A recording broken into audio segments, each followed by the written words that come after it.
my lovely, lovely, lovely imps. How are you doing today? Gayfish, Kiraz, Cano Saltier, sorry.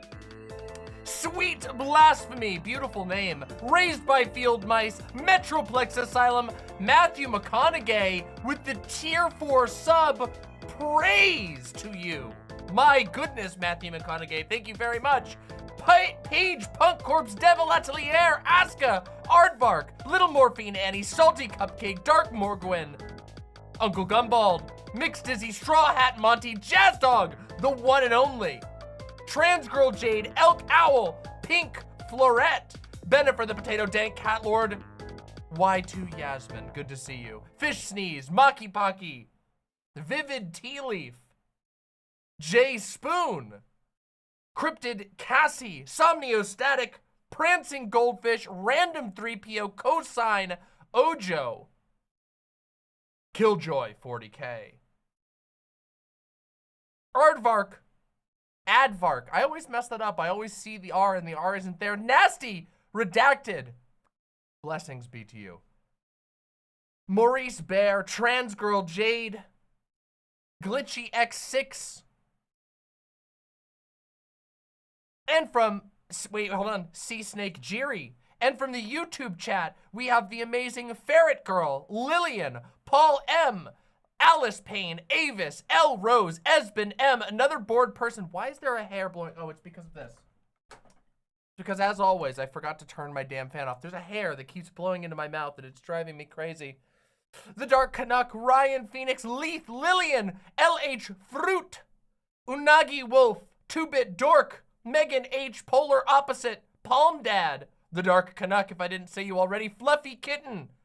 Thank you very much, and welcome, Fluffy Kitten. It's wonderful to have you. Anarchist Occultist, Kingomon, Zach Fletcher, VCC TV, Maeve Stein, Alice Payne, Dino Joe, Brittles, Ryan Phoenix, Bavarian Banshee, JX. The website isn't working for some people? Oh, I don't know why that's the case. And I apologize. YouTube's latest changes to the ad nonsense has indeed negatively impacted some people's website experience, and we're not 100% sure why. However, I am sure that it will be resolved over time as we're able to figure out what the fuck YouTube is actually doing. Hello, Delance.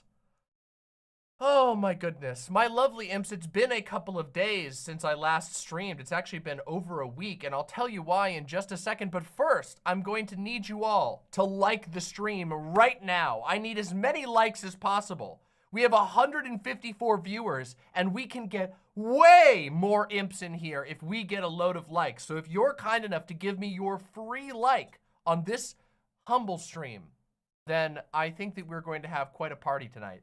And I think we deserve it. It's Saturday. It's November. What else can I say? What else needs to be said, really? The video kept freezing on the site. Oh my God. Why?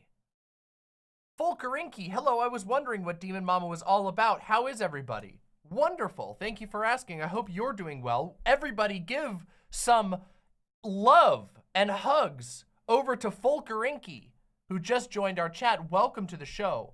We're about a lot here. I don't know, it's not easy to sum up the depths of hell, but we talk politics, we talk video games, we talk art. We sometimes talk cooking, and sometimes we do even stranger things.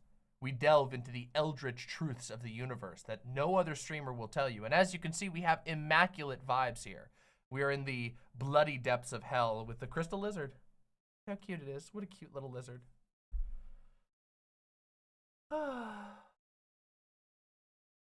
Did you see that Cenk has to win a legal battle in every state in order to get onto their ballot?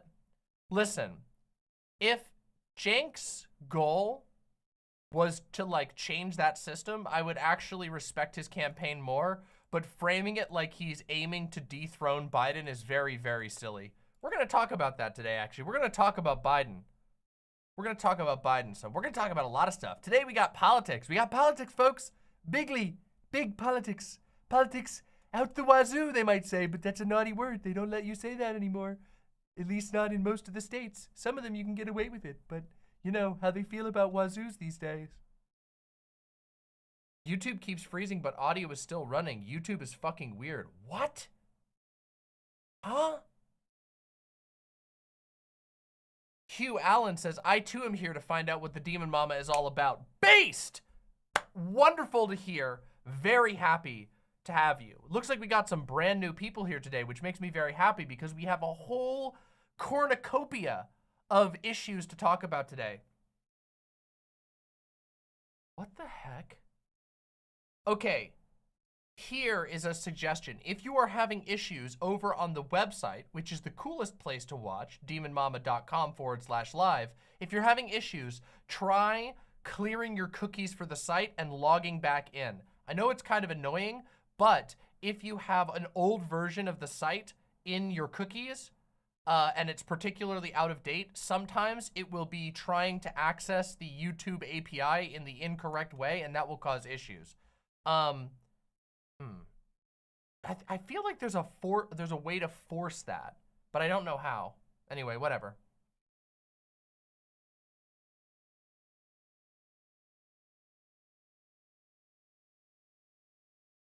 Sorry, cache, not cookies. Yes, you're right. Cache, not cookies. Sorry. You know what I mean.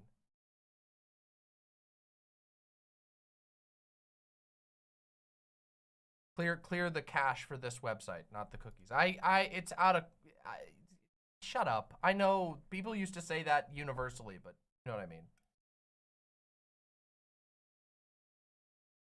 YouTube doesn't seem to be having any problems, so it could be an issue that a new version of the site got published and the cache is out of order. Okay. It's wonderful to see all of you here today. As you know, as I mentioned just a few seconds ago, I haven't streamed in a couple of days, and that's because I was busy getting my butt absolutely kicked by a cold of some sort. It was not COVID, thankfully. We all got tested. Our entire house got completely decked by this cold. And I mean, we were all out of commission. It was like the only time we've all been this sick since we got COVID, which is why we were worried it was COVID at first. But we all got tested. None of us had COVID. So it was just a really brutal cold. And it was brutal, okay? I'm talking out of commission. My voice was gone. It was like my whole head was stuffed. It was miserable. It was absolutely miserable. And today is the first day that my voice is actually back. So, what a day, right? What a day to come back. But I feel like I couldn't really wait any longer with everything that needs to be discussed. So, just as a preview of what we're going to be doing today, obviously I'm going to do my warm-up so that my voice is all fine, which is what we're doing right now. Then we are going to talk about a little bit of Christianity and atheism things. We're going to talk a little bit about Biden. And then we're going to talk about the big topic of the day that everybody is ready and here for, which is detransition. And then we are going to react after talking about it to the PragerU detransition propaganda film, which should be an interesting experience. Yeah, so we're gonna do that. It's gonna be a bit of a mess, and I will warn you that it's a pretty messed up documentary, so just keep that in mind. Afterwards, depending on the time, we will either play Dark Souls or react to some viewers' submissions from the Discord, or I might wrap the stream after we do the detransition segment, depending on how I'm feeling. Because the truth is, I gotta respect my body, or else I'll be out of commission even longer. I plan on at least getting a couple of streams in over the next couple of days because I unfortunately have a surgery coming up next week. Thankfully, it's just dental surgery, but given that this job requires me to use my mouth, it means I'm going to be out of commission for a couple of days next week. But you know, that's how it goes. Yeah. Yeah. It's just how life goes sometimes. You know, it's when it rains, it pours, it feels like sometimes. Wisdom teeth? Yup. 3 clips today? My goodness, we're getting hit with a lot of clips today. Damn, how many memes you got lined up for us? All right, they're short memes. Okay, that one's a minute. All right, okay, we'll hit these in a bit. Yeah, I gotta take care of my health, you know? It's literally, I know, I struggle with it too, because I was feeling, I was hoping to be back to stream yesterday, but I literally couldn't. My voice was so messed up that I couldn't do it. So, Keno Saltier says, you legit made me interested in watching your Dark Souls playthrough. You make it sound so cool.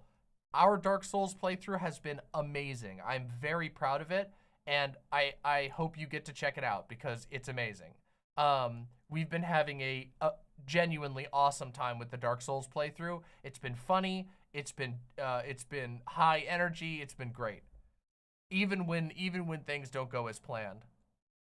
Hey, Yongtree says, first time on the website, chat. Maybe only the 5th time I've been on stream overall. Well, we're happy to have you. Thanks for being here. And welcome to the website. Damn, we've got so many new people here. It's so wonderful. Dark Morgwin with the $6.66 donation. Thank you so very much for supporting the show. Says, I love the shirt. It goes so well with the horns. Thank you. I love this shirt as well. This shirt was a random lucky find. I found this at a what's it called? Secondhand store. No, that's not the right word. It was at a Goodwill. What's that called? Secondhand? Is that a secondhand store? I don't know. Whatever. Same thing. Wait, did I miss your sub? Sorry if I missed a sub. I apologize. The chat's kind of flying right now. Hold on. Let me go see it. Wait, what the hell? Hold on a second. Yours? I don't see anything from you. Hold on a second. Let me check the Trans Girl Jade with the tier 3 sub. Thank you so much. Wow. It was during the introductions. That makes sense. Gotta get rid of this white name, Thank you so very much. Deeply appreciate that. Thank you very, very much, Trans Girl Jade. Sorry for missing it. It flew by. Chat's been flying today. Which is great. Called a thrift shop. That's the word I was looking for. Thank you. Thank you. Appreciate that.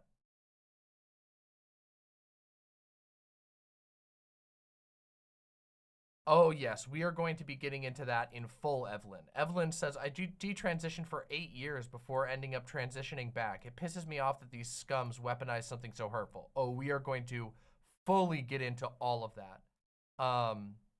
We have a lot to talk about with that subject. I've been thinking about this topic for obviously a long time, but specifically really intensely over the last 2 days and preparing my segment on it. So I'm hoping that it will be good and informative and that we'll be able to get that video out to people who need to see it. Yeah, we have so much to talk about. But first, I gotta finish with some other things. I got a new controller. Take a look at this. Boom! Look at this. I got a new controller. It's got a little grippy on the back. This is a Ghoulie Kit King Kong 2, and I really like it. I have had a lot of issues with controllers in the past. Like, we have had so many controllers break. Now, I play a lot of video games because I love video games, and so it kind of makes sense that, you know, some controllers would wear out, but I'm talking about, like, you know, there's a lot of really bad controllers and really faulty controllers out on the market right now. Fawn picked up a King Kong 2 like last year, or when they first launched or whatever. I don't remember exactly when it was. It was a while ago. And so I've been playing with Fawn's controller on my off time for a while to see how it is. And also, we've had this controller and it's been heavily used for a long time and we've had no issues. The coolest thing about the King Kong 2, and this is not like an ad, I don't have sponsors like that, this is just my own personal thoughts, is that they have their sticks, the little analog sticks are Hall effect sticks, which means that they use like electromagnetism instead of like normal stick actuation, which means that they don't develop stick drift over time. And that's been true. One of the main problems that we've had with multiple controllers is that they develop stick drift. And so I was like, after playing with Fawns a whole bunch, I was like, all right, I want to get my own. Because as you guys know, one of my other controllers that I was using has started to have issues. And we have a ton of broken controllers in a box. Honestly, if I knew somebody who could fix controllers reliably, I would see if it was worth it to get them fixed. But the reality is that it really sucks to have a bunch of busted controllers. So I'm hoping this one pays off. So far, it's been really good. The fact that it's got the sticks are super nice and the shoulder buttons are very comfortable. It's built to feel more or less similar to an Xbox controller, the new Xbox controller, not an old one. And I really like the feel of the Xbox controller, but let me tell you, those controllers are fucking crap, okay? So we've had 2 Xbox controllers and both of them died to stick drift in like a year of use. It's really bad. And I really, really like the PS4 controller, oh my God, I can't remember what it's called, the DualShock 3, I think it is. Is that the PS4 controller? The PS4 controller is, in my opinion, a very, very comfortable controller. However, it has a fatal flaw, and I mean a fatal flaw. The PS4 controller, its USB connection, universally garbage. And I mean, we've had multiple. We have like 3 of these PS4 controllers from years back when we actually played our PS4. And all of them have a faulty USB connector to the degree that like, if you're just sitting still and playing the game and you move the controller at all, sometimes it will judder the USB connector just enough that the controller disconnects. And if you're playing any type of high intensity game, like say Elden Ring, Armored Core, any of the games that I tend to like, which are like require a lot of intensive focus, it will ruin your life. It will just ruin your life. And yeah. So it really stinks.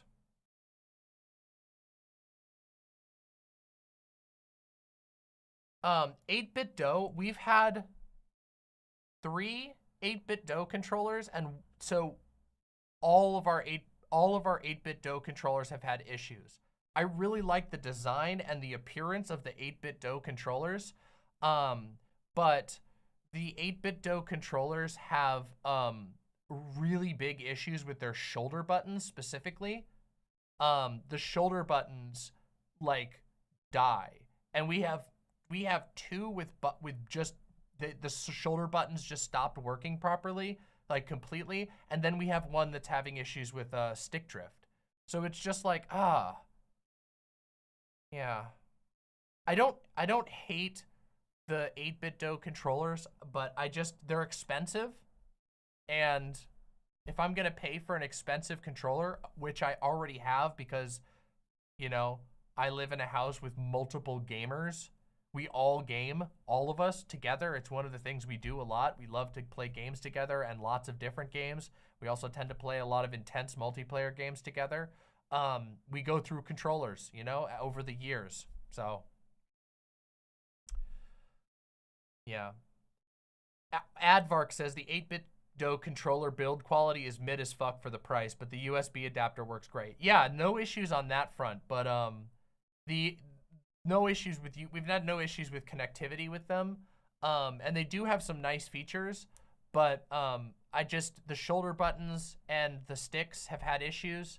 And oh yeah, we have one, well, I'm trying to remember. Oh yeah, we have another one that has a sticky B button as well, which is just like, oh man, that's a lot of stuff to go wrong on a pretty expensive controller. Yeah. I've never played with a Steam controller. Do you have Bluetooth on your PC? No, I don't use Bluetooth. I try to avoid using Bluetooth as much as possible because I hate it. I try to do everything wired. Bluetooth has so many issues for me, so yeah. Lefty McLefterson with the $20. Speaking of gaming, this is an awesome way to breathe new life into that dusty old PSP 1000, and it's completely reversible. First of all, thank you, Lefty McLefterson. I really appreciate that. Thank you so much for supporting the show. And oh, that's super cool. This is a mod. It looks like it's a mod kit for a PSP that has you put a Raspberry Pi inside so you can play a bunch of other games. That sounds awesome as hell. Honestly, that sounds really cool.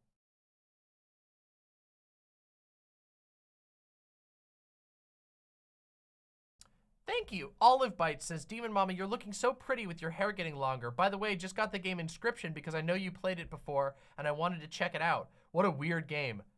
Inscription is legendary. I love Inscription. Oh my God, can we just take a moment? Can I just play a legendary tune from Inscription? Oh my God. Oh my God, this is so amazing. Listen to this legendary track.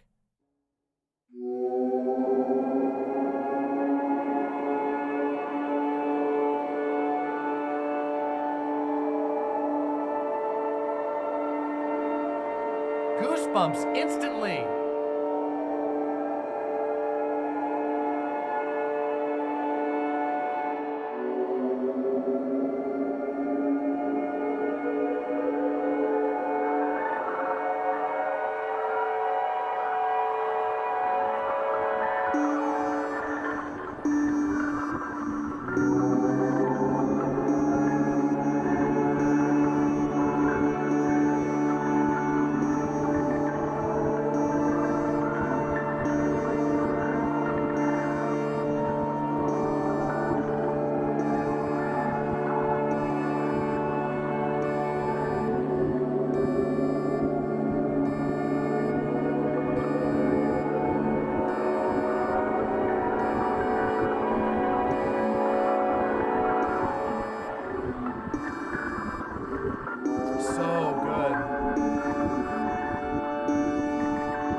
Look at the art. Oh, the wolves and the ants and the rats and the snake and the fox and the spooky skeleton animal and the big frog. So awesome.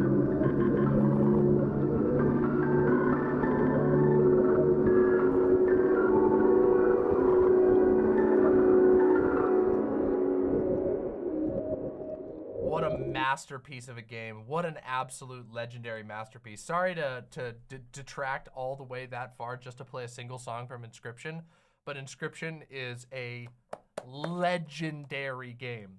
Everybody, real quick, can we get some of the Grime Dango in here? Can we get the Grime Dango card? Everybody, it's the secret card. It's the big Dango. Hit me with the Dango. So those who know,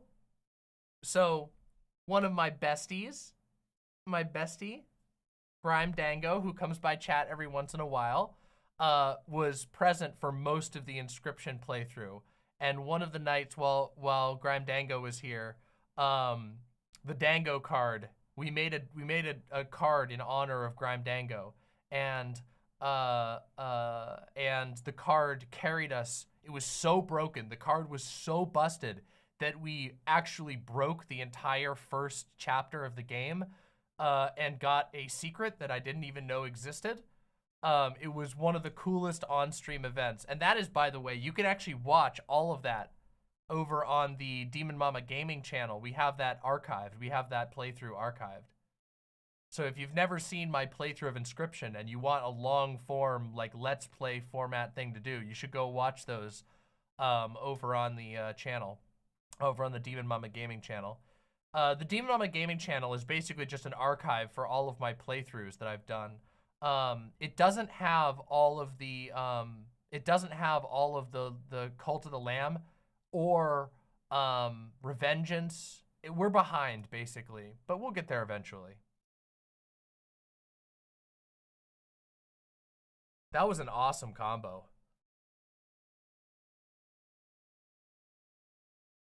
What type of game is it? It is a it's a card game, but with a big asterisk. The game starts as a roguelike deck builder, and then it goes crazy mode from there, okay? It goes wild, just trust me. It's an experience. It crosses genres in a really cool way. Would you take a look at my kitties, says Furcifer? Of course I'll take a look at your kitties. Let's look at them. Oh my goodness! Rhea and Asher lounging on the bed. Oh my god. Cuties. Inanna chilling on a post. Lilith doing some tree climbing. Oh, what a beautiful cat. More tree climbing from Lil. Nana also loves climbing trees. Meow. She also loves soil. In a basket. Laying on pipes. Bird watching. Maybe bird eating. More bird watching. What a bunch of beautiful cats. Oh, cats are so cute. I often miss having a cat, but we don't have the room for any more pets right now. We do plan on getting another dog when we move to a bigger place, because Yoda needs a friend.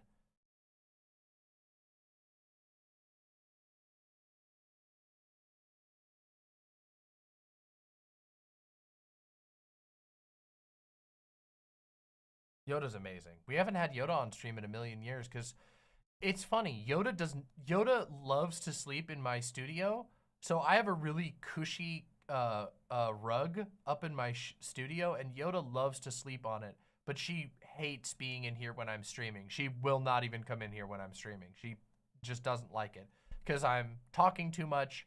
Usually when she's in here, I'm either reading on my big chair over there, or I'm playing games with my headphones on, and so she'll just lounge and sleep on the floor. She sleeps in here with me a lot, but she does not like being in here when I stream. It's too noisy.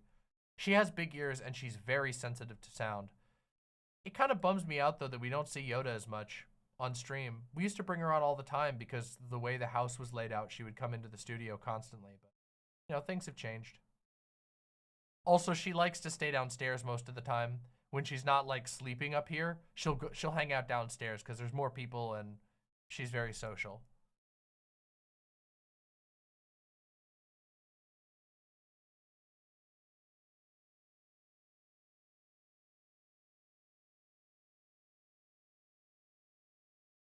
She's okay. This is funny. Somniostatic says like a passive social lounge dog. Yes, Yoda doesn't play with toys ever. Yoda doesn't know how to. I've never met a dog that was like this. Yoda doesn't know what, like, or doesn't care to. She might know, but she doesn't like it. She won't do fetch. She won't play tug of war. She doesn't like to like chew on chew toys. Yoda is a chiller and a griller. Yoda likes to sit on the couch and like watch us play games, or watch or sit with us while we watch a movie or listen to YouTube videos.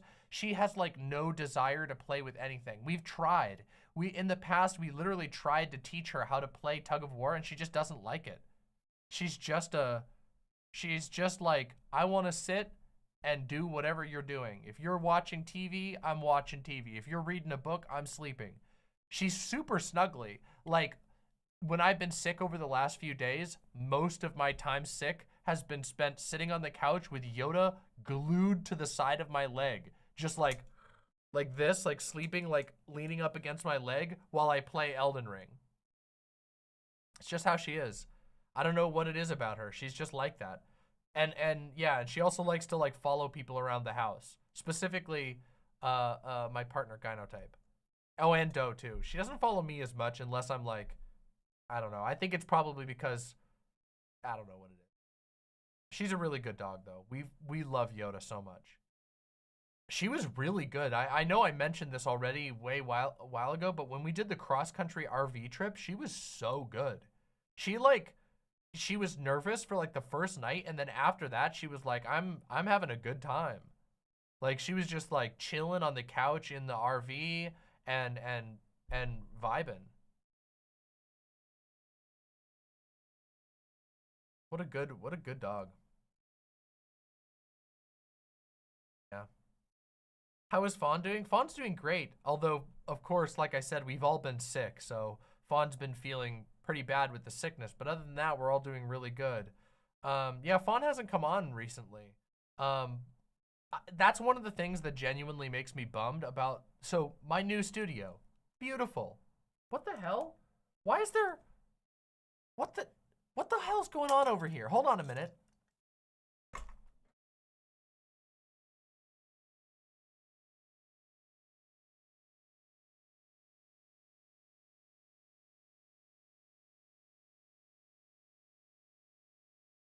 Fixed. See that? There was like a beam of white light coming in. So annoying. What the hell? Oh, there's still a little bit up there. Something must have come loose. How obnoxious.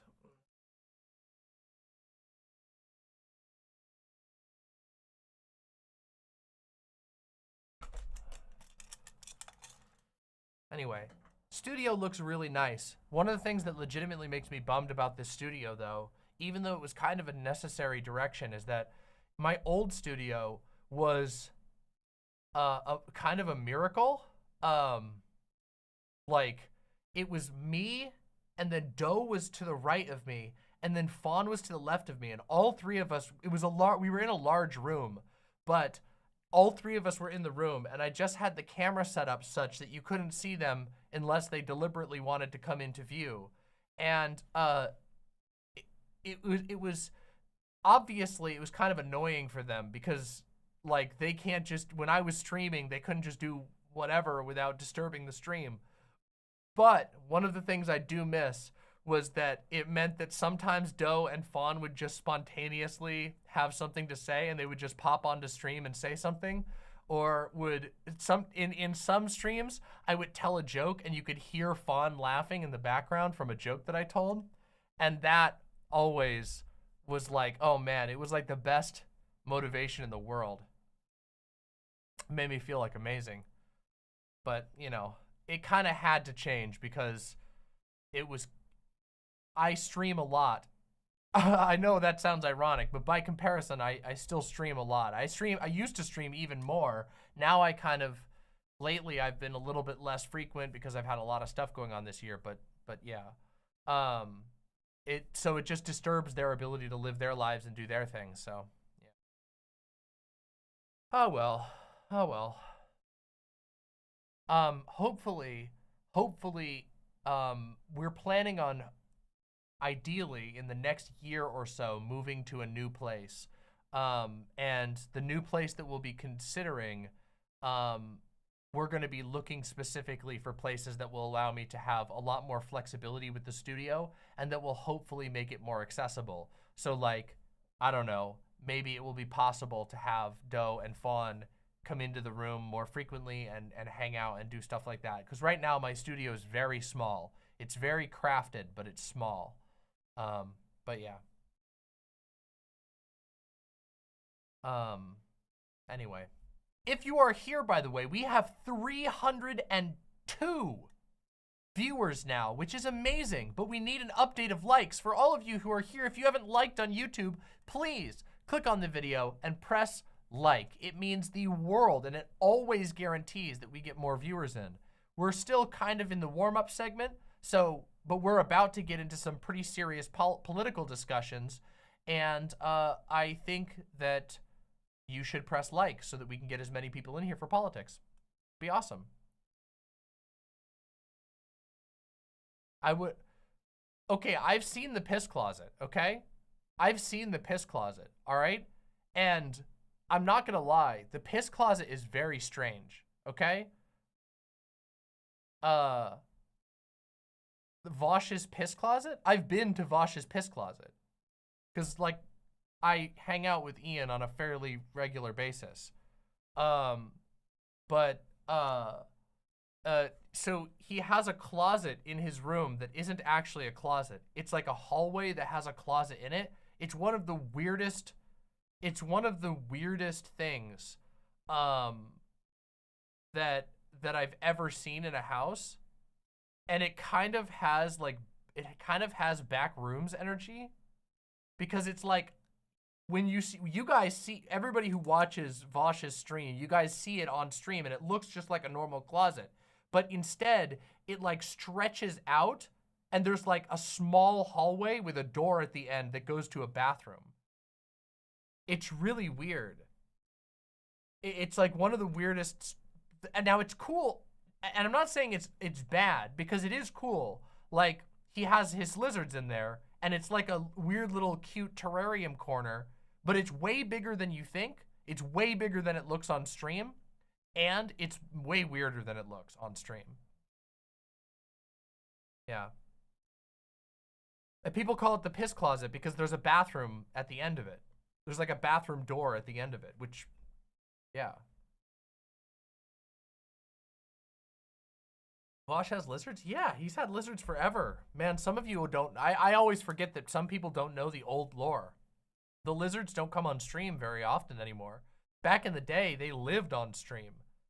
Those of you who were old Vosh viewer heads will remember the days when he used to have the lizard like in frame at all times. Kind of wild.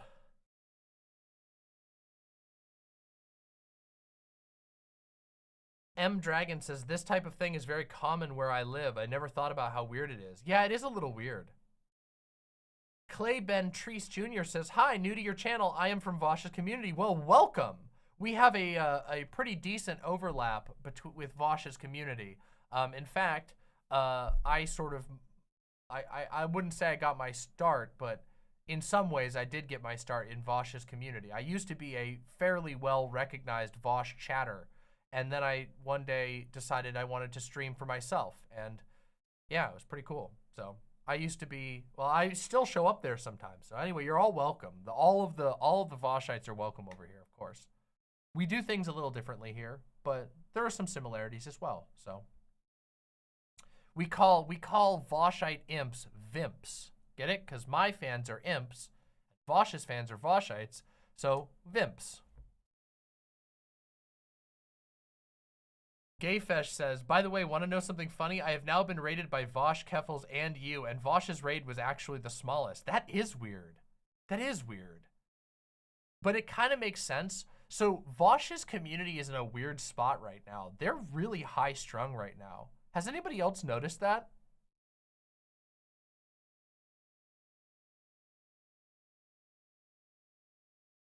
They've been like, I don't know what's going on.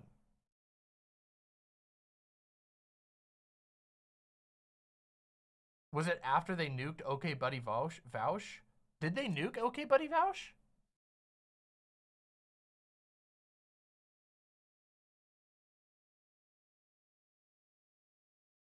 I don't know. It's kind of strange. Voosh has been very strung and stressed lately. I don't know. Has he been? I mean, the topics that he's been covering has been pretty intense, admittedly. I feel like his streams have been pretty good. I don't see all of them, and I don't see all of them or most of them, to be completely honest. But I do pop in from time to time, especially if he's talking about something I find interesting. But his chat has been very high-strung lately. They've been really aggressive to him, which is a weird thing to see. I've pointed that out a couple of times when I've been in chat where I'm like, holy shit, they're like really jumping down his throat. I wonder what's caused it. It's unfortunate. It's probably just because a lot of people in politics spaces are very stressed out right now because, of course, the topics are very stressful. But, yeah. Oblivion says, Demon Mama, oh my god, yes, you're right. I think it's because he's grown recently, partly because of progressive victory. From that, many liberals have joined his community, which is good, since we want to pull them more to the left, but boy, oh boy, they drop some of the dumbest takes. I don't even feel like it's political. It's just like attitude. Like, there's just been a lot of angry people who've been like, well, here you go again. And I don't know, it's just like, what the fuck? Yeah.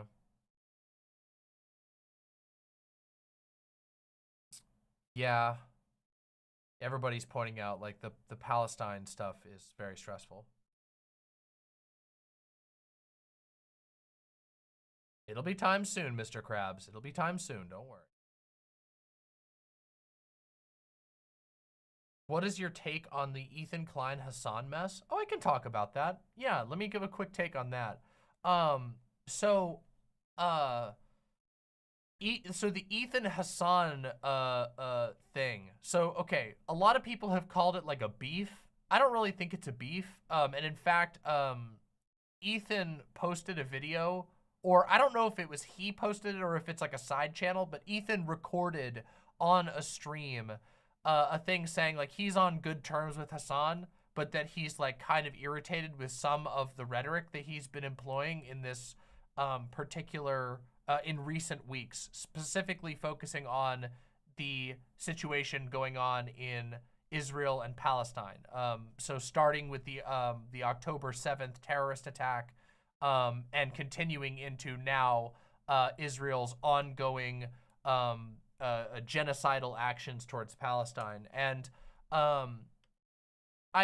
so Hasan's community, from what I understand, has been kind of unhinged towards Ethan and Ethan's partner, Hila. But I don't know. From what I can tell, they seem to be okay from their own words on like a interpersonal level.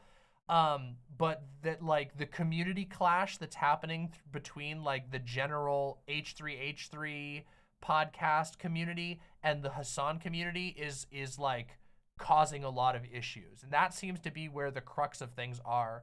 And some of the things that Ethan cited, I think are pretty fair.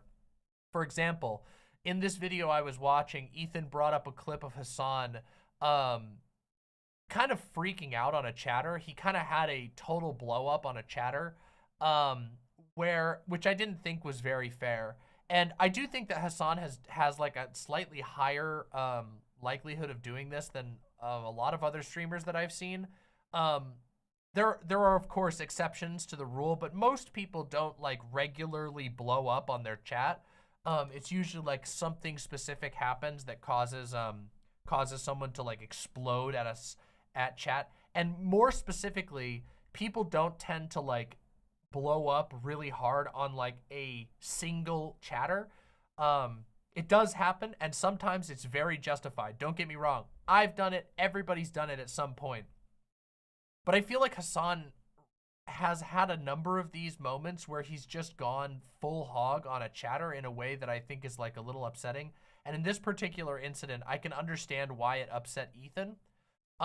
Because the chatter basically came in and said something along the lines of like, oh, I don't think Israel hit the hospital. I can't remember the name of the hospital off the top of my head.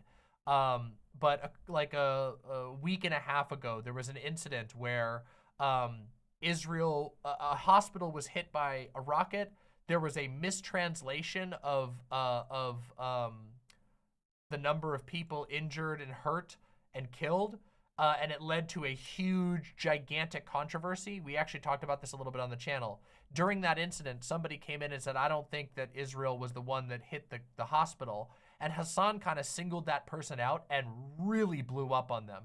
I mean, he really blew up. He was saying like, you're genocidal, you're a genocidal freak, fuck you.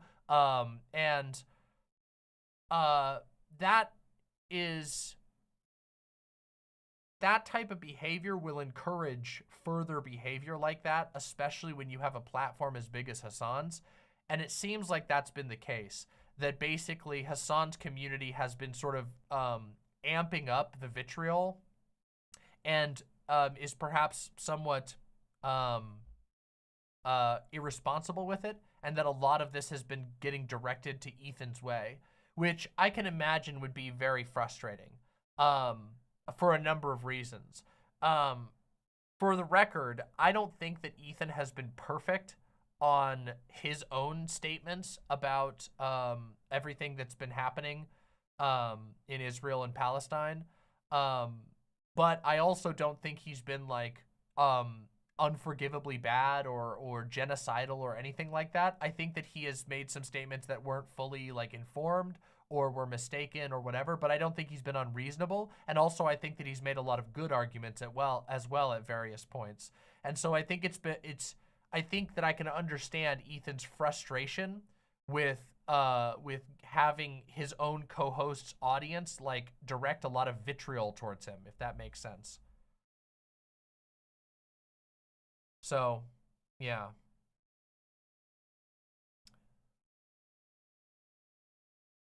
I hope that they that they're able to sort of work things out over time. And to be honest, I think that will happen. Based on the latest video that I watched from Ethan, he said that they're just sort of taking a break in, you know, while from Leftovers, which is the podcast that Ethan and Hasan do together. They're taking like a short break from it, but that they're going to be bringing it back. And he was very firm about that. He's like, we're going to be bringing it back. We're not like canceling the show or anything like that. We just needed to take a break.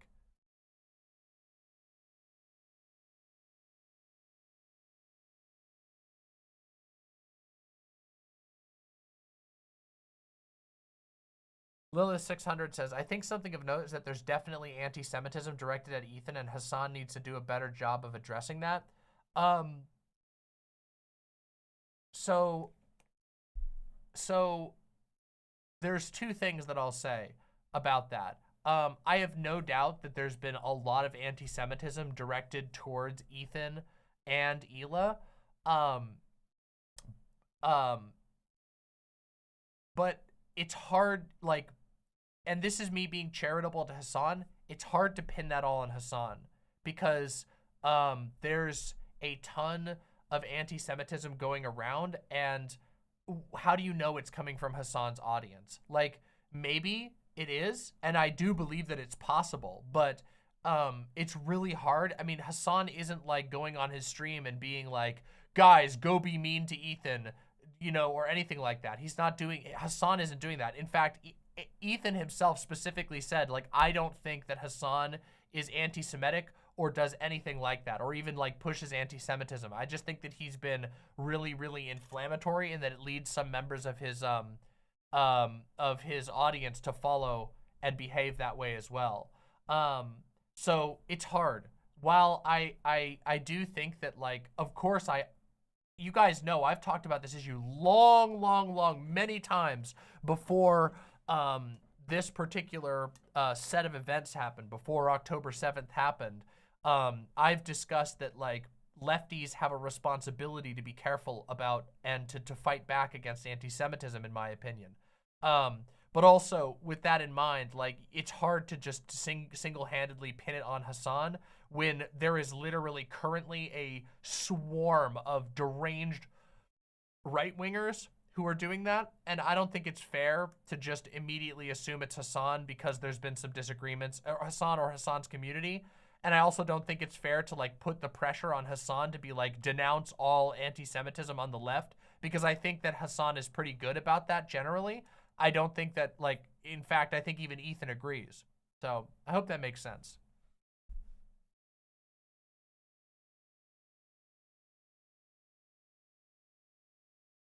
I didn't see that, Psadis John. Who are you referring to?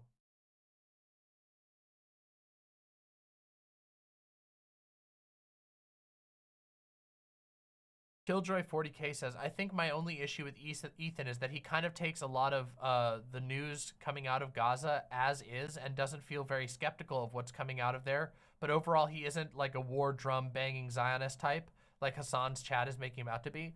Yeah, I haven't seen any of that from Ethan. I have seen like a little bit of I've seen a little bit of what I would consider to be like over charitability to like official official messaging coming from Israel when we know that Israel is just lying through their teeth constantly and has engaged in a almost laughable propaganda campaign. Like, I mean, and if you don't think I'm being serious right now, they made the official state account of Israel put out a meme with an AI generated Voldemort looking sadly at his phone and doing a sad crying face.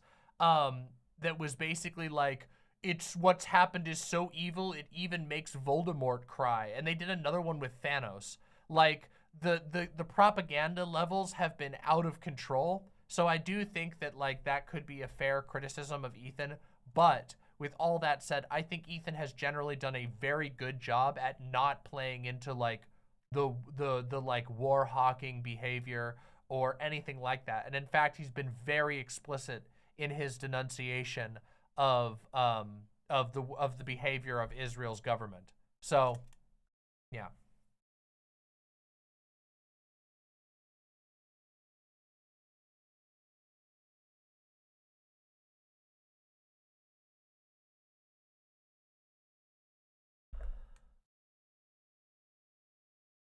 Anyway, that's all I really have to say on that. But I figured, good question. I hope I answered it well.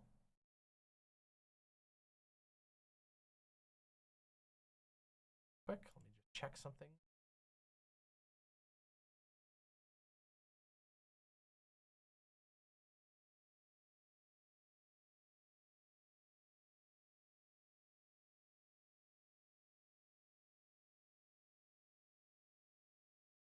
Uh, Sorry, I'm late to stream. What were we up to? I just was talking about the beef between Ethan Klein of the H3H3 podcast and Hasan Piker of Hasan's stream. And also, they both work together on a podcast called Leftovers. Honestly, it's not really much of a beef. It's more like Hasan's community is really, really huge, and also has been let's just say they've been a little lost in the sauce, okay? Yeah. And they've been engaging, according to Ethan, they've been engaging, and I think this is a fair criticism by Ethan, they've been engaging in a little bit of cruelty and unfair derangement towards him and the rest of the H3H3 members, and it's caused a little bit of tension between Hasan and Ethan. Though it seems that they're working it out fairly well. Self-loathing egomaniac says that Hasan really needs to purge the tankies. I don't think that will ever happen at this point. Also, it's a really hard thing to do most of the time, especially if you've played like favorable to like some of their arguments in the past, which Hasan has done. Yeah. It's didn't Ethan post some death threats he received? Yeah, but it was from the Hasan Discord, but the Hasan Discord is a fan Discord. It's not run by Hasan. So like that'd be like okay, is anybody here an old enough internet lefty head to remember our Chapo Trap House on Reddit? Chapo Trap House on Reddit was a fan subreddit of the podcast Chapo Trap House, and over time it completely became a subreddit that was devoted to hating Chapo Trap House. So it was to the point where they like joked about it on their show, because the main purpose of our Chapo Trap House, which wasn't controlled by them, ended up being anti-fans of the show going there to basically shit on them. It basically became a giant like therapy room for people who don't like Chapo Trap House. And yeah.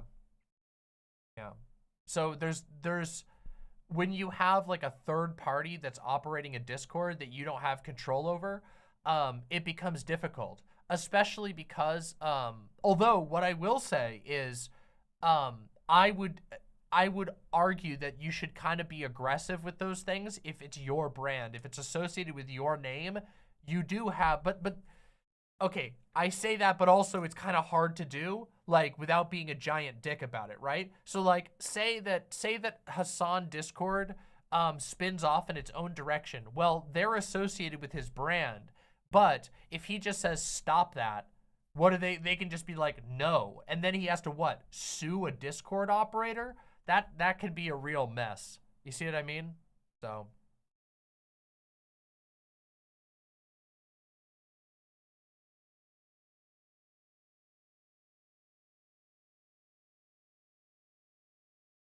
that's fair, Bizadu. Bizadu says Hasan got his Discord to quit talking about swatting when Keffels got swatted. The mod team shut down discussion around it on his word. He was pinned in the mod section. Keffels posted something about it. I'm sure he doesn't run it, but he does have sway. That's fair. Yeah. Here's a clip that I was referring to before. What? All right, let's look at this clip. I have no context for this, so I don't know what I'm being sent here, but let's take a look. Actually, they're supporting her. Okay.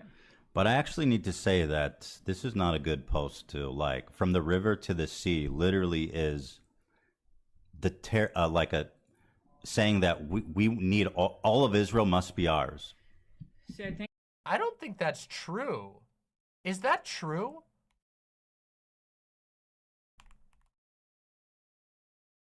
Is that true?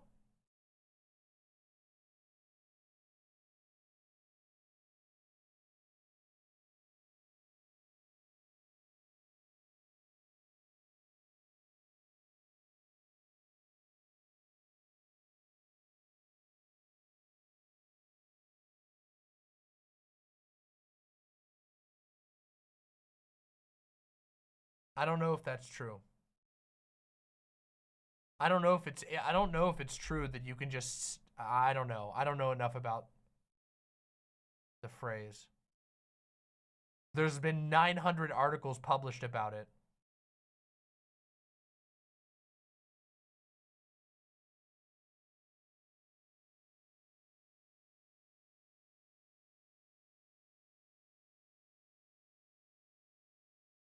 Originally a political slogan, it has been used, this is from Wikipedia, it has been used by Palestinian political groups since the 1960s as a call for Palestinian liberation. Initially popularized by the PLO. The PLO is the PLO was the group that was like opposed to Hamas, wasn't it? That Hamas had to like the PLO was an organization that was much more like peaceful than Hamas. They were the secular government previously.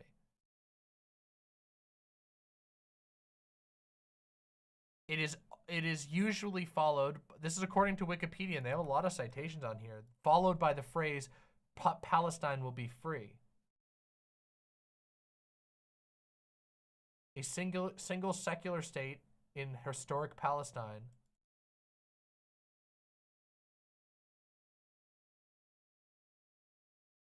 Anti-Semitism allegations. The phrase has been claimed by some politicians and advocacy groups such as the ADL and the American Jewish Committee to be anti-Semitic hate speech or an incitement to genocide, suggesting that it denies the right of Jews for self-determination in their ancestral homeland or advocates for their removal or extermination. Such critics of the slogan claim it has been explicitly used as a call for the land to be placed entirely under Arab rule at the cost of the state of Israel.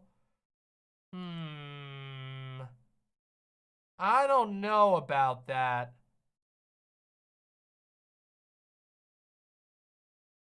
There is not a lot of history of this being used. The ADL accused, wait, American academic Mark Lamont Hill made a speech at the UN ending with the words, "We have an opportunity not just to offer solidarity in words, but to commit to political actions, grassroots action, local action, and international action that will give us what justice requires. And that is a free Palestine from the river to the sea." The ADL accused Hill of using the phrase as a code for the destruction of Israel. I don't know about that. I don't know about that.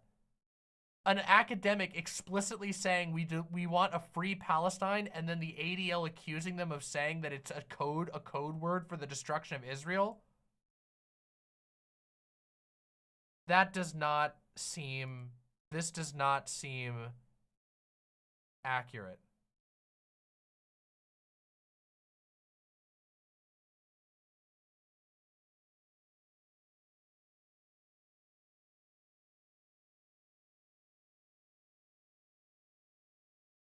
This does, I'm not gonna lie, this does sound like people so this has been a thing that's been happening a lot lately, is that there will be free Palestine protests, and they will be framed as anti-Semitic protests, regardless of whether any actual anti-Semitism went on.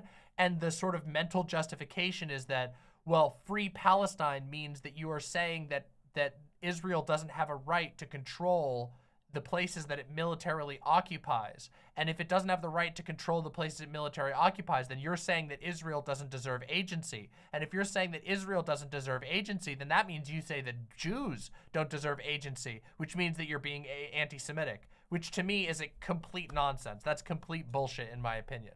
But it's been said a lot. I have seen people say that From the River to the Sea is anti-Semitic, but I don't see the evidence of that. Maybe I'm wrong and maybe I'm missing something, and I'm totally open to being corrected, but I don't see how that can be true. That seems like a leap to me.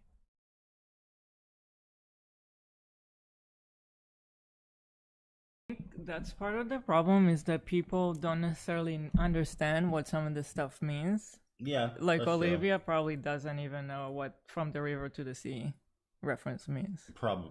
But what does it mean? What does it mean then? Tell us what it means. And show us evidence of that then. No, I mean, no. And I see that a lot. But people who don't know what it means all of the Jewish people will probably die. It means all of the Jewish people will probably die? I don't think, citation needed on that.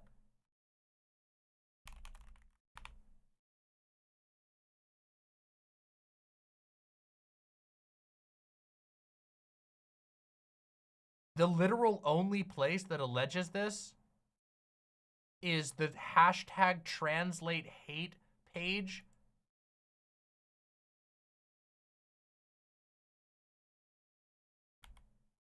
The catch-all phrase symbolizing Palestinian control over the entire territory of Israel's borders, from the Jordan River to the Mediterranean Sea. That is not even, that is directly in opposition to the history that we were just reading of the phrase.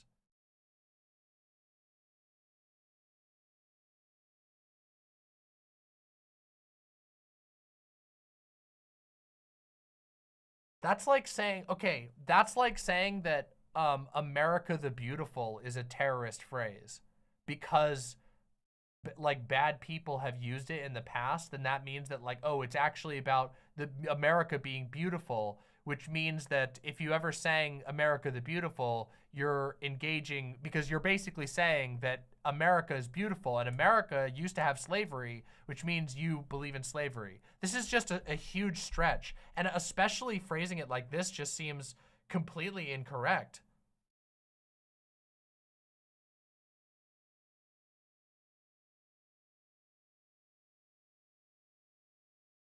This just doesn't seem accurate or fair. Yeah, what do they think is going to happen in Israel? I mean, guys, I hate to break it. Palestine being free doesn't mean that that Palestine will take over Israel. It means that the people want to be freed, which I don't like. I feel like that's a very unfair jump, right? Ras7 says, I think the idea is that from the river to the sea means they will push all the Jews out. But the full phrase is from the river to the sea, Palestine will be free. That's the full And in this one, it's a picture of a dove, a peace symbol.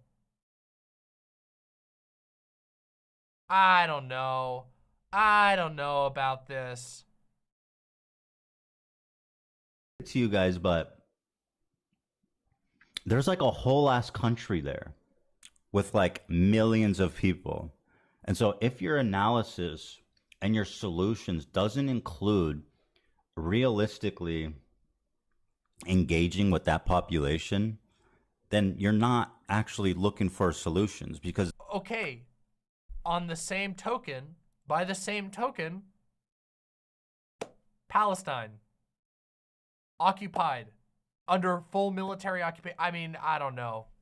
This just seems like a really bad argument from them. I'm not gonna lie. the alternative is that kill everybody there. That is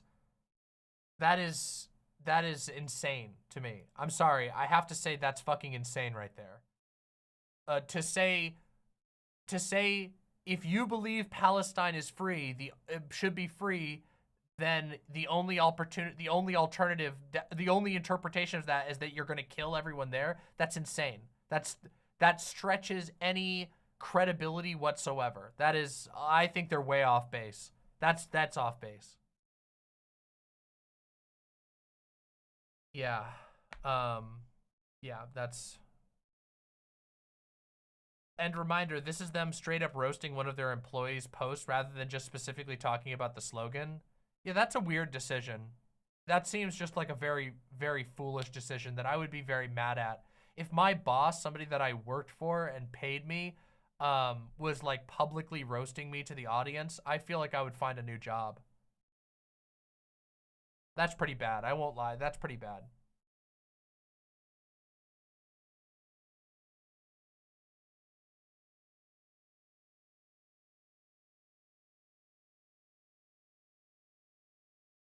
It does look, I will say, it does look like they're getting roasted in the comments, but that's how it goes. Here is a Twitter thread from Knowing Better explaining the river to the sea hate speech argument. All right. Let's read this. I'll give this a chance. People seem a bit confused as to why this is considered hate speech. We're quick to notice the dog whistles and right-wing memes, but never seem to notice it from our own side. So let's break it down. Okay, hold on. First off, I will say that calling it a dog whistle in an image that says from the river to the sea, Palestine will never die, and an image of a dove, an image of peace flying over the walls of a prison. This seems like you're trying very difficult, like trying very hard. All right, let's read it. Let's see. Let's go. The key. The story goes that when Israel was first established, the Palestinians who were forced out of their homes kept their keys so they could eventually return. This doesn't symbolize freedom or peace, but retaking Palestine from the Jews. What? How do you know that for sure? And also, what's wrong with this idea of saying we want to go back to our homes that we were displaced from? I feel like that sentiment is something that everyone involved in this circumstance should be able to acknowledge. Okay, let's continue. From the river to the sea is the first half of a slogan, but the second half, curiously absent, is Palestine will be free. This is the most contentious line, but make no mistake, it's an anti-Semitic phrase. The Arab world has been clear on this from the start. Okay, that's a really funny thing to say. This is an anti-Semitic phrase. The Arabs have been clear on this from the start. Wow, this is an already terrible thread. Just, why not, you know what? Why not counter some anti-Semitism with some racism? Everybody, we got it right here. Good thing the Arabs all got together and agreed on it. Oh man, this is bad. This is bad. If the Jewish state becomes a fact, and this is realized by the Arab peoples, they will drive the Jews who live in their midst to the sea. Hasan al-Banna, Muslim Brotherhood, 1948. Okay? Okay. What does... What does this specific guy, did he invent it? Everywhere else seems to say that this is not the source of this quote, so they're just quoting a random hateful guy. This is like saying that somebody is being racist because like Winston Churchill used the word "the" at some point. Or like a similar turn of phrase. I'm sorry, this is so ridiculous. The war started, and His Excellency then said that with 3,000 North African volunteers, we could throw them into the sea. Fadil Jamali, Iraqi ambassador speaking to the Arab League in 1955. But what relevance do these random quotes have to do with the saying as it is now? Okay, actually, here's a better example. Any time that someone has said the phrase, say her name, is that an invocation of the modern phrase, political phrase, say her name? Like any time anyone in the past has ever said the word say her name, that means that must be the source of the say that. Like, I feel like that could get really problematic really fast, right? All right, let's continue. Yasser Arafat began using the slogan around 1964 to advocate for a one-state solution. Hamas was founded that same year and immediately adopted the phrase. They openly wanted to obliterate Israel. Hold on a second. Yasser Arafat was in opposition to Hamas. So Yasser Arafat was associated with the PLO, which was in opposition to Hamas. So this actually undermines the point. This undermines the point they're making. Arafat may have wanted it to mean one thing, but it was co-opted almost immediately. Arguing otherwise is like saying the swastika is a Hindu symbol. No, it fucking isn't. No, it fucking isn't. Those are not the same thing even a little bit. First of all, it is a Hindu symbol. It's also a symbol in Mongolia. But when people in the Western world are referencing the swastika, they're not referencing the Hindu symbol or the Mongolian symbol. They're specifically referencing the German use of it. So this is a terrible argument, moronic argument. From the river to the sea, Palestine will be free means pushing the Jews into the sea and erasing Israel from the map. I'm sorry. How does that follow? This is such a jump. Palestine cannot control that land if Israel does. Thinking that this conflict will end with one state where everyone lives peacefully is delusional. There's the mask! The mask has dropped. There's the fucking mask right there. Palestine cannot control that land if Israel does. Thinking that this conflict will end with one state where everyone lives peacefully is delusional. Yeah, see? It's okay. This is why. Obviously, Israel has to keep them in an apartheid situation. Israel has to keep the Palestinians in an open-air prison. Otherwise, you know, what do you want? Just butterflies and roses? The fucking mask dropped. Oh, man, dude. Just as an addendum, while Palestine will never die doesn't have any hidden meaning, it really gives off real "the South will rise again" vibes. Dude! What are we reading?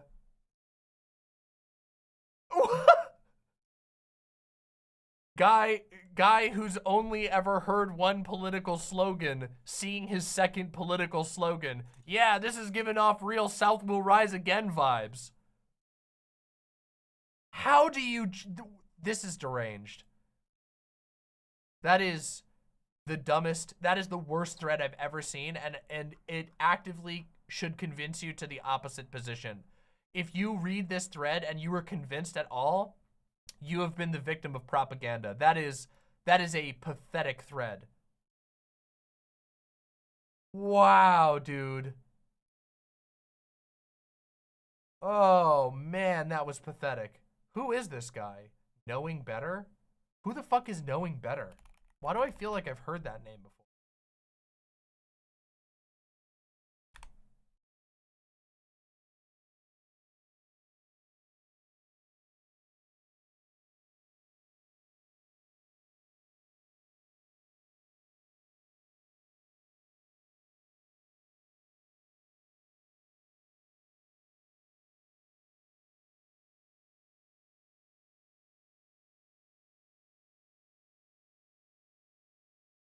Okay. All right. All right. Okay then. All right. Okay. All right. Oh, he is. He does have a huge channel. I've never seen any of his shit. If his videos are as bad as that thread, I guess there's no need.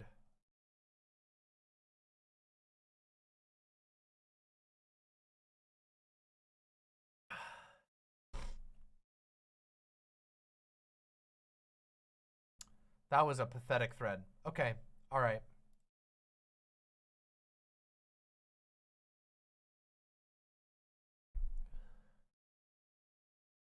That's an unhinged take. People are saying his videos are better than that. Oh, okay. He's a part of the Nebula crowd. Oh. Nebula's had some the Nebula crowd has had a couple of difficulties recently. It's unfortunate because there's some really, really talented people on Nebula. Whatever. Oh yeah, that's just not even worth talking about, Danny. Vicky with the $2 $2 super chat. Thank you so much. Vicky says you did such great work recently, Demon Mama. Thank you. You're very welcome.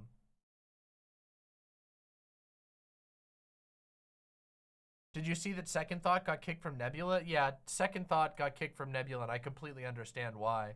The stuff that he was saying was unhinged. Yeah, that's probably a smart move, right?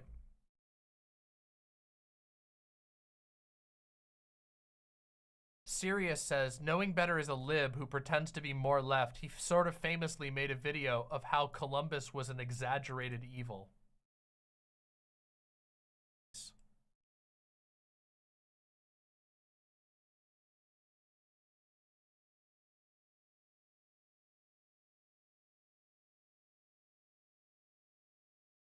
A Second Thought is another bread tuber guy. Honestly, I have not seen a whole lot of Second Thought. I watched a couple of Second Thought's videos and I did not find them particularly compelling. But yeah, the way that he was acting, about this was basically, it reminded me of like a 4chan, like a 4chaner. But like if you took the switch in a 4chaner's brain, that said right-wing aesthetics and then switched it over to left-wing aesthetics, it was basically the same behavior. He was doing this sort of like smug, like, yeah, well, who cares? They're settlers anyway. It was very cringe in my opinion. You should react to his authoritarianism video. Nah, I think it's really boring. I watched his authoritarianism video off stream and I did not find it compelling.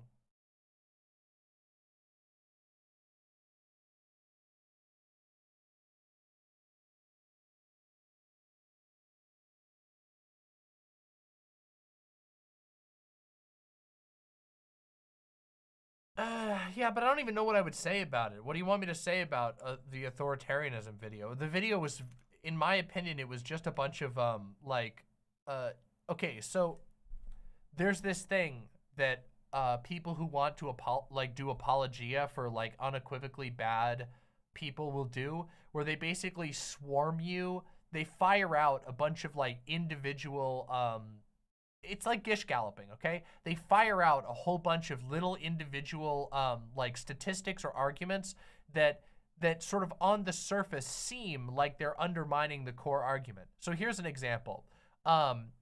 You'll sometimes encounter like super Stalin apologists, and you'll be like, you know, Stalin oversaw a mass death event at multiple points in his leadership, but specifically with the Holodomor.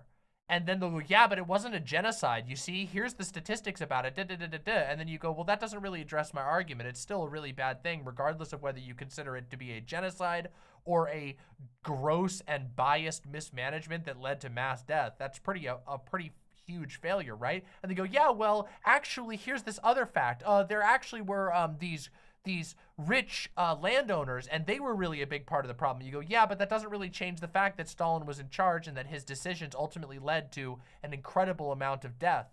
And then they go, well, what about this? Well, in America, lots of people die. And then you go, okay, but that doesn't really address the fact. But their goal is to basically induce doubt in your in like your position on somebody, on some other, you know, like on like somebody like Stalin or whatever.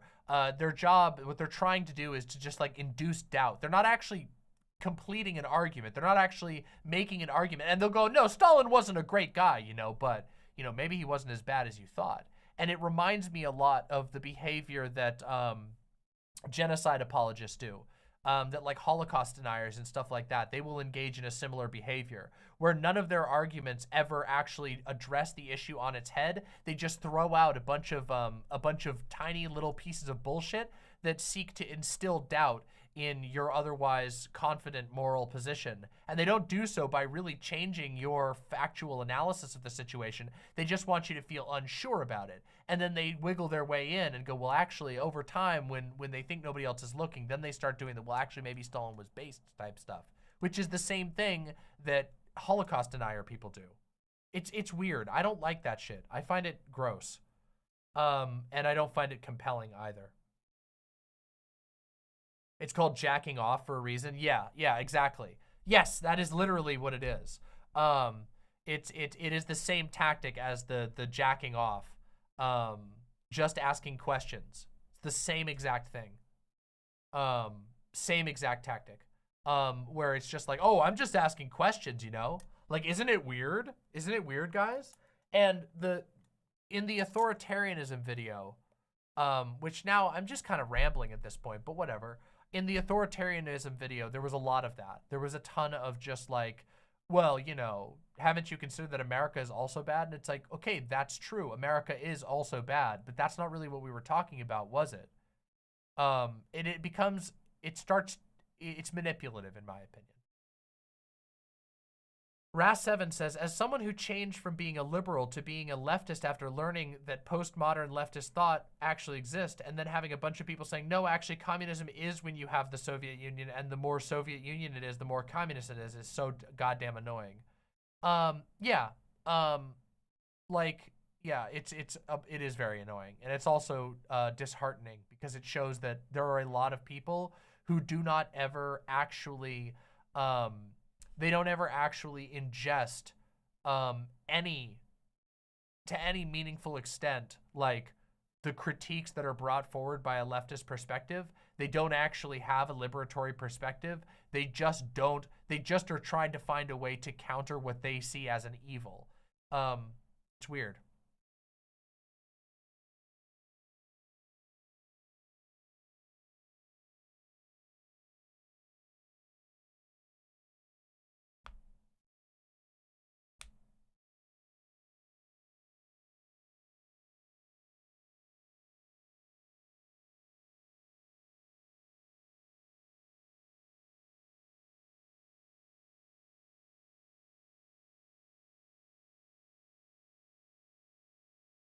Sunny Joe says the video was kind of like authoritarianism is actually good. It was a stupid video. It wasn't really exactly that authoritarianism was actually good.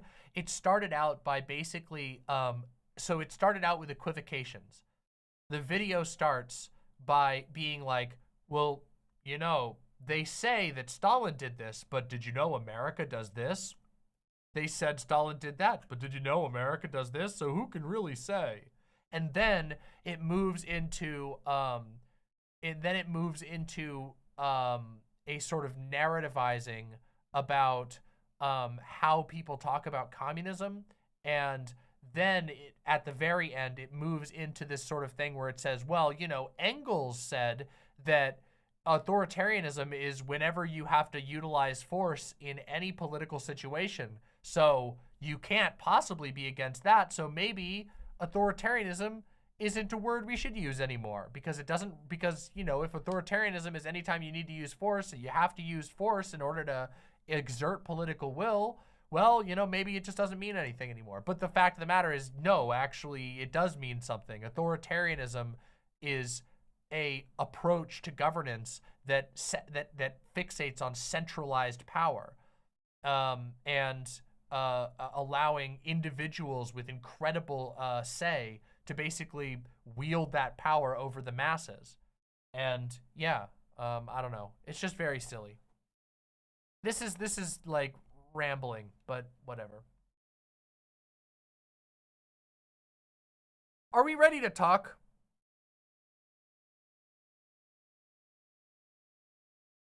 Are we ready to talk? Impmas technically started 3 days ago? Why did Impmas start 3 days ago?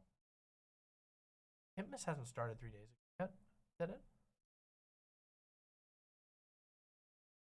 How can if Impmas is defined of when I started, how could I have possibly missed it? Was I in a delusional fugue state?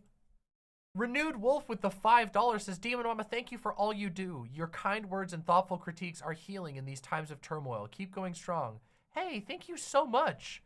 Wow, that really means the world to me. That's a really kind message. Thank you. I really do my best. I really do my best.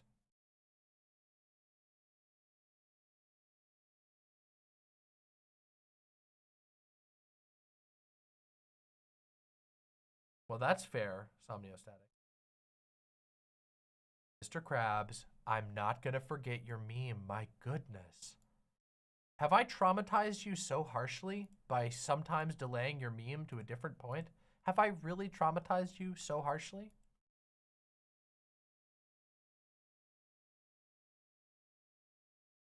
Ex-Oblivion says, yes, you were, Demon Mama. You came into my room, pet my cat, stole my energy drinks, and then declared that Impmas had begun.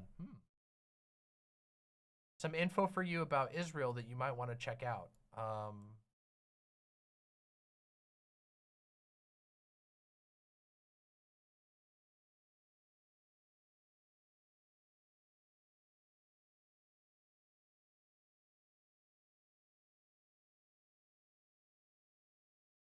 This looks like a lot. I will have to look at this off. Thank you for the... Okay, let's check these memes. All right, we'll do the memes. Let's do the memes. Kiniku Man meme of the day. Let's do it. Yeah! Whoa! But fucking whale munch!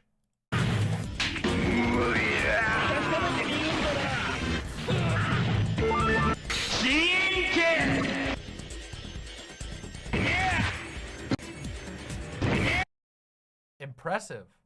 Impressive. Hypno Amber with the $2. You have kept me going recently, so thank you.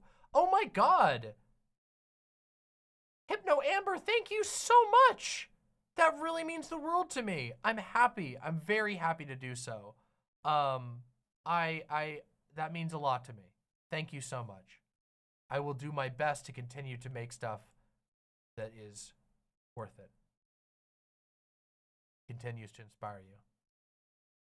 Krito says, how's it going, Demon Mama? Just got back from Killers of the Flower Moon. What a really good movie. I hope you enjoyed it. And we're just going through some memes, and then we're going to be hitting the road running on our topics of the day. Let's see.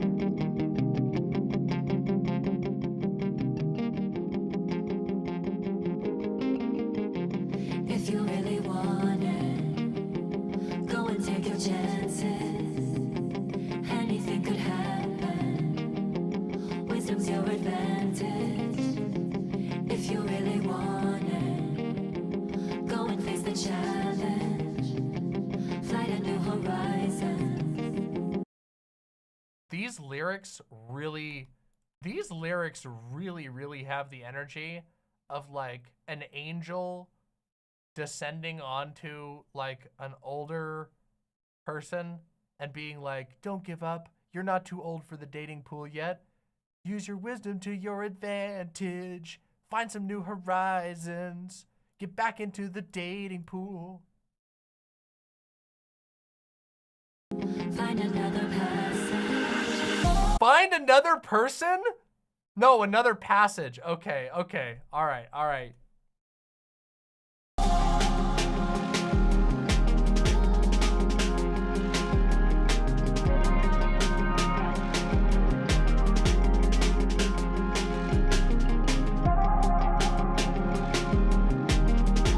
Okay, this song is not bad. It's a little got YouTube, like YouTube, you know, lo-fi beats remix energy. I will say it's a little weird to have like super powered Super Saiyan Sonic looking at me while this song is singing, because it really doesn't feel like like it should be a Sonic song.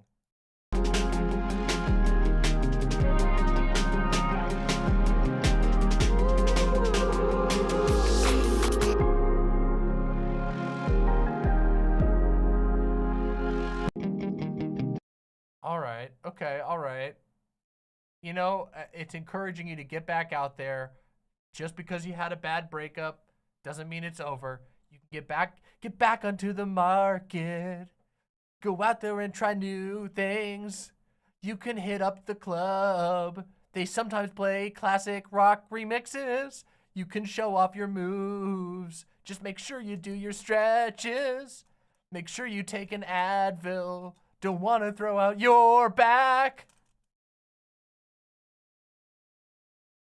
Stay back. Stay back. Get the music out. They got fucking Patrick in here. Why the fuck they got Patrick in here? Lee, I need you to wave dash forward and wave dash back every so often. Yeah. Bro, I'm begging to leave me alone. Why is it so I'm long? out of here. Bro. Long Patrick can't hurt you. Long Patrick.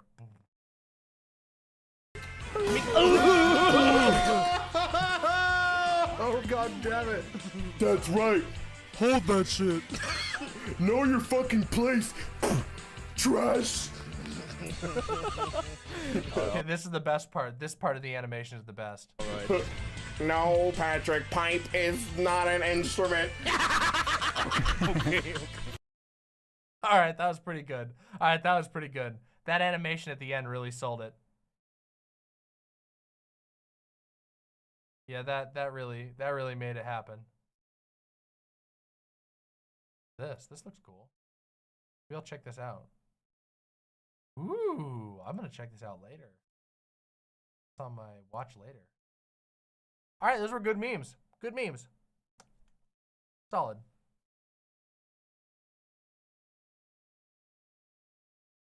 Can we react to the new Eamon animation? Possibly in the react segment. We'll see how my energy holds out. I can feel that my throat is starting to hurt already, and we have a lot of stuff still to do. Mithril with the gifted 5 memberships to the YouTube channel. Thank you so much. Thank you so much. Really means the world to me. Get some tea with honey in it. Yeah, it's a good idea, but there's a song about Berserk. Ooh. That on my watch later too. Wow, that looks cool. All right, I'm already liking it. I'll put it on my watch later. Thank you. It's not a bad idea, but honestly, it's really hot in my room right now. I gotta keep my wits and my voice going for the coming segments. But first, my lovely, lovely imps, it's time for the first segment of the day. But before we do our first segment of the day, our first real segment of the day, before we do that, please press like on the stream. If you have not pressed like, press like right now. Do it right now. You will help us grow in power. And I need to grow in power because you guys know more people deserve to see my wonderful stream. If you've already pressed like, you don't have anything to worry about, do you? Really don't, do you?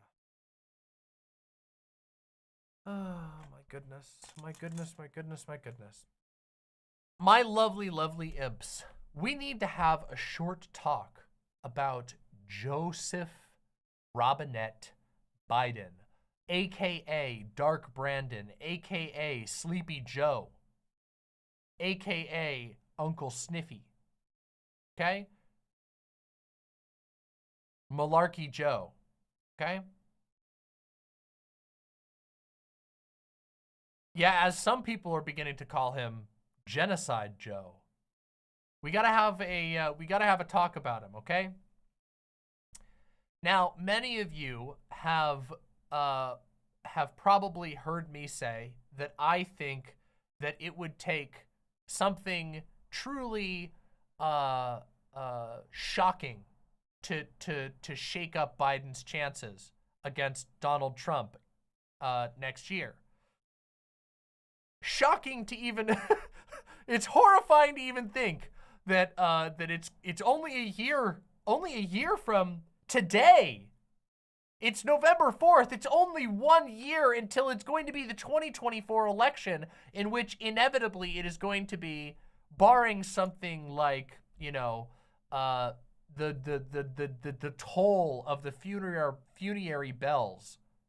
It's going to be Joe Biden versus Donald Trump in just 1 year.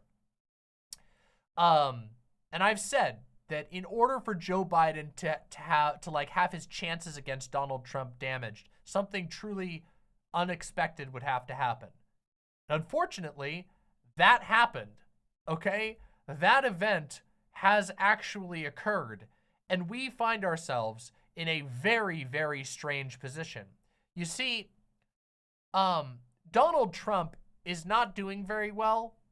He is in a lot of trouble. He's not able to focus on actually campaigning. He's been in a ton of legal trouble. The Republican Party has a bunch of random people who are trying to pull attention from Donald Trump for various reasons, although they've mostly failed. Even still, the Republican Party vote is split at the moment, which means that Joe Biden is, at least, you know, theoretically, in a very, very good position for winning against Donald Trump. I mean, he already beat Donald Trump once, and, you know, you'd have the incumbent advantage, and also the Republican Party is in disarray. However, as many of you will know, the Israel-Palestine situation has really gotten a lot of international attention. And specifically in the United States, a very particular demographic has been activated on this issue, and that is the left-leaning youth vote. Now, youth vote is huge, okay? And the left-leaning youth vote is massive. But there's a problem with the youth vote, which is that they're unreliable. And what I mean by that is that from a pure statistical analysis, young people don't vote all that often. And there's a number of reasons for this that I'll explain right now. One, they're busy with living their life. Young people have lots of stuff going on. They're going to school, they're working jobs, they're going to parties, they're doing all kinds of wild stuff, okay? Young people have a lot going on in their lives, and politics can be a little boring sometimes, let's be honest. So sometimes they just don't show up to vote. That's the first thing that's up with them. The second thing, and this one's pretty important, is that they don't have a lot of autonomy. That's right. Young people, as it turns out, are actually very, very easy to disenfranchise, even if they are into politics. And this is one that people don't talk about very often because they like to fixate on the first one, which is the partying and the young people being young people thing, you know? But the second one is really important. Think of it like this. I'm going to give you an example, okay? College campus, right? Many of you probably went to college.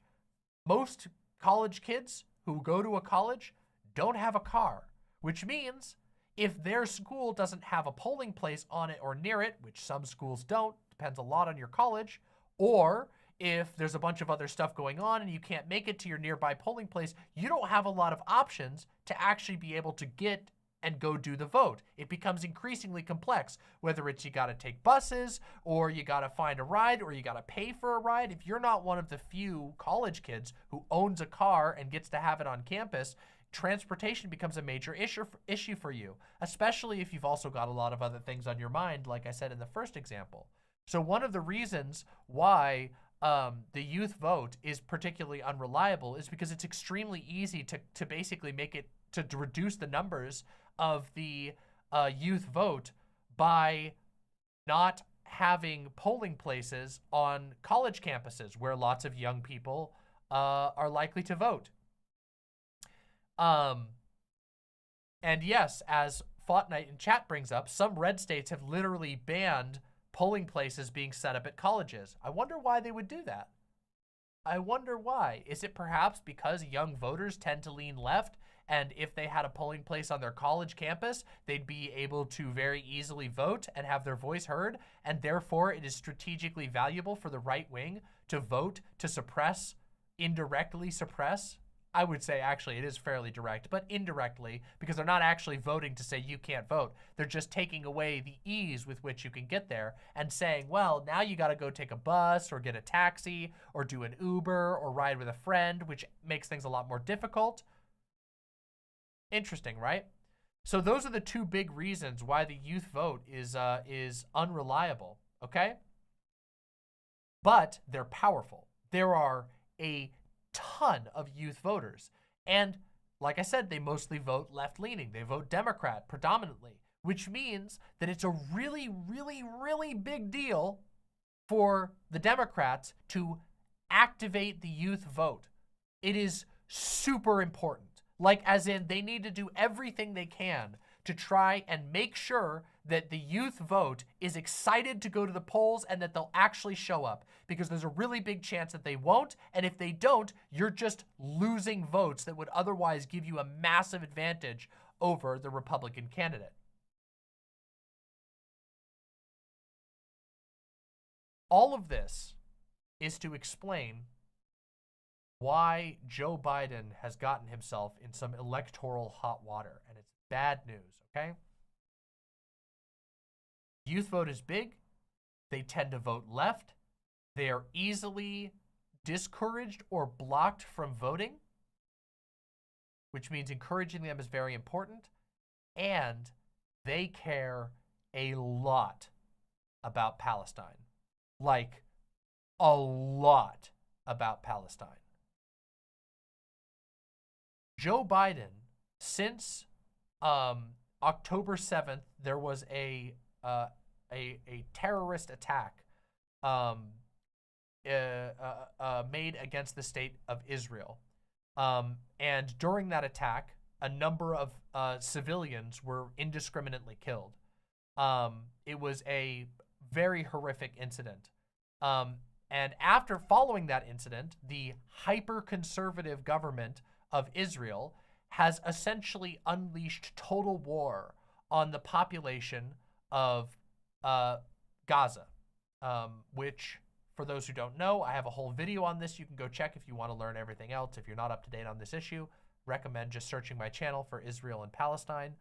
But Gaza is a militarily occupied region that formerly was considered Palestine. And it has been described for a very long time. The conditions of life there have been described as an open-air prison.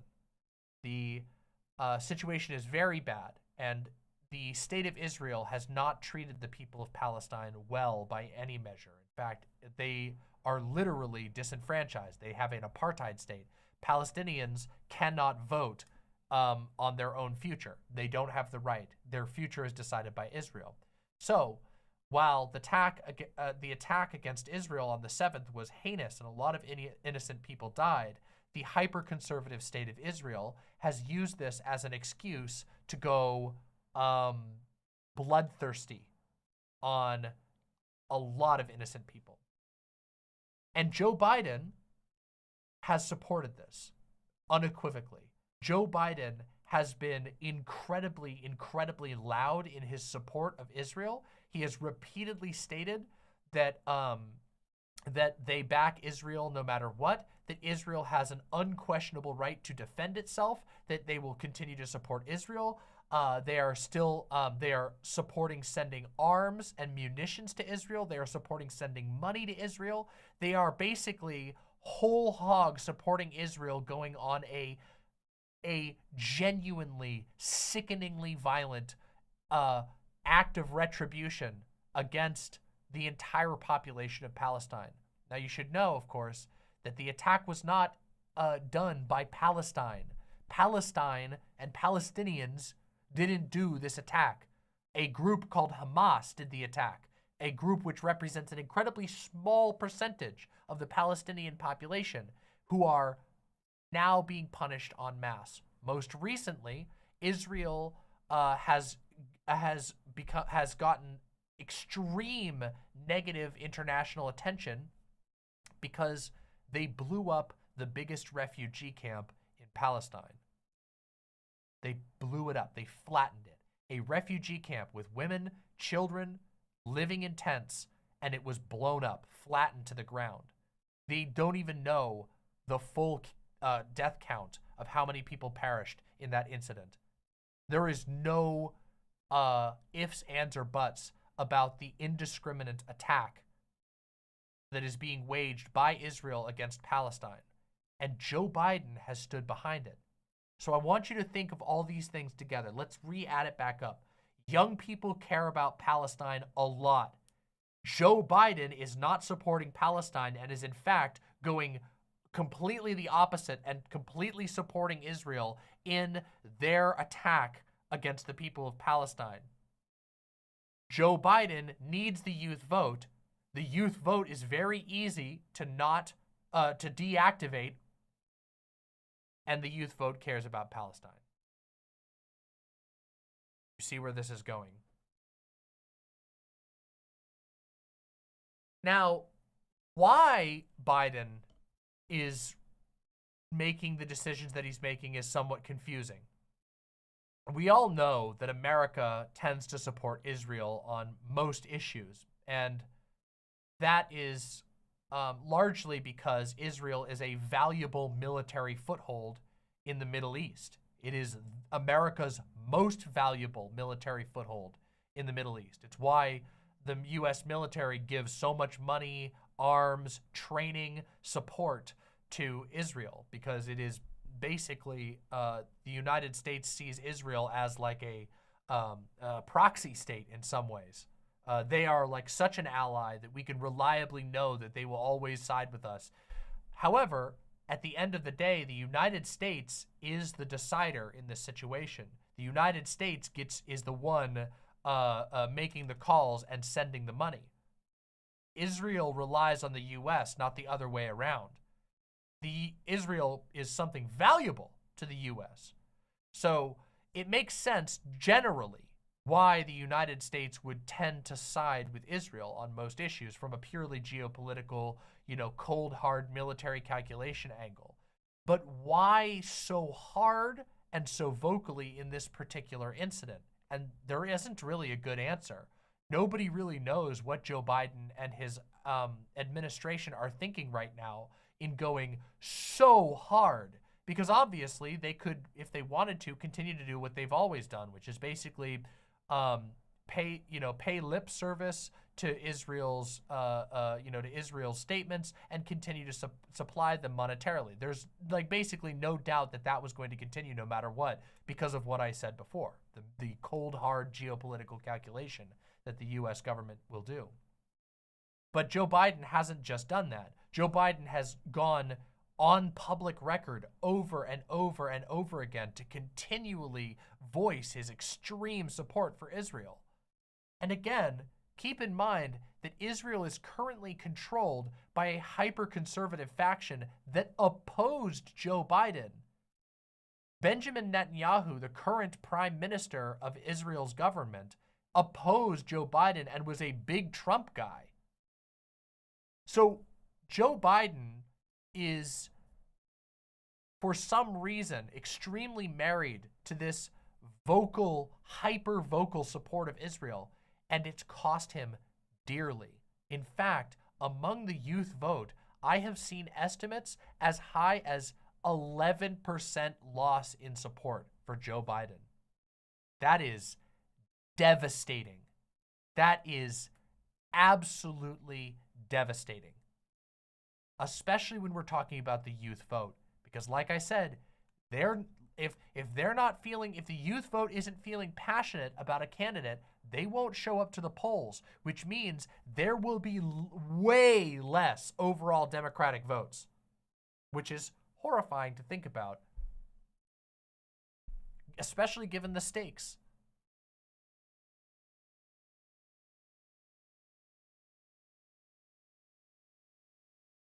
So that was a bit of a long setup for the situation and an explanation of what's going on, but it is not good, okay? Joe Biden has made a severe miscalculation. Now, I don't know if it's because his team isn't paying attention to polling, or if there is some other motivating factor, like perhaps Joe Biden's personal feelings on the matter are such that he is like, we're going to stand by Israel to the very end. We're going to take Israel to the hilt, no matter how bad it gets. But, like, it is sort of a bipartisanly bad look right now to stand behind Israel unequivocally when they just blew up the largest refugee camp in Gaza and everybody knows about it. Every single person in the world saw this, even conservatives, okay, who traditionally back Israel no matter what, even conservatives. Fucking Piers Morgan was denouncing Israel because of the refugee camp bombing. Piers Morgan, who we just watched go on like interrogate a Palestinian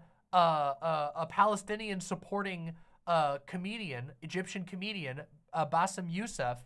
He just interrogated him over and over again. Do you deny? Do you denounce Hamas? Do you denounce Hamas? When he was trying to talk about the fact that his family, that his family was in danger, who are not members of Hamas, who are being put in danger, and Piers Morgan says, do you denounce Hamas? Do you denounce Hamas? Yeah, Wolf Blitzer was even giving the IDF pushback. It is absurd, okay? It is such a very, very bad decision. Joe Biden has miscalculated so severely on this issue that I think it's actually endangering his electoral prospects. And given that this issue isn't going to go away, and we only have a year before the election, this is very bad. As it turns out, genocide, mass death, is a really important issue to young voters. And Joe Biden's sort of just completely blind support for Israel has not done him any favors. And his team just doesn't seem interested in acknowledging the truth. They don't seem willing to acknowledge the fact that people aren't happy with his position. Now, on a general democratic level, that's an issue. You know, the president is supposedly, and we all know this is bullshit, but the president is supposedly supposed to, be the ultimate representative of the voice of the people. You know, he's supposed to listen and be the voice of the people. But on even on a lesser level, he is responsible as a democratic president. He is responsible for making decisions that will ensure that the Republicans don't take power. And this is especially important when we're talking about Donald fucking Trump being the other person that he's running against. Donald Trump, whose current plan is to get into office as soon as possible so that he can pardon himself of all of the crimes that he is being investigated for. Donald Trump, who has, since he left office, has been involved in a myriad of civil and criminal court cases because of his behaviors during and after his presidency. And it's not some kind of even if you wanted to say, there are people out there who are like, it's a political witch hunt against Donald Trump. No, even if you were to turn off all of the explicitly political ones, he has a mountain of civil lawsuits. Right now, he's in a heap of trouble because it turns out that he and his cohorts were lying, allegedly. Actually, I think, has he been convicted on that yet? I think he was. I'm pretty sure he was, on lying about the property value of multiple of his properties, defrauding his own investors. This isn't even arguably a political witch hunt. The Joe Biden campaign has nothing to do with whether or not his investors find out they've been defrauded.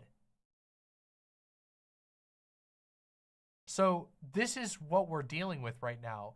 A Joe Biden White House that is, ironically, completely asleep at the wheel. They are unable to keep up with the current political situation. They don't know what the opinion is on the ground. And let me tell you, people are very, very motivated by this Palestine issue, okay? The protests across the US have been massive. And you got to think, remember how I talked about how it's kind of hard to motivate the youth vote unless they feel strongly about something? Well, they feel strongly enough about Palestine that they're showing up in every major city in the United States for free Palestine protests. There has been a huge wave of massive free Palestine protests all over the US, largely driven by youth voters. So I just want you to think about that. If youth voters are difficult to motivate towards voting, but they're motivated enough to get out into the streets to protest, that just shows how important this issue is to those people. And the Biden White House doesn't seem to care. They don't seem to even be paying attention to the fact that they are alienating a highly activated base of supporters, of potential supporters.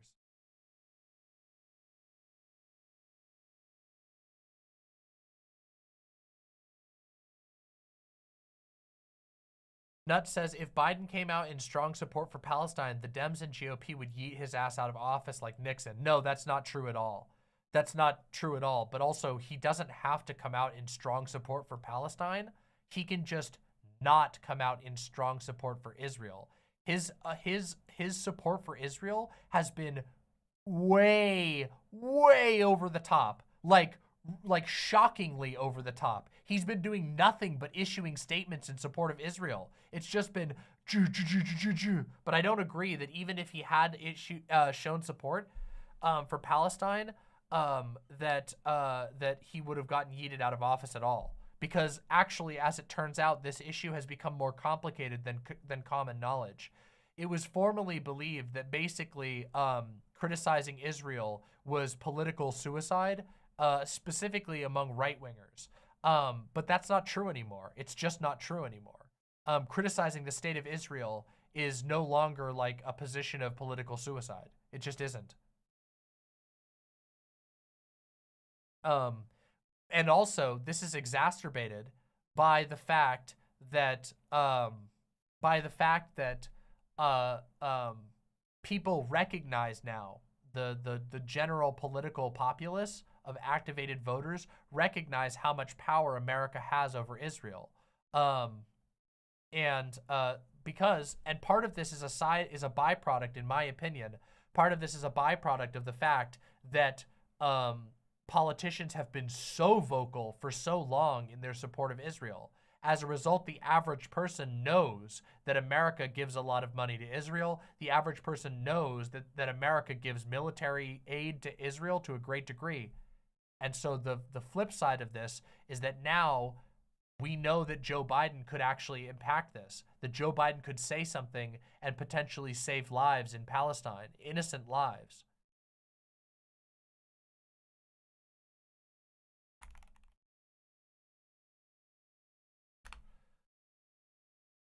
It is, I wanted to see if we can get the current numbers as of yesterday is that 9,448 Palestinians have died. About a third of those, a little over a third of those are children. That is shocking, okay? By no measure is this like some kind of a war against terrorists or a war against extremists. This is a war that is being waged predominantly on innocent people, with over a third of nearly 10,000 people. Actually, it's closer to like 50%. Let me see, hold on.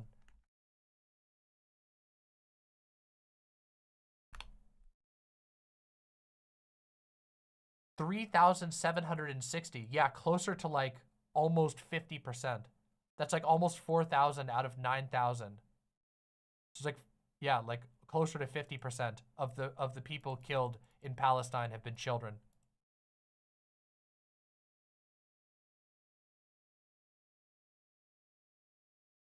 And And now everybody knows that Biden could affect that. As it turns out, Joe Biden has made a big mistake here. Now, there's still time for Joe Biden to change direction. A lot of damage has already been done, and some people are simply done with Joe Biden. This has severely damaged his polling numbers, especially among the youth vote, but it's not done yet. He could turn it around, and he should. And honestly, all those of you in my audience who are particularly politically connected or motivated, you should do what you can to continue to build pressure on Biden to change this for two reasons. One, because it's obviously the right thing to do. Biden does have the power. He does have the power to save lives in Palestine. He can apply pressure to Israel that will slow their deranged killing of innocents in Palestine, okay? Seriously. That's the big one. And secondly, because if he continues with this way, there's a very good chance that his ability to beat Donald Trump comes into question, and that would be a disaster for everyone, not just for Palestinians. That would be a disaster for everyone. We already know how Donald Trump's international policy was disastrous, but also his internal policy has been terrible. So there's two major reasons to try and pressure Biden to change his position on this.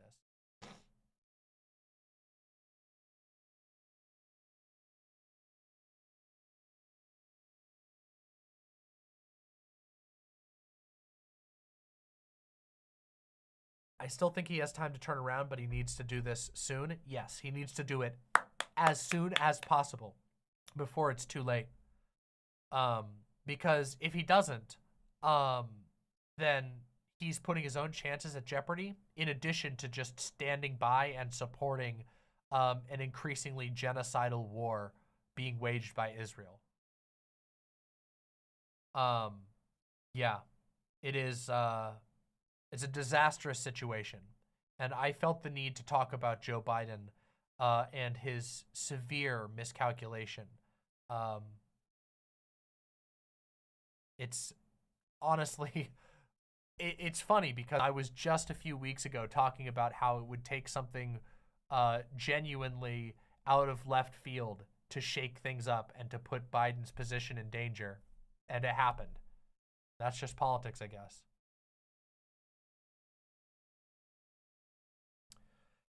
Oblivion says, have you seen the BS Fetterman is talking? It's so bad. Yeah, it's been pathetic. Fetterman has been totally pathetic. Even going to the degree of having a guy who was questioning him thrown out of a bar in a video. It's just Fetterman just dipping his head in the toilet right now. It is a pathetic play by him. I don't know what he was thinking. That video is going to do a lot of damage to him, regardless of what you think of the guy who was asking the question. The guy was kind of annoying, and as I understand it, he's got some bad political opinions. But in that video, he was just asking as a voter, and to have a video of him getting thrown out of a bar after. On the video, Fetterman does like a nod to his security guard, and then the security guard just like yanks the guy out of the building. It's a really, really bad look. It's like that's the type of thing that a Republican candidate would get caught doing, not a liberal Democrat who leans left. Keep in mind that Fetterman's base is a bunch of activated left-leaning liberals, and genuine lefties. He was carried into office by those people, and now they're going to see him utilizing security to throw out a guy who is being critical of his heinous positions on Israel.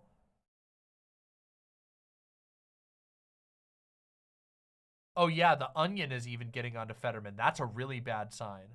You know you've really messed up if the Onion starts roasting you on this particular issue.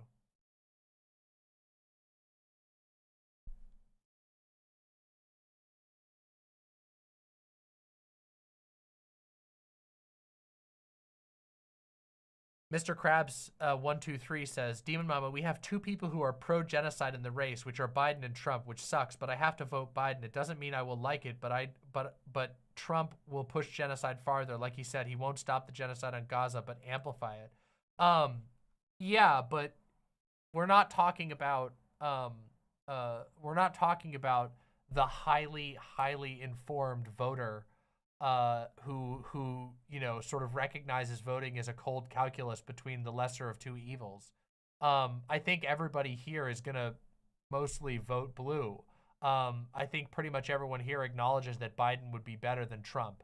I think most people who are like going to be making that calculation, who are very politically motivated, are going to recognize that. Obviously there's the far right wingers, but those guys, they're like Trump or die. You can't reach those people in that, they're never going to vote for Biden. But it doesn't really matter, because what we're talking about is a group of people who aren't, they're not super politics brained. They don't spend all their time watching political streamers. They don't hang out in the chats of political streamers. They have issues that they care about, and other than that, they live their lives. And those people are not as committed to, vote blue no matter who. They'll just not really care that much if they feel like the candidate is not motivating them. There's a lot of people like that. Statistically, like, most Americans don't vote.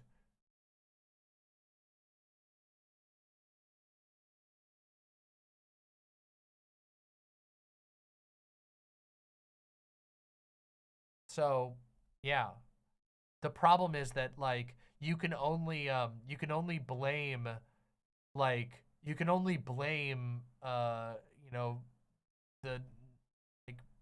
I don't know, you can't blame Bernie or Busters for this. You can't blame ticket splitters for this. You can't blame anybody for this. This is Biden's fault. He's discouraging his own voters, and he's doing it in a way that everybody knows will happen. Everybody knows the youth vote is notoriously fickle. That's how it is. It's just a fact of reality, and he's not respecting it. It's a bad play. He's not doing a good job. He's not doing his job. And the Democratic Party is failing to respond to the situation. So, like, while obviously I think that voting for Biden is obviously better than Trump, there's no doubt about that. And in fact, voting for Biden is better than not voting, because otherwise you will get Trump, and Trump is horrible. That's the entire argument that I'm having here. But I need to point the finger at who deserves the ire. And the person who deserves the ire here is Joe Biden. That's who deserves it. He's the one who's messed up. He's the one who is messing up. He's the one who is vocally supporting a genocidal war that has killed nearly 4,000 children. So the sad thing is that all of us here who are willing to vote for Biden because we don't want Trump, we're going to be one of the many people who pay the price. Doesn't it suck? This is one of those moments where you start to understand why so many people are checked out of politics, because it's the worst feeling in the world when you're like a principled person and you go, yeah, I recognize that I don't agree with Biden on everything, but that Biden is obviously a better decision than Trump, so I'm going to make sure that I do what I can to get Biden into office over Trump for the greater good, because I'm focusing on a bigger issue. And then you just realize that the guy is so bad and so incompetent, so shitty at his job, and so careless that he's bungling it no matter what. That no matter what we do at this moment, no matter what people like us do at this moment, he's doing more damage to himself than any of us could ever ameliorate.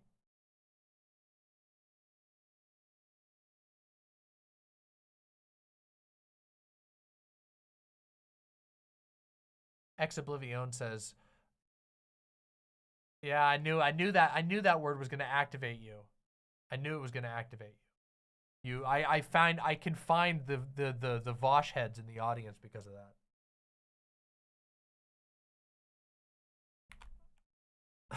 you got grab nuts. There you go. But it's, hey, I'm using it right. I also think that meme is very funny. Killjoy says, it's super important that people know that we need to vote in the primaries because AIPAC has sworn to unseat Dems who support Palestine and have taken a fuck ton of conservative money to do so. Yeah, I have no doubt about that. Voting in your primaries is important.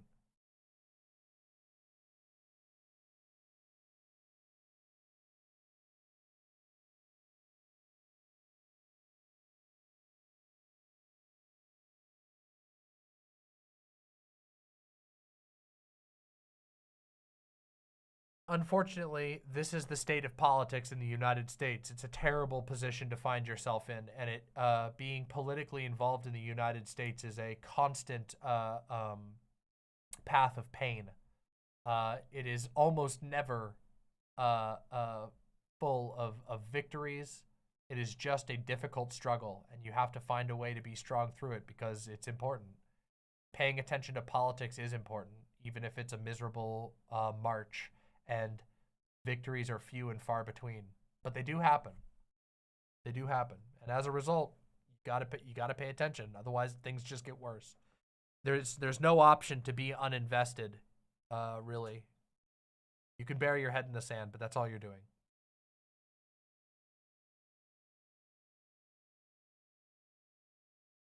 Kretos says, I'm worried that this is going to have downstream effects of alienating people from the Dems generally, which will have bad results for local elections where things matter more. Oh, it will. Yes, undeniably.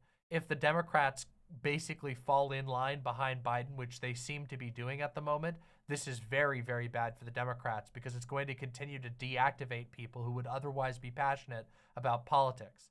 It's something that needs to be addressed, and it's a serious problem with the Democrats. Liberals struggle with this because they're so blue no matter who brained that they forget that like blue no matter who is a strategy for defeating Republicans, and that's it. Other than that, you have to still do a lot of work to improve the state of the Democratic Party and to move beyond the limitations of the Democratic Party. You can't just throw up blue no matter who, ad nauseum.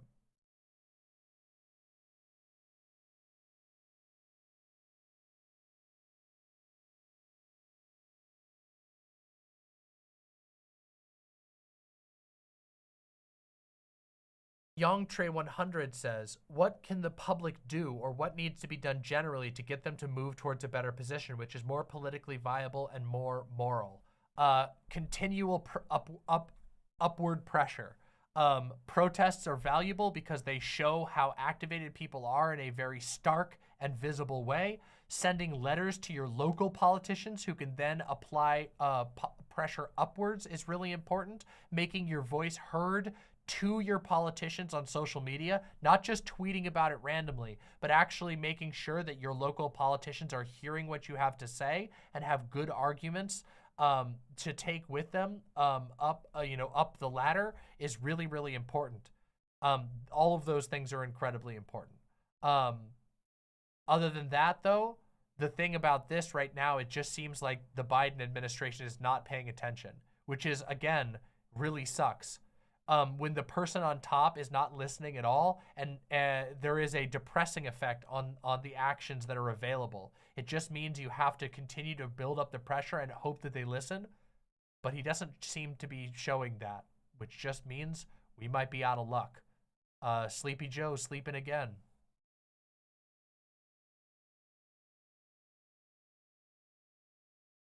Keep the pressure up, though.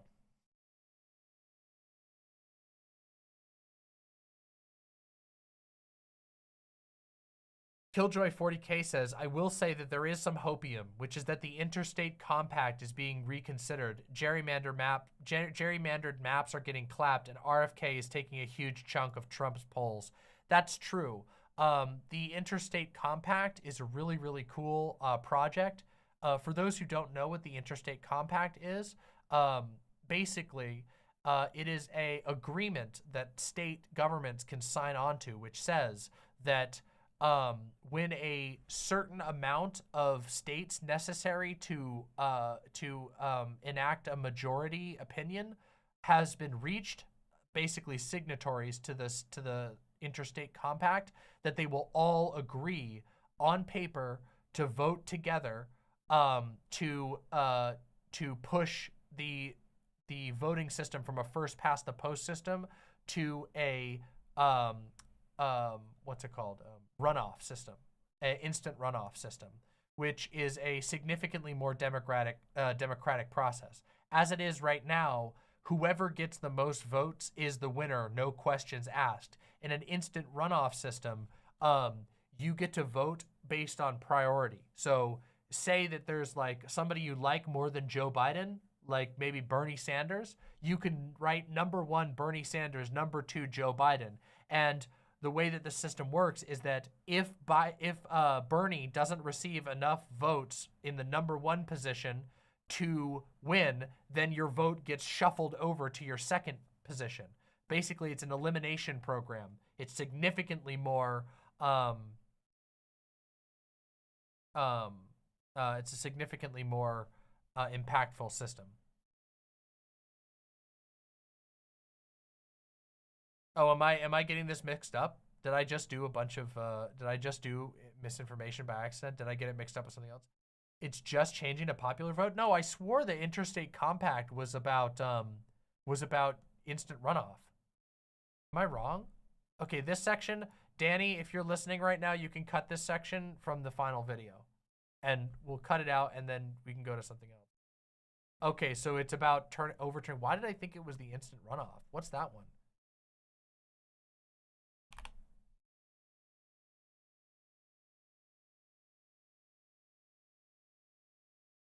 Is there more than one?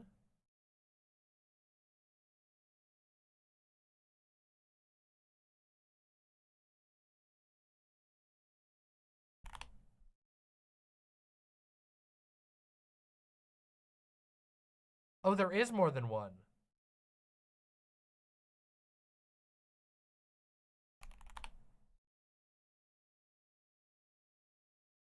Okay, so the one that is gaining in popularity is the National Popular Vote Interstate Compact. Okay, I'm gonna message Danny real quick to cut this part out.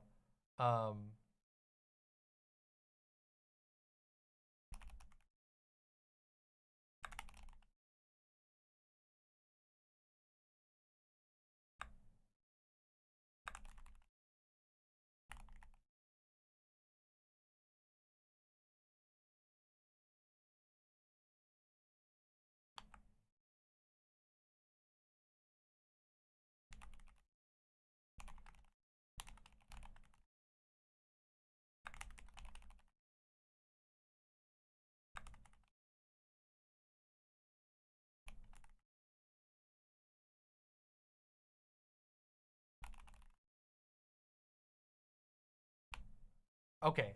Anyway, I'm gonna wrap up this segment real quick by saying, this is gonna be the sort of wrap up here. Okay. Joe Biden really messed up. He's made a serious miscalculation by backing Israel as vocally as he has, especially in the face of changing news. It would be one thing if he supported Israel. We expect a lot of American politicians to do that. But he has been extremely vocal about it, even as horrific news has come out of Israel's actions in Gaza. Horrific news. This is a big mistake, and Joe Biden needs to fix it. Otherwise, we could be in a lot of trouble, actually seriously damaging his polling numbers among the youth vote. So here's to hoping that everyone out there will pressure their local politicians to pressure Biden to change his position for the good of a lot of people. A lot of lives could be saved if Joe Biden can change course on this particular issue. Anyway, thanks for listening. Make sure you're subscribed to Demon Mama down below. And let me know your thoughts in the comments, okay?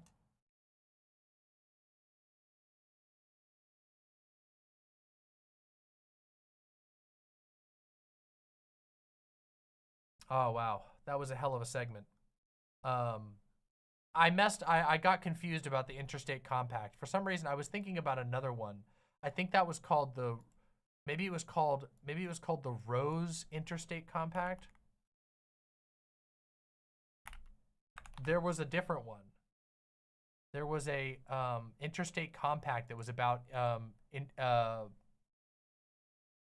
runoff voting. Doesn't really matter. I still think the segment overall was really good. That was a tangent anyway. Real quick, I wanted to read two super chats that I got. From Atheist Mando with the $5 says, if we think Amazon, Shell, Tesla, Blackwater is bad, I recommend looking into who has investment and heavy influence on 80% of businesses, aka Vanguard. Oh, that is a whole can of worms. Yeah, Vanguard has a lot of problems, and yes, they are insanely influential. Thank you for the $5, Atheist Mando. Vontux with the $5 says, considering the Mike Johnson MAGA wing is ascendant genocide, Joe hurting us makes me worried about evangelicals pulling off a genocide here if Trump wins. Yeah, that is a genuine concern. The current rising movement within the Republican Party is Christian nationalism, and it's bad. In fact, I wanted to talk about that a little bit. What a perfect segue into our next segment. What a perfect segue. But first, I need to catch my breath a little bit and hydrate.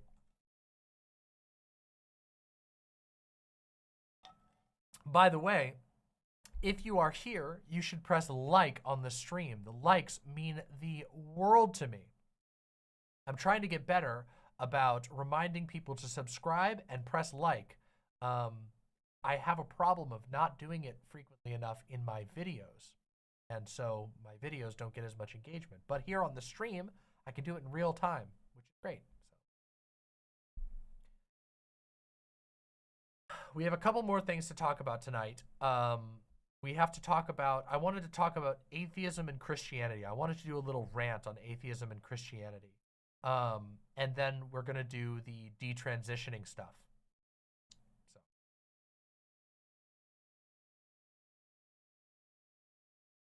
Okay, everybody.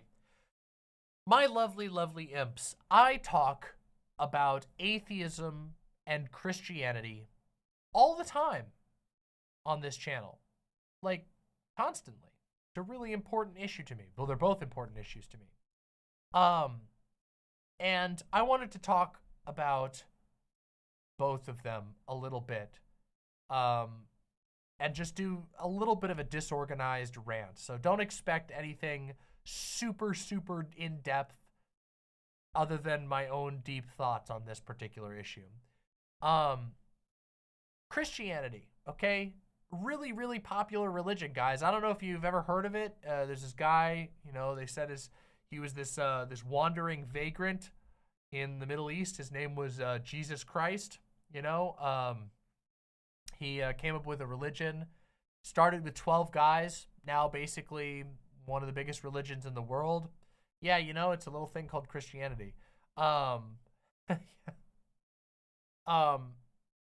Christianity has a insanely complicated history. Is the history of a good chunk of the world is intractably intertwined with the history of Christianity. And that has a lot of implications for our lives, the politics of the world that we live in now, including a very concerning state of affairs in the country that I live in and broadcast from and to, America.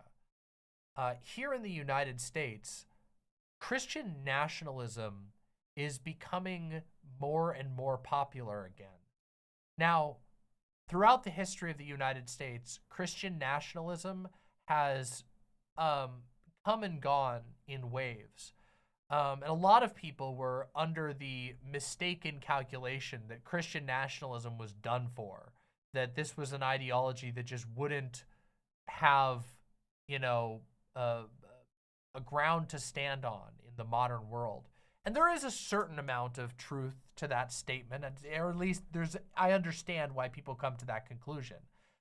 It's kind of hard to have an exclusively Christian supremacist worldview when you have access to the internet and can meet other people, and when you can realize that, like, oh, actually, you know, other people believe in different religions and they can be good people too, and some people don't believe in any religion at all and they can be good people. Kind of becomes difficult to, like, maintain this hyper supremacist, like, God has commanded us to turn the whole world Christian. It's hard to keep that zeal up, or at least so it seemed. The truth, of course, is that Christianity is a highly adaptive religion, and Christian nationalism has adapted to the digital age. And what that means is that here in America, there is a really, really growing Christian nationalist movement. And if you're not familiar with the term Christian nationalism, I maybe should have defined it a little bit earlier, but Christian nationalism is the idea that the United States is fundamentally a Christian nation, and that's the way it should be. That the laws and values of the United States should be based on and should respect and essentially put forward Christian values above other values. Now, it's kind of odd that this is such a popular viewpoint in the history of the United States when the foundation of the United States was founded on Enlightenment, secular, liberal principles. But this is a thing about Christian nationalism, is that it doesn't really seem to have any problem turning off cognitive dissonance about celebrating supposedly the liberal, Enlightenment, secular values of freedom and liberty and all of these things, while also saying, no, actually, though, we mean freedom and liberalism in a Christian way, though. It's a very weird thing. But Christian nationalism is having a weird resurgence right now.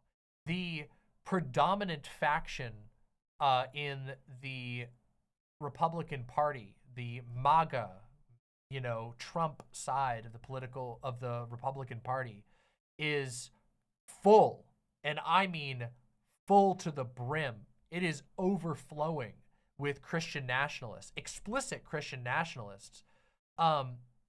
Myself and my partner have been looking into a lot of the big Trump backers, and wouldn't you know it, one after another, every single one is fairly vocal about their belief in a Christian nation.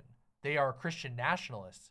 Churches around America that openly believe that America needs to become, they don't often use the word theocracy because they recognize that's a scary word for a lot of people, but they describe a theocracy, a nation guided by Christian values and by Christian individuals wielding power to create a nation of Christian values.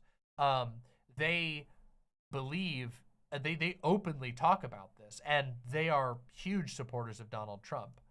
But more than that, even than these just backers of Donald Trump, there are a number of very, very popular right-wing organizations that explicitly believe in Christian nationalism that are essentially attempting to create a alternate world of entertainment, opinions, movies, etc., specifically catering to Christian nationalists and making it possible for Christian nationalists to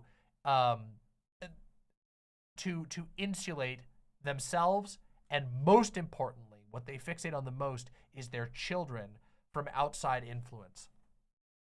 Two ones that you probably all know of is the Daily Wire and PragerU. These are two such organizations. But another one that you might also be familiar with is The Blaze. And it's very interesting because a lot of these organizations have been waning in popularity on YouTube, but at the same time, their third-party websites have been growing in popularity. It's really, really concerning to me. Because first off, Christian values are highly exclusionary, not just to gay and trans people, which Christians historically have a lot of issues with them, but also racially and obviously religiously. The type of values that are put forward by Christian nationalists as explicit Christian supremacy, they believe that other religions are inferior, not equal, not other ways of looking at the world. They believe that they are inferior and need to be converted. It is an aggressive,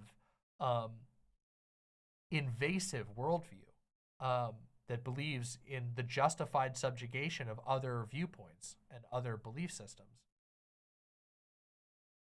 And places like Daily Wire, PragerU, The Blaze, and hell, even Steven Crowder have been increasingly setting up their own independent, internal, and siloed off entertainment networks. PragerU is possibly one of the most aggressive of these. PragerU's website, it has been exploding in popularity, even as their videos on YouTube decline in popularity. What they've basically done is they've managed to shift their demographic of viewers off of YouTube and onto a platform that is wholly controlled by Prager. And this, of course, comes at the same time that PragerU, through what I would consider to be a fairly sinister political agenda, has managed to get itself sort of verified by certain states, mostly right-wing red states, as usable as school material. This most recently happened in New Hampshire. New Hampshire recently approved PragerU materials, explicitly Christian nationalist, hyper right-wing children's material, to be used in public schools.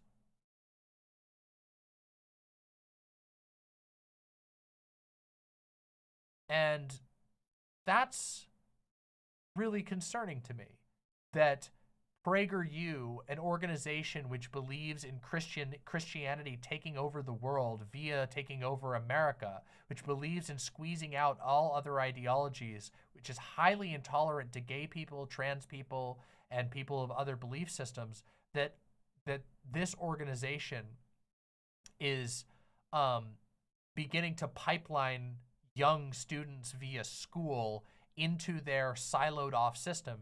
Maybe you watch something at school, your teacher says, here's this cool PragerU thing. You can watch more cool videos like this on PragerU.com, and then all of a sudden you're being fed a bunch of purely PragerU produced controlled videos in like the darkest algorithm possible. It's very, very concerning.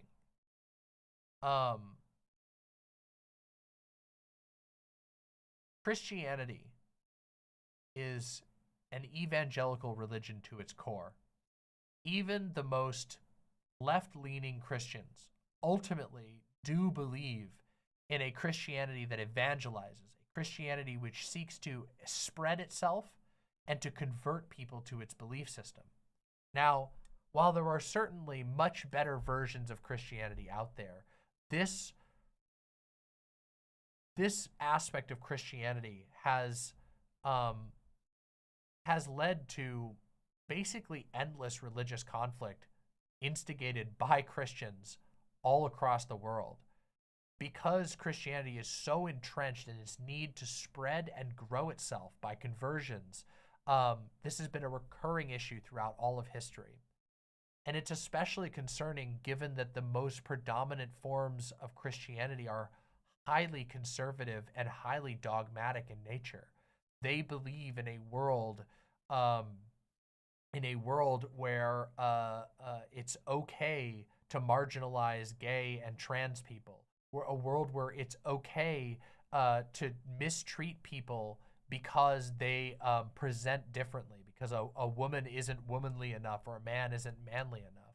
They believe in a world where women are second class to men, that men are called to be the leaders of the family. I grew up in a Christian cult I know what right-wing Christianity looks like. It is horrifically oppressive, and this type of viewpoint is becoming more and more popular in the United States. Now, all of this is a bit of a rant and a ramble about the state of Christianity spreading across America, this extremist nationalist Christianity, which is becoming increasingly popular.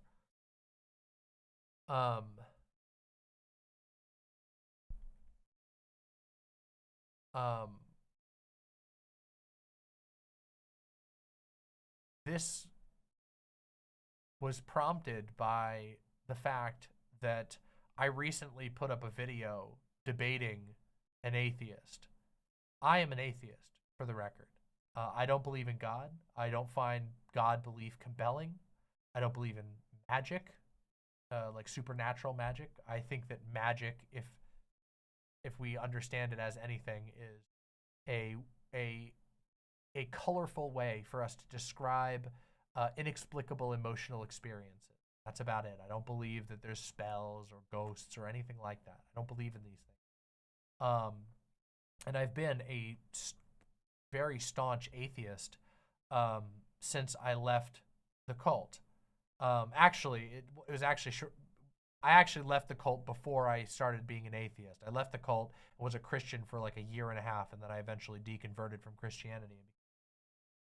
I've talked about this in my spiritual deconstruction video for those who want to hear the full story. I'm going to be making a spiritual deconstruction 2.0 soon as well, so keep your eyes peeled for that. And also, if you're enjoying this rant so far, make sure you press like and subscribe down below, because I talk about this type of stuff all the time, and I would appreciate your support. I'd love to have you as a part of it.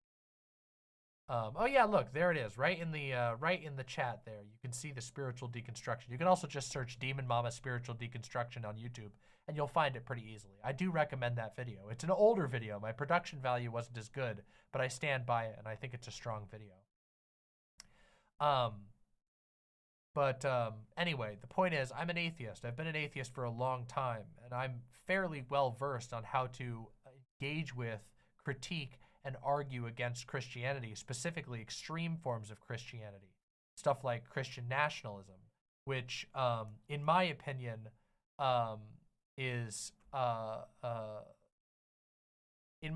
Christian nationalism is a horrific mutation of Christianity that takes all of the worst parts of Christianity and maximizes them and minimizes all of the good parts. Christian nationalism is it completely sullies the messages, the good messages that were put forward by Christ in the name of solidifying state power under the name Christian. Now, there are other Christians who believe that as well, who recognize that Christian nationalism is functionally, it takes the what is supposed to be sacred and holy and turns it into a power play for the world of man to control the fleshly world.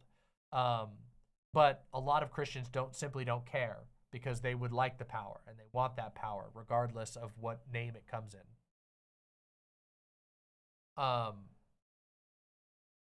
Yeah. But anyway, sorry, I didn't mean to go back into that. I started thinking about this topic most recently after my debate with an atheist, and the comments on that video were terrible, to say the least. Absolutely terrible. The comments, not all of them, but a lot of the comments were pathetic. And they were from people who self-identified as atheists. It's really funny. One of the main things that I said in that conversation was that I hate how a lot of atheists pretend they get mad at religion when they're actually talking about Christianity, and they make embarrassing errors where they'll be talking to someone who belongs to a different religion than Christianity. The example I always use is like an atheist will be debating with a Buddhist, and the Buddhist will be talking about something spiritual, and then the atheist will be like, yeah, well, how's Sky Daddy treating you? And it's like, you don't know how, do you understand how cringe you are when you're talking to like somebody who doesn't believe in the Christian God and you act as though they are? It is, ooh boy, it is painful and extremely cringy. There was a lot of that, even though that was a core part of the video, the core part of the debate that I was having. Multiple people in the comments. I have a comment that I wanted to read. Hold on. This one I just want to read just to illustrate what I'm talking about. And you guys will hopefully understand what I'm talking about now, because some people don't know what I'm talking about, but I wanted to read this comment, okay? Here's a comment, okay? Here we go. Ready? Religion is just a nice way to say cult. We just need to keep demanding the use of scientific analysis and evidence in quantity. I have a religious background and I tend towards anti-theism. To me, it's like you were fighting a war on the wrong side. Religious people have been the oppressors pretending to be the oppressed. Religion is a tool used in colonialism, not so much to Christianize as to take land and imperialize. Religion is purist. You can never be a good enough Christian. Religion has been a war cry throughout history. Religion is also very sectarian, and sectarianism leads us to battle with each other, brother on brother. Religion is obviously violent, and it separates people. Do you see what I was talking about there? Religion is a tool used in colonialism, not so much to Christians. Literally, they only know that Christianity exists. And by the way, I agree with a lot of what they said about Christianity, but they were indicting religion.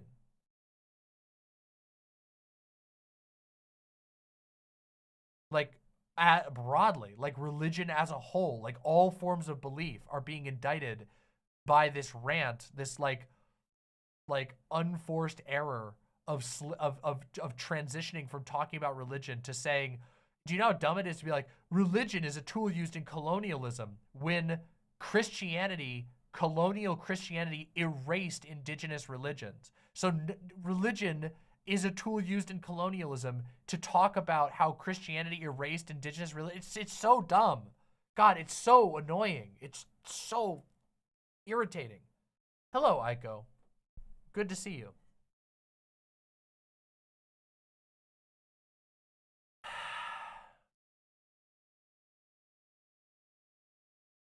And part of what agitates me about this approach is that it actually weakens the struggle against the most heinous forms of Christianity.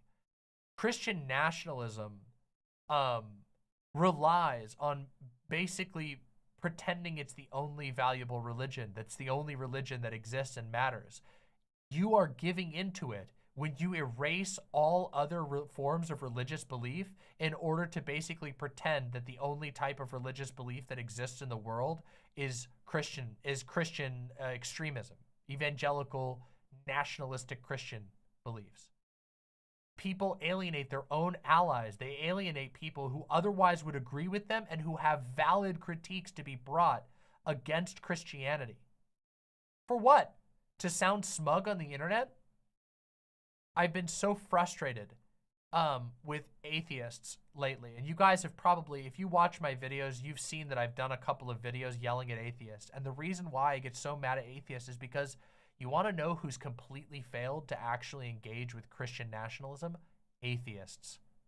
Atheists have completely and utterly failed to recognize Christian nationalism as a distinct form of Christianity.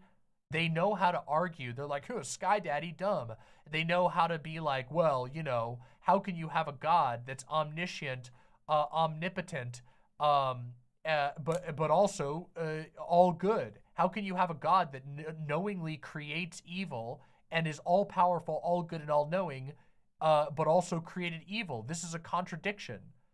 They know how to do these little arguments, these little quips, these little things like that, but they don't actually know how to identify meaningfully, distinctly, Christian nationalism, which is threatening to actually thrust us back into a dark age. And I mean that. If Christian nationalists win, there will be so much blood I don't even know how to I don't even know fully how to convey how horrible and bloody the world that Christian nationalists envision is. It is a world of sexual, gender, repression. What's the word I'm trying to reach for here? Sorry to stumble there, but it is a world where you cannot express yourself honestly. It is a world where you will be punished for having a divorce if you decide that somebody you married is mistreating you. You don't want to be together anymore. It's a world where they don't want you to ever separate with anybody ever. It's a world where women don't have the same rights as men. It's a world where you don't have the right to live as who you are, to love who you love. It is a world that got us to where we are now. It is a world where people hunt each other down for every single sin and flaw and use that to punish and torture. It is a world of mental anguish. It's a dystopia.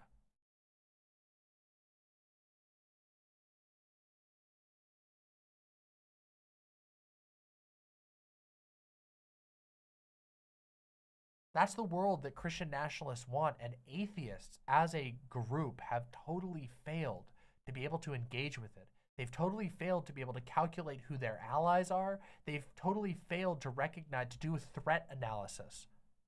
Yes, Christianity as a whole is a very flawed religion, in my opinion. I left Christianity because I don't believe in it, and because I think it's a flawed religion that encourages certain types of bad behaviors even in its best representatives. But what I care more about is the type of Christianity that is attempting to take over superpowers. The type of Christianity that believes that God has given them the right to have to use the threat of nuclear war to control the morality of individual people. The type of Christianity that believes that you should torture gay people into not being gay because that's the right path to get them to not go to hell. That is the type of Christianity that people need to understand and focus on and recognize. And atheists fucking suck at analyzing this. They fucking suck at doing anything but sort of smugly looking down on religion as a whole. Oh, religion is so bad. Even while there are brilliant spiritual people who are explicitly fighting back against the type of religiosity that wants to choke out the world.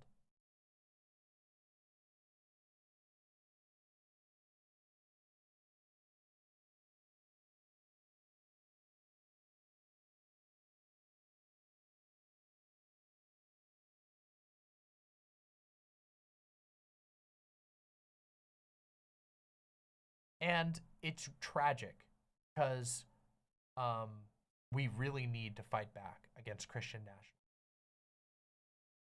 nationalism. I lived in that world, okay? It was horrible. It was horrible for me. It was horrible for every person that I knew. Every person who has left that church that I grew up in has become a better person for leaving. You have no idea. It's like nerve stapling. When you're in these religions, they're so repressive. They fuck your brain up. They scramble your brain. They're designed to manipulate you into always feeling in fear, to always feeling like there is a angry God looking over your shoulder that's judging every behavior. It literally promotes mental sickness.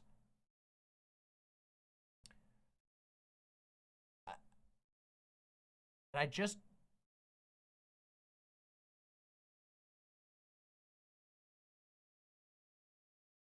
wish that we could do better.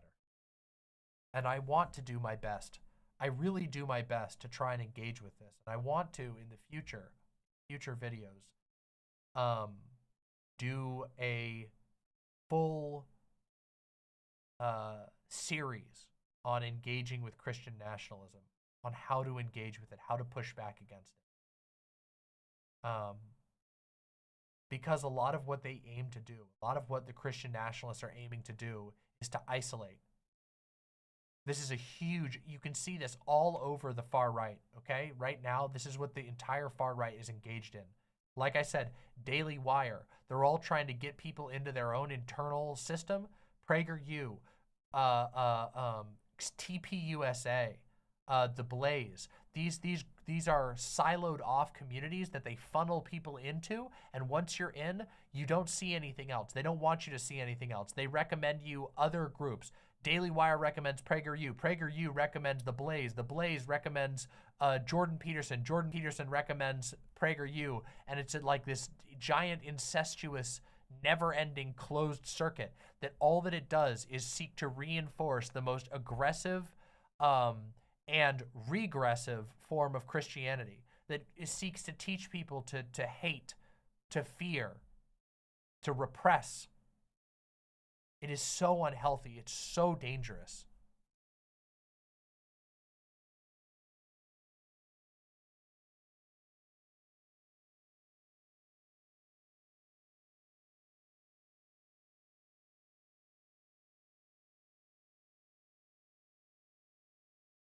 There's so many examples of this. So many people are being funneled off.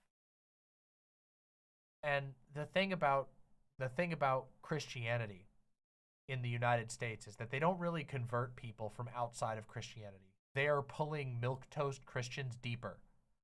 Your atheists aren't the ones that tend to turn into the Christo-fascists, okay?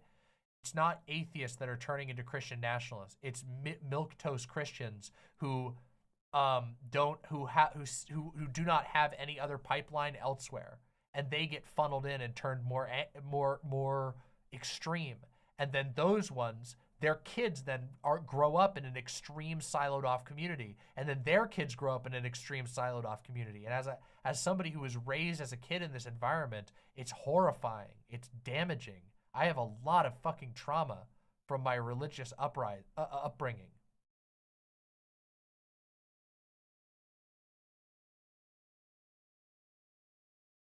And I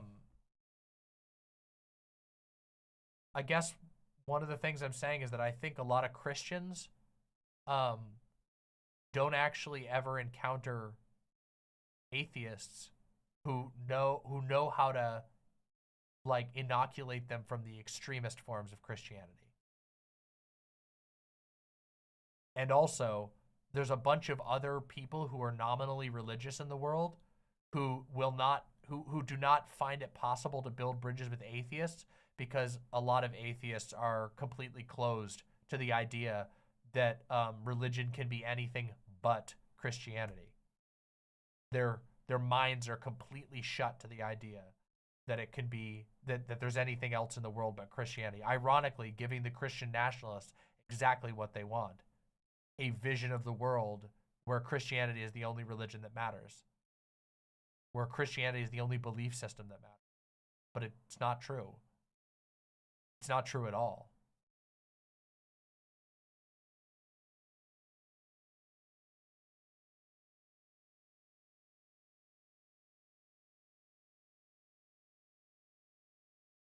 Hello, Kayla. Welcome to chat. Happy to have you here.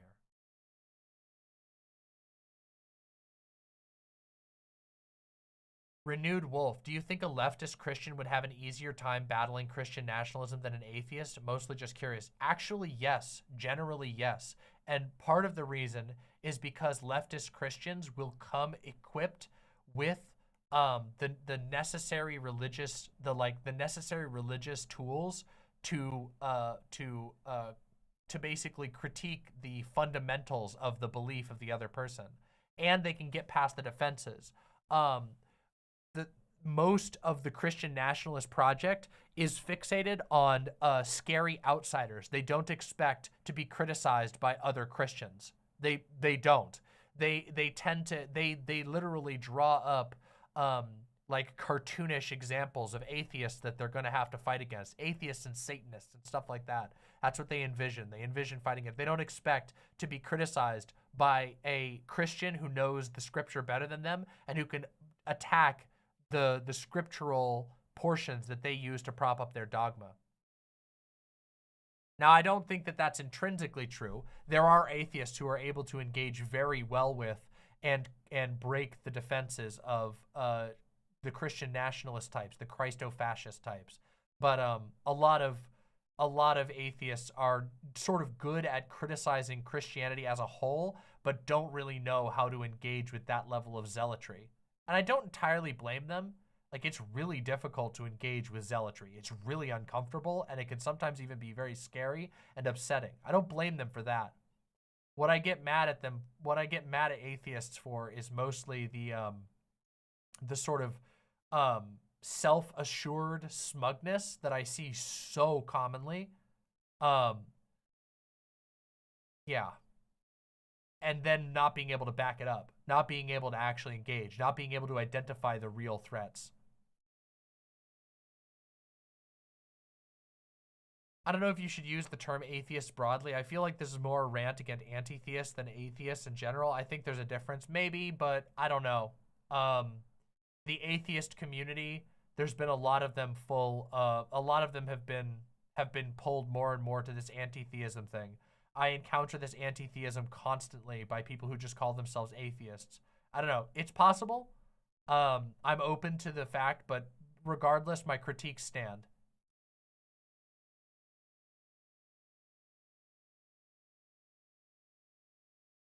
Also, there's something to be said. One of the most valuable things out there is stuff like my spiritual deconstruction, which, by the way, was inspired by another Christian spiritual deconstruction, which was done by Good Mythical Morning on their side podcast. I don't know if y'all know Rhett and Link from Good Mythical Morning. Rhett and Link used to be Christian, like very involved in the church. They were pastors. I think they were youth pastors. And they did a video on their podcast Ear Biscuits, which is their side podcast, called Rhett and Link's Spiritual Deconstruction. And that video was incredible. It's incredible. And I think it actually reaches a lot. Like, if I had that video when I was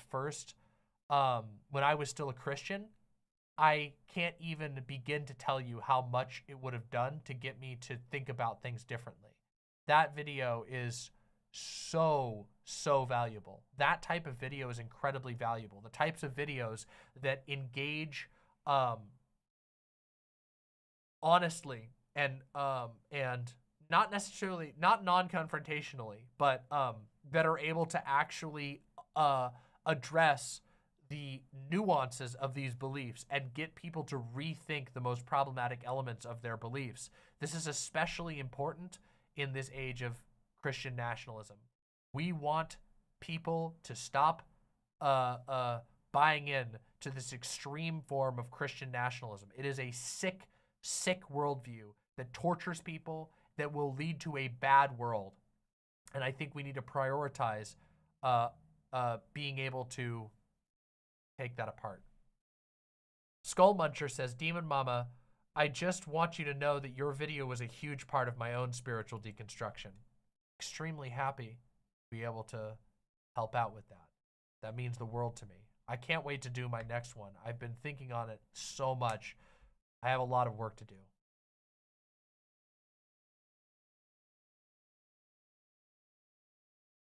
Anyway, this has been a long ramble about Christian nationalism and atheism, and I really want to encourage people to take Christian nationalism more seriously.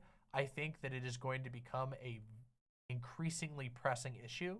I think that it already has. In fact, what we're about to talk about in the next section, if you're watching live, we're about to talk about PragerU and the detransitioning stuff. Kind of plug straight into this. Anyway, if you found this interesting, thought-provoking, etc., subscribe down below and make sure you press like, and also leave a comment if you have feelings or thoughts about this.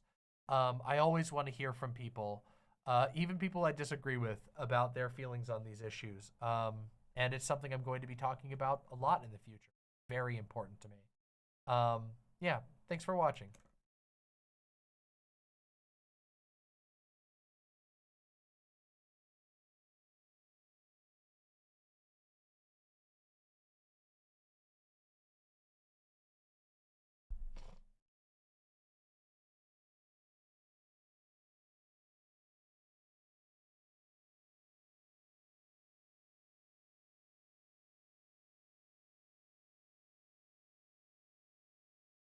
Yeah, we're going to get into that. Okay, so everybody, what we're going to do next is we have two things coming up, okay? Thank you, Chariot. I appreciate that. This was still very rambly, and I want to put my thoughts in a more constructive way. It's so difficult because I just find it hard. I find it hard to contend with the reality that we still live in a world where people take Christian nationalism so seriously. When I look back on that part of my life, it's like a dark nightmare, and it's hard to even believe that I ever lived that myself if it wasn't for how real the pain is. I've been reading Berserk a lot lately. I know this might seem like a weird segue, but I've been reading Berserk a lot, and the chapters that I've been reading most recently sort of center on a character's fall from faith, a character by the name of Lady Farness. And she's so fucked up. I hate her and I love her. But the process of like the way that her engagement with faith, the sort of twisted nature of her relationship with faith, and the way that that her history with the faith, the Christian faith, it's the Christian faith, but it's like kind of like flavored slightly differently. I don't really know why, but the Christian faith in Berserk, like her history with it, and how much it has twisted her ability to just like be a whole person, is incredibly painful, and it's meant that I've spent a lot of time thinking about this, like maybe anguishing about certain aspects of it, like just knowing how many people are still trapped in these horrifically toxic belief systems, and also how deep you get in. Like, I think back to when I was a kid. I've told this sometimes. This is a total random, I'm totally rambling. This is what I get for streaming while barely recovered from being. But when I was a kid, I remember there were times where my religious hypervigilance got to the point that I would have trouble making day-to-day decisions.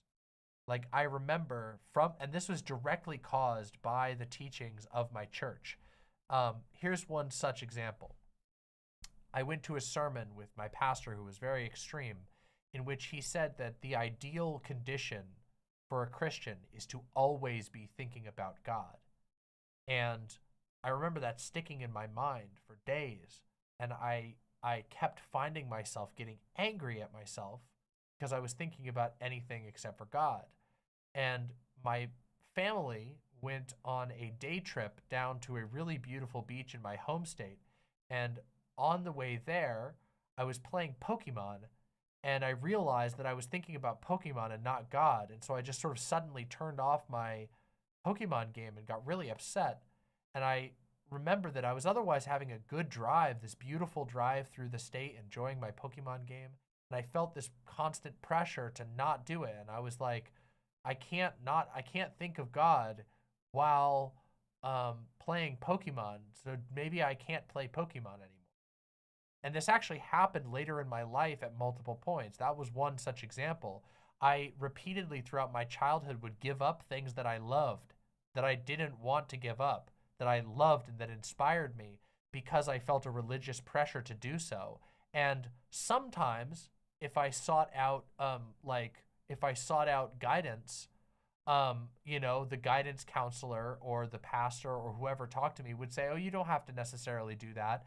You know, you can still serve God. But then it would be in opposition to what I was learning from the Bible and what I was learning from the sermons. So it meant that a lot of my life was spent in this, it was spent in this constant turmoil. And I remember giving things up, purging things from my life that I otherwise loved. I gave up video games that had, you know, unchristian elements in them, games that I loved and was inspired by. And it eventually progressed to the point where even in like when I was a teenager, there would be times where I couldn't make basic daily decisions. I mentioned this a little bit ago, but like I would wake up in the morning and I would struggle to choose my clothes because I didn't want to risk like that my agency would interrupt the divine plan of God, that some foolish decision, some inability to understand God's words would cause me to put the world into a bad state. It basically induced a sense of constant compulsion. And I did overcome them, and I would remind myself that that's like kind of absurd, but this is what I was taught constantly in various ways to think like that. It's just, I don't know. And thinking back on all of that nightmarish pain, not even to mention the gender and sexual pain. Oh my God, the suffering on that front is deranged. Endless guilt, the endless sense of not being good enough. It upsets me. There are so many people still live in that life, and that I don't know what the answer. I don't know if there's an easy helping them. A lot of them are just going to live and die in that type.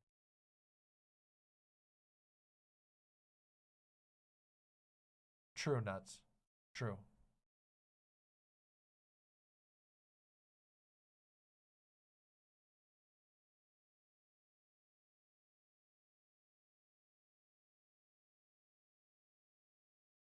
I don't know. I guess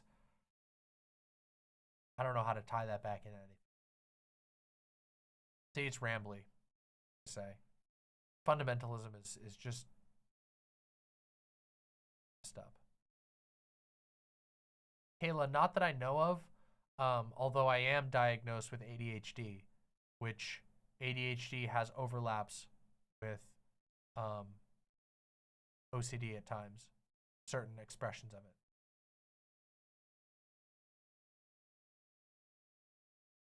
And yes, yes, exactly. As Gayfesh says, religion can basically induce similar behavior as is usually associated with OCD.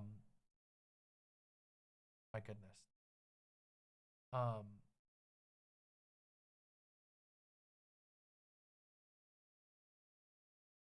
Gila Monster says many Christian sects teach queer people to self-punish and constantly pray forgiveness for their sin. It's brutal. Yes, it is actually. I want to do, this is what I want to do in my spiritual deconstruction. I want to get very real about trying to explain and describe and convey the specific type of religious torture that comes from like having a part of yourself that is can't get rid of, whether it's being gay or whether it's being trans, a part of you that is so deep and intrinsic to yourself that you can't get rid of, that isn't harmful to anyone, but that you're taught is harmful and inherently corrupting. How grappling with that for an entire lifetime completely damages your ability to ever fully embrace yourself. It divorces your own mind from itself. It shatters certain aspects of your mind. And it's not that you can't heal completely. It's just that the scars are always there. The scars always remain. I feel like I've healed a lot. Anyway, I'm really rambling at this point, but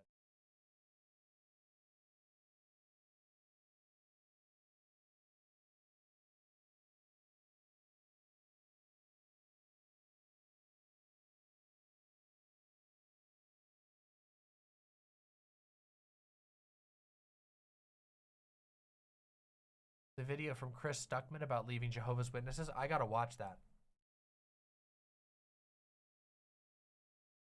I gotta check that out.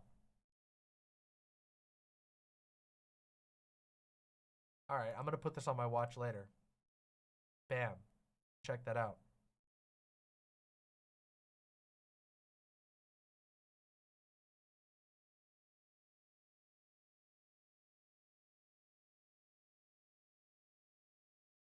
Yes, absolutely proving beetle. Correct.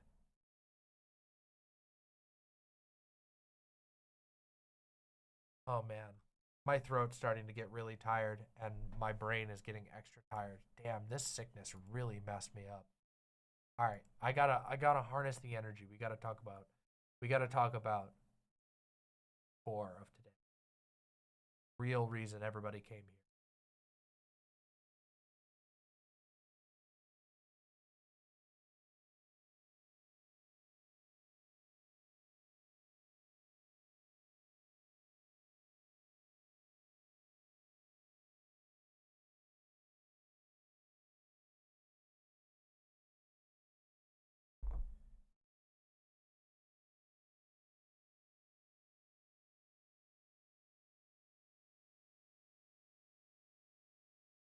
True Nerodia, but lots of churches interpret that as anti-masturbation.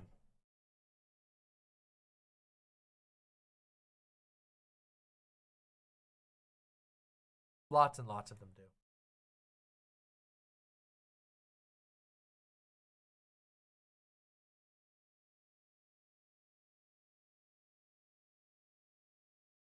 No problem, dearest Red. No problem. Okay, everybody. Let's do this. Let's do this, okay? My lovely, lovely imps. Today, we are going to talk about detransition. And detransition is it's so strange to me that it's become such a huge topic. Because previously, detransition was a topic that I literally only ever heard of in intertrans communication. Never had heard it from anybody else until very recently. For those who don't know, if you're a new viewer to my channel, I am a trans woman. And I have been transitioned for a very long time now. And on hormones and all kinds of stuff. We'll talk about that as this. I've been in trans communities for a very long time, longer than I've been transitioned, as it turns out.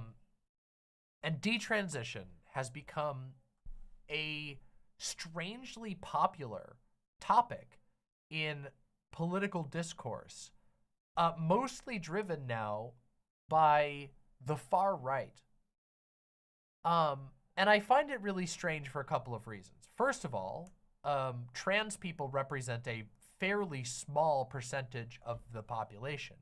You know, the highest estimates say somewhere over, 1% of the American population is likely trans. I think it's probably a little bit higher than that because there are a lot of people who are still very afraid of being open about their status of being trans. But regardless, a pretty small percentage of the population is actually trans of any type. And so it's very strange to me to see the topic of detransition be pushed and discussed so strongly by right-wingers as like a sort of political talking point. For those who don't know, the term detransition refers to when a trans person basically stops transitioning. Say you have someone who is assigned male at birth, they start taking hormones, they decide to stop. That is a detransition. They are stopping their transition from male to female. That is what the term refers to. However, in the political discourse, detransition has come to have a lot of very specific connotations. And so I feel like it's very necessary that we have a discussion about detransition. And I'm going to start this by talking about some cold, hard facts about detransition. The simple matter, or the simple fact of the matter is that there is a lot of misinformation around detransition. Like I mentioned, the far right has become very obsessed with this concept of detransition, and they are, if you're a right-winger who's watching this, I encourage you to please take this, you know, be strong. Don't run away when you hear this. But the far right is not honest in their presentation of detransition. In fact, they are so dishonest that it actually undermines even their own belief system. The dishonesty around detransition is so drastic. So I feel the need to put down some cold, hard facts, okay? As in, not your feelings, but facts. Detransition is incredibly uncommon, like remarkably uncommon. I mentioned already that trans people represent a very, very tiny population of the world. Well, detransitioners represent a tiny, tiny percentage of that tiny, tiny percentage. A recent US study, which talked to nearly 30,000 trans people, that's a huge study, by the way.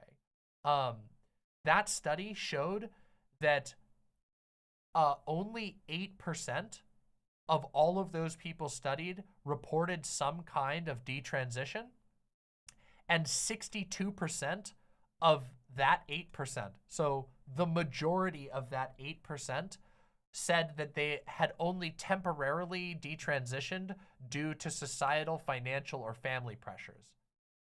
Which means that even if we consider all other reasonings for detransition like as exactly the same, that means that less than 4% of all trans people will ever like detransition, like actually detransition, like stop transitioning permanently. And keep in mind that we have other data, though it's a little bit harder to get exact numbers, that shows that a lot of people who detransition end up retransitioning. I am one such person, and I'll talk about that in a minute. But there's a cold hard fact for you. That was a recent massive study of trans people. 4% actually stop transitioning for any other reason other than being forced to, okay? If you don't think that study is good enough, in the UK, a recent study of nearly 4,000 patients, 3,398 patients of a gender clinic found that of those 3,398, only 16 expressed regret for their transition, which means that it was a rate of 0.47%, less than 1%, even expressed regret, let alone detransition. That's not enough for you. A Swedish 50-year longitudinal study, which focused on 800 trans people and studied their lives and data about them over 50 years, found that of those people, only 2% expressed regret. And by the way, if anybody wants to look into this for themselves, I'm going to provide this particular study. I have the full study available right here. So there you go, in case anybody has any questions. So there you have it. Out of those 800, only 2% expressed any regret. And then, of course, in the Netherlands, a study undertaken by Ristori and Fisher, you can look this up, called Gender Affirming Clinical Care Pathway for Adolescents, found that among trans youth, only 1.9% of youth who started puberty blockers ever decided to not continue their medical transition. So of people, of trans youth who got puberty blockers, less than 2% decided to stop. Okay? And you can look that one up. I don't have a direct link for that one, but it's Ristori and Fisher, Gender Affirming Clinical Care Pathway for Adolescents. It was published in the Journal of Sexual Medicine. Okay? Now, a lot of right-wingers will hear these numbers and go, wait a second, hold on a minute. I've heard another study. And I'm going to talk to you about that study right now before we get any further. That is the most frequently cited study by anti-trans demagogues. I'll call them demagogues in this particular case because they are. They are hyper-obsessed and they have a vested political reason to oppose trans people. This is called the Steensma study. You probably have heard that name. And the Steensma study is the one where people will say 80% of trans kids stop transitioning. And that is a complete and utter misrepresentation. And I can explain exactly why it's a misrepresentation, but also, if you decide to look even a little bit deeper, you'll discover that even the people who did that study have since denounced the way that that study has been used because people misrepresent the study. I'm going to explain it right now. In the Steensma study, desistance, which is different and distinct from detransition, but desistance was defined as any child who ever expressed any gender questioning whatsoever not deciding to transition.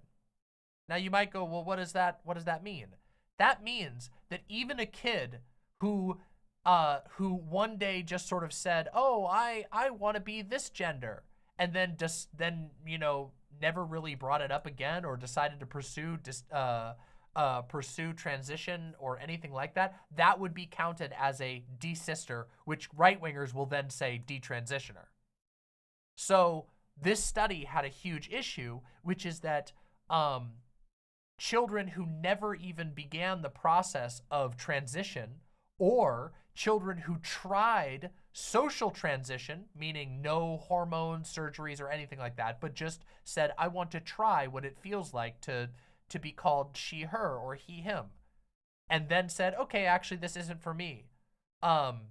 Those children were considered desisters, which is then misrepresented by right-wingers as detransitioners. So for those who are listening who aren't necessarily lefties like myself, who aren't necessarily super pro-trans like myself, I want you to recognize that you have been misled about this study. And I want you to challenge you to go engage with the study yourself.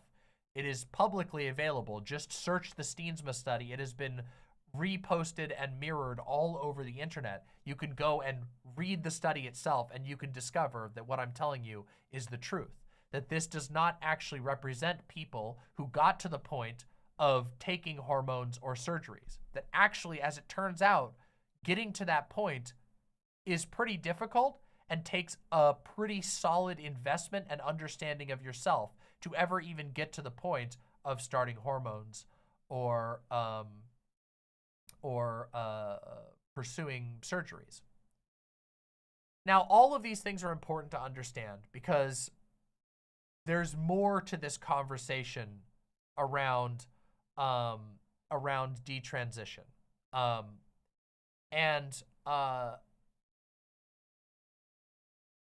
What conservatives, the far right, want people to believe about detransition is that detransition is a common occurrence because trans people are rushing into gender transition that they are being convinced by doctors and parents and mysterious unnamed individuals to transition themselves, and that they wake up one day as if from a dream and go, what have I done? I'm a beautiful woman or a sexy man. Oh, that's what they want you to believe. They want you to sell this idea that trans people are being manipulated somehow into transitioning in the first place, when of course the reality is so far from that it is actually difficult to get treatment as a trans person, that there is very little support statistically for trans people. Trans people's parents are often unsupportive. Trans people's communities are often unsupportive. This misinformation is designed to scaremonger. It's designed to create a moral panic around the concept of transition by hyper-fixating on the stories of a handful of cherry-picked detransitioners. Of course, now that you know the facts about detransition, that it is remarkably uncommon, and also that that most people who actually don't really want to pursue transition never do. They don't ever even get to that point. They go, those people that the conservatives are saying, oh, what if you're just gender confused? Well, those people don't tend to start hormones. They figure it out in the process. That's what you want, isn't it? You want them to figure it out, right? Well, the truth is, of course, that the far right doesn't really care about any of this. They don't care about the facts. They don't care about detransitioners. They don't care about trans people. They simply want to fearmonger. They want to create a moral panic that makes people feel like their way of life is under attack.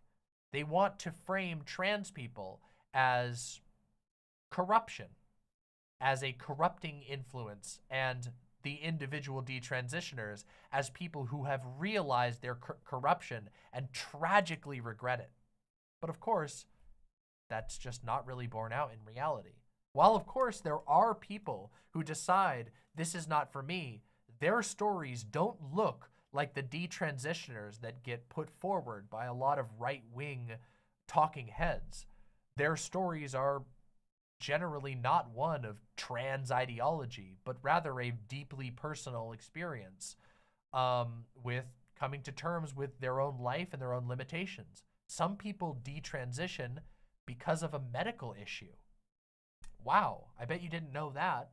Did you know that some people who choose to detransition do so because they have an issue with their liver that makes it dangerous for them to take HRT, which is, you know, a part of physical transition?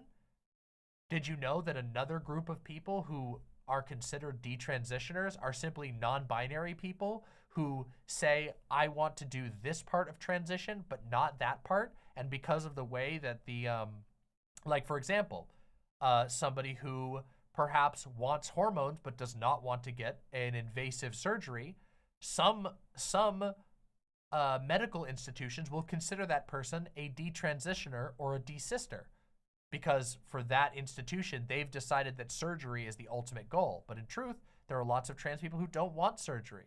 They're happy with hormones, but they'll be considered detransitioners anyway. I want to tell you a personal story now. Now that we've laid out the cold, hard facts of detransition, it is not very common, that the reasons for detransition are totally misrepresented. I want to tell you my personal experience with transition, because I detransitioned at one point in my life, and now I have retransitioned. I live my life as a woman, and I am identified as a woman, and people treat me like a woman. And it's great, and I'm really, really happy. It's easily the wisest decision I ever made in my entire life. But I want to tell you about why I detransitioned. You're going to have to travel way back in time, okay? When I first came out as trans, when I first discovered that I was trans, well, the first time I ever knew of myself as being different was when I was around 8 or 9 years old. Very young, the first time I first ever encountered trans feelings. But at that time, I was, my family was a part of an extreme Christian cult, a very extreme Christian cult. I had no exposure to a concept such as being transgender. I had barely any exposure to the idea of being gay or anything like that. So I, at the age of like 8, had very distinct feeling of this is not the way that I want to be. And I had other things before that, though my family had not joined the cult until around that age. So previous to that, my family was not super religious. They were mildly religious, but I was more or less allowed to do whatever. I had a lot of, when I was a kid, most of my friends were girls. I was very, very comfortable with my sort of free gender expression, and I didn't feel like policed to be one way or another. And of course that changed when we joined the cult, and that is when I started having these trans feelings where I was like, I want to be like the girls. I think girl. And I didn't know what it was at the time. Many years later, when I got out on my own and was in college, I discovered what being trans meant and realized that I was trans. And that was a very, very shocking and life-changing moment. And after I started to think on it a bit and research it on my own and think about it and go back and forth on it and talk to some close friends about it, I decided that I would come out to one of my family members.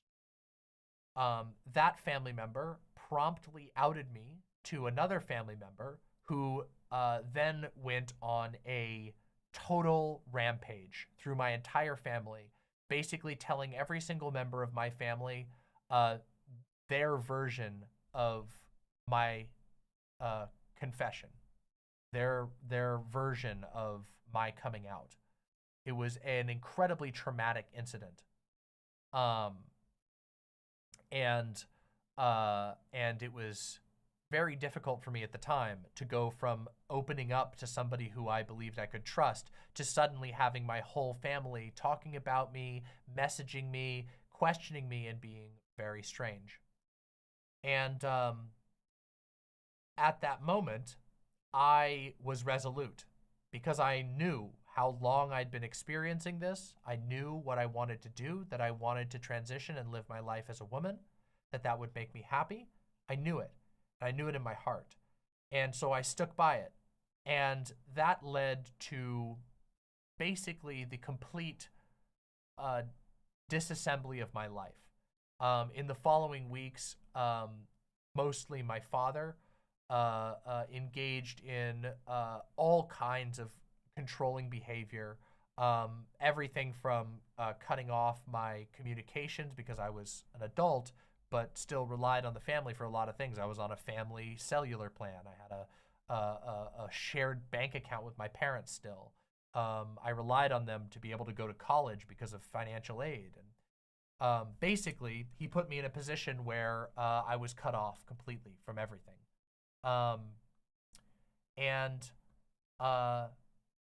That continued for a very long time, to the point that ultimately, and I don't want to tell the whole story of this because I've talked about this elsewhere, it was very rough. I went through a lot during that period, and a lot of it was driven by specific family members who were very, very religious and felt like what I was doing was ungodly or evil. And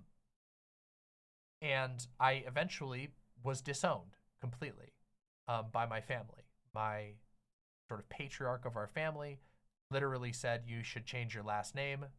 We do not want you. You are not wanted here. Go away. You're not a part of the family. And shortly after that, I was kicked out of my family's home, which I relied on at the time because in the sort of financial chaos following my being forcibly outed to the family, I had to go back home. I had nowhere else to go. I couldn't pay for college anymore, so my only option was to go back home, and then I got kicked out of that. It was only because of a friend that I was even able to find a place to live.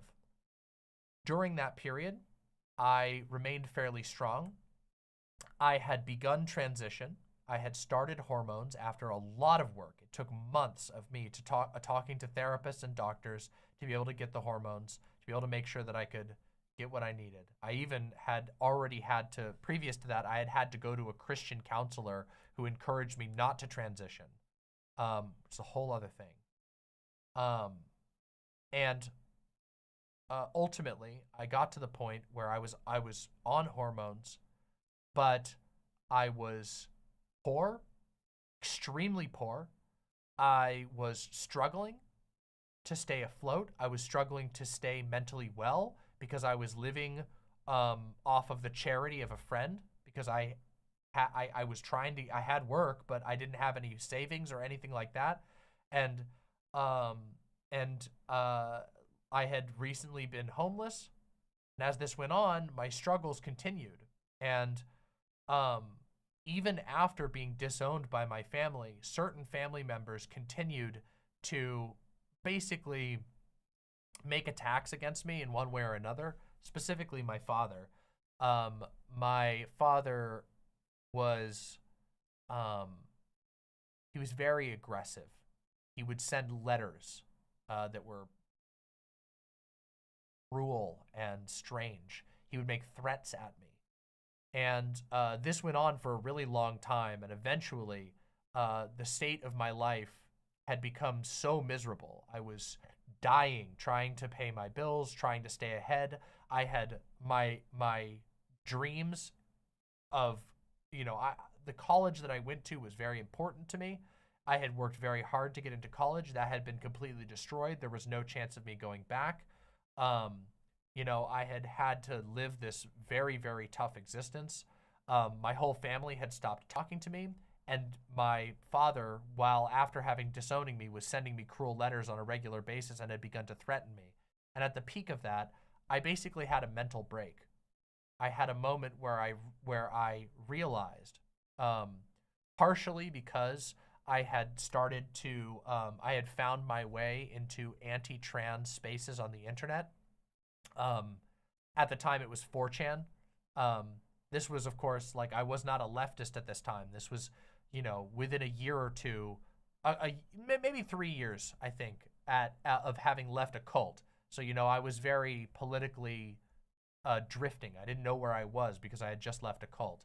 And so I had found through Grapevine, this anti-trans stuff online that I sort of was reading. And I wasn't really, I wouldn't categorize myself as a channer. I would find stuff. And at the time online, trans spaces, in fact, most of the trans spaces I spent time on were not on 4chan. But in the midst of all of this pain, I found myself reading things that hurt because they felt like the truth. Felt like when I read that, somebody posts a 4chan thread saying, you're never going to be a woman or whatever, that felt true because I was in pain. And eventually it got to the point where I realized, like I said, that there was no hope for me being trans. That my family would never accept me, that I would never get jobs, that I would never have, a loving partner, and that people would reject me forever. And in a moment of extreme duress and stress, I threw all of my hormones out. I took my hormones and I literally emptied them bottle by bottle into a trash can full of garbage so that I couldn't get them back out. And I decided to detransition. And I stopped having my close friends use my pronouns. I mostly withdrew. I stopped socializing with people completely, and I tried to fix myself. And I failed utterly. I miserably failed. I was miserable. I was in agony. My trans feelings never stopped. I never stopped wanting to be a woman. I just repressed it severely. And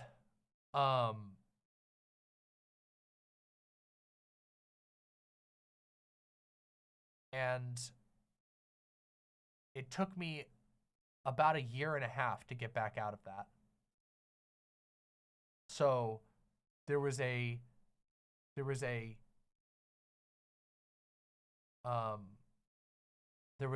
year and a half where I had stopped completely, and I just desperately tried. It was terrible.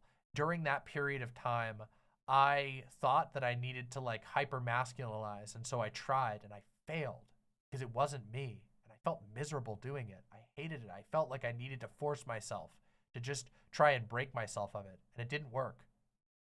And I found myself at the end of it more broken than I had ever been in my entire life. I was more miserable even than when my family was tormenting me. It was the most miserable I'd ever been because I wasn't even myself. I had divorced myself entirely from my genuine self. And it took me basically putting myself through an internal mental conflict with transphobia to finally get out of it. What I basically did was I said, I can't do this anymore. I need to pit the ideas, like anti-trans and pro-trans ideas, against themselves in the arena of my mind. And so I did. I went and pursued the best pro-trans arguments and the best anti-trans arguments I could possibly find, and I pitted them against each other in my mind. And I had this moment of realization where I realized it was almost like when I left Christianity, where I realized how bullshit the anti-trans arguments really were, that how much of they were just inspired by pain and repression. And then I decided, I just made this impulse, and I called my doctor, and I was like, it was one of the hardest things I did. I remember that I viscerally remember where I was and what it felt like to call my doctor. I thought my doctor was going to be mad at me for some reason, but I called my doctor, and I was like, talking to the receptionist, I was like, hi, I haven't had an appointment in a year and a half. I wasn't doing very well, and I forgot to rebook my appointment. Can I come in and have my blood work done and get my prescriptions updated? And the lady was, and I was terrified that they were going to be like, get out of here, you fraud. You're a fake trans person. And they were like, no, it's fine. That's totally fine. We'll do your blood work and make sure your blood work is fine, and you can come in and talk to the doctor and let him know what's been going on. And it was that easy to come back. Obviously, getting there in the first place was pretty difficult. Well, the money wasn't very much, but yeah. And that was when I went back on hormones, and I have never doubted my path even once since then. Since that moment. But I did completely and utterly stop pursuing transition at all, and stopped identifying as trans, and even secretly. I stopped doing it even in private during that period. So you can kind of get an idea of why I detransitioned at that time, and also why I decided to continue transitioning. I don't think it's fair to call me a detransitioner, because I didn't detransition. I just stopped for a while and then ended up going back. And as it turns out, that's a lot of people. There are a lot of people out there, and I know them personally, but they're also reflected in data. There are a lot of people who stop for one reason or another. Very frequently, it's for reasons like mine. It's because they have a family that's abusing them for being trans. They have an environment that tells them that they're somehow worse just for being trans, that they're somehow evil or wrong or flawed. And I just want to be clear. I know that this isn't really a core part of the video, but you are 100%. 100% valid. Okay? No matter what these politically motivated, cruel freaks try to tell you, your feelings are real. Your feelings are important. Your right over your own body and over your own identity is yours, okay? You have a right to determine how you live. You get one life on this earth, and you have a right to live it how you desire, true to yourself, honest with who you are on the inside, okay? You have a right to that, no matter what anybody says, no matter how much it hurts, no matter how much it stings, even if it feels like it's true. Trust me, your autonomy is sacrosanct, okay? Your ability to live as who you are and your right to do so and your correctness for standing by your guns, those are all inarguable, okay? I wasn't perfectly worded, but that wasn't really the intention of this segment. The intention of this segment is to bring attention to the manipulative way that detransition has become talked about in many, many spaces. And to give people some insight, personal and statistical, about the real meaning of detransition in trans communities. And of course, I want to end this off by pointing out once again how evil and twisted and inhumane and manipulative the far-right fixation on detransition is. Stay out of trans people's business. Stay out of it. I want us to go back to the time when detransition was something that was discussed compassionately and lovingly between trans people trying to deal with the difficult parts of their lives in as healthy a manner as possible, talking with each other, sorting things out together, watching out for each other, assisting each other. I want people who decide to detransition on their own to be able to do so of their own volition, not pressured, not tortured, not financially starved. I want them to be able to, if they decide that it's not for them, then I want them to do that of their own volition, and I want them to be able to be supported by other trans people who will support them in that. Because the truth is, so many of us in the trans community have either been forced to detransition or understand what it would be like to do that. And as it turns out, detransitioners, the real things, not the capital DTM, are as brought to you by PragerU detransitioners. The real people who experience detransition have always had a home in the trans community and have always been welcomed and supported. But the way that it's used by the right wing as a political cudgel in their culture war is disgusting, sickening, and harmful. And it should be rejected. Now, you have some of the tools to do so.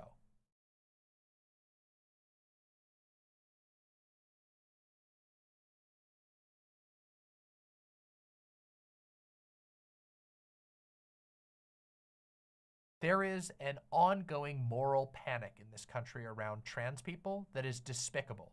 Trans people are a small and very harmless minority of this country. The vast majority of trans people are not even like myself. You know, I got my little demon horns. I like to talk about politics. Maybe I'm a little dangerous, you know? Ooh, I'm a little edgy. I fight back a little bit. Ooh, but the vast majority of trans people just want to live their lives. Just want to live their lives. They just want to be themselves. They want to express themselves, truthful to themselves, and they want to live their own lives. And the ongoing moral panic wants you to dehumanize them. The ongoing moral panic wants to frame them as some sort of danger. The ongoing moral panic goes so far as to say that all trans people are inherently dangerous to children, which is disgusting and should be rejected. And part of this moral panic is this misinformation on detransitioning. So hopefully, this video is something that you can send to people who you see talking about the detransitioner myths, and perhaps some of the arguments and stories I've presented here will be helpful for you if you encounter this type of disinformation. I want trans people to live the best lives possible. I want the far right to leave trans people alone. I want them to stop lying. I want them to stop using us as a cudgel in their disgusting culture war. And I want trans people to be able to thrive free of the yoke of a deranged moral panic that involves them being framed as monsters. Because trans people aren't monsters. None of us. Except for maybe me. Anyway, if you like this video, please press subscribe below. Please leave me your comments if you have similar stories or if you have thoughts about this subject. And also, please be sure to press like. If you know somebody who might benefit from seeing this video, make sure that you press share and share this with your friends and family who might be able to learn from it. Anyway, thank you for watching Demon Mama, and much love to all of my imps.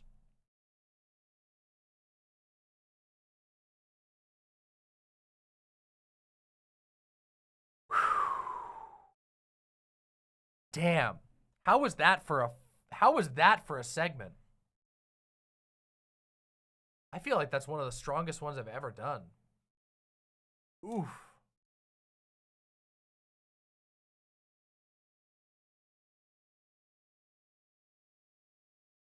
Uncle Gumbald says, okay, level with me here, Demon Mama. How much of the conservative obsession with trans people boils down to it's all about procreation? If you can't procreate, then life isn't worth living.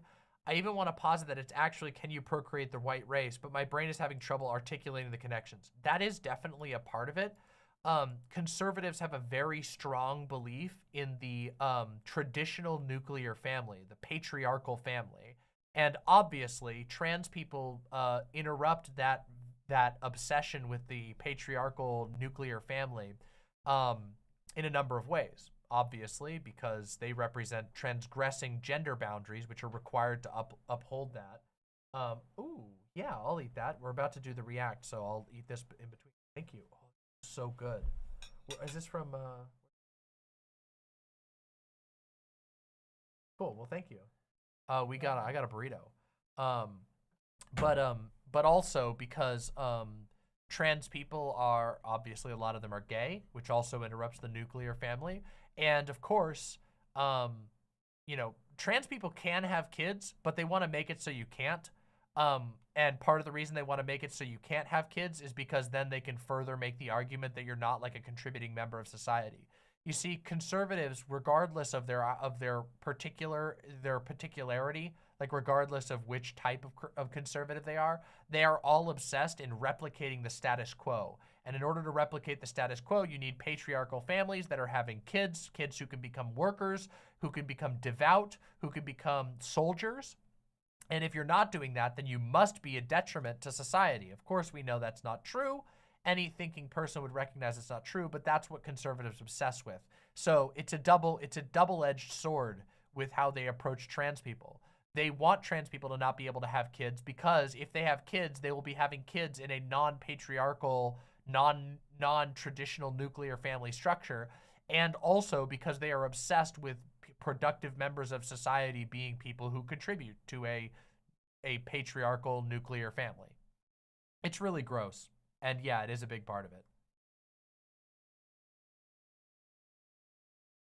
Oh yes, I will be, Bilbado, don't worry.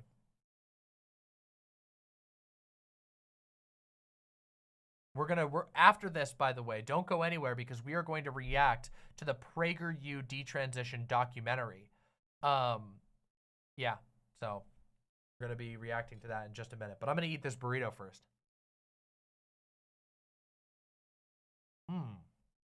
Holy shit.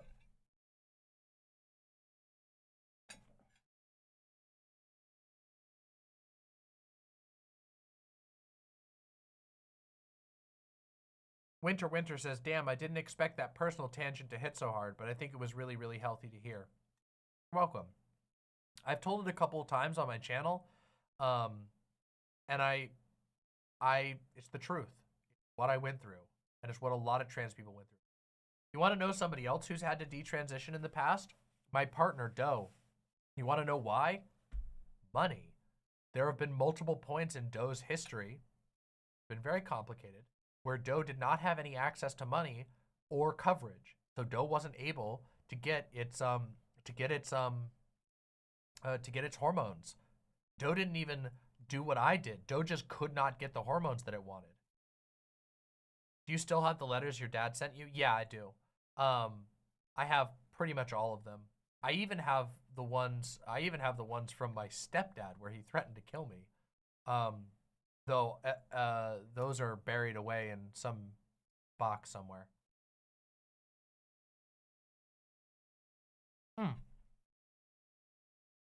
I should be clear. My stepdad specifically threatened to kill me for being trans. Steamboat says, why keep him? A grim reminder of the past. So I never forget how people treated me. Maybe it's a dark form of fuel, but I think it's an important form of fuel. Because I remember what these people were like, and I don't want to forget that. I don't want to forget the betrayal. I don't want to forget the I don't want to forget what it felt like, because it's important to fight against it. Sometimes you have to remember that type of stuff.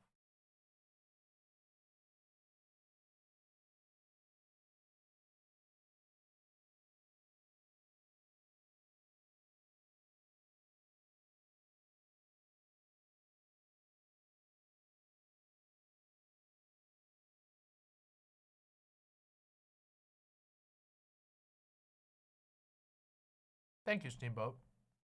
I really appreciate that.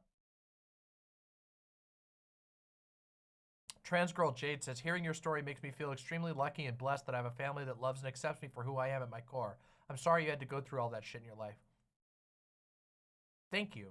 But also, I'm happy. I am so happy every time I hear of a trans person who has a supportive family. You've no idea how happy it makes me. I want to live in a world where every trans person has a support network, where every single trans person can be accepted and not hated just for who they are.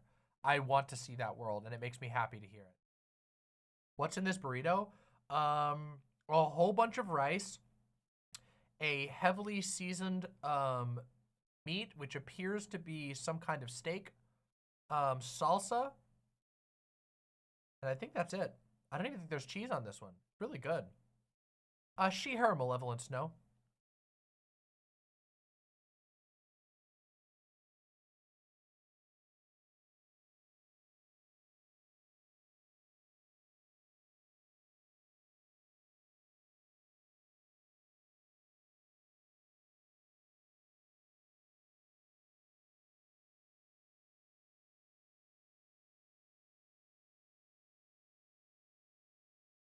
How do you feel about Chipotle Southwest sauce? You mean like just Chipotle sauce in general? I like the Chipotle pepper. I think it's a very flavorful pepper.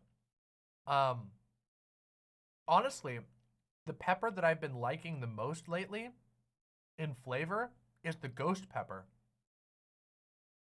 But the problem is, for a number of reasons, like I love spicy food. I adore spicy food. But a couple of years back, I had some issues with some of my organs. One of my organs failed. And since then, I haven't really been able to eat spicy food as much because my stomach is so sensitive to spice, which is a real bummer because I love spicy food. But sometimes I eat it anyway and just tank it. The ghost pepper stuff I've been having recently has been really good.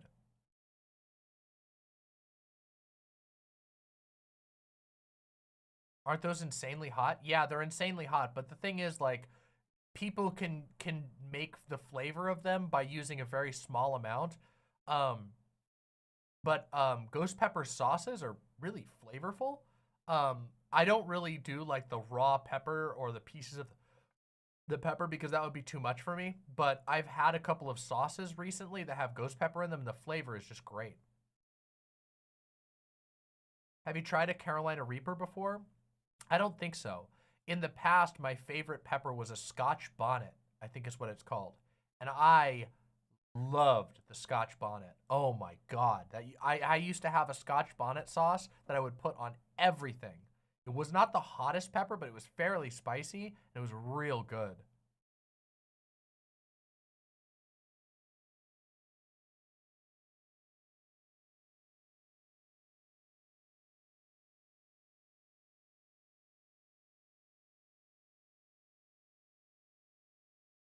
Yeah, the fruitiness is what I like about it, Nerodia. I loved how sweet and fruity they were.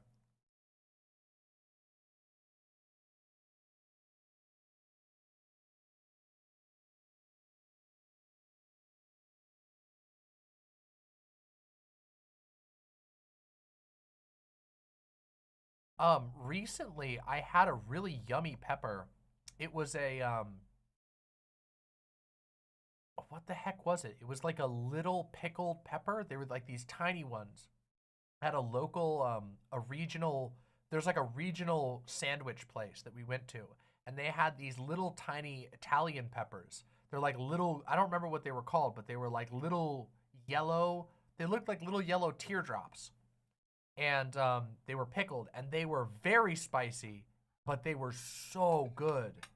Oh man, it was so yummy. I wish I could have more of them.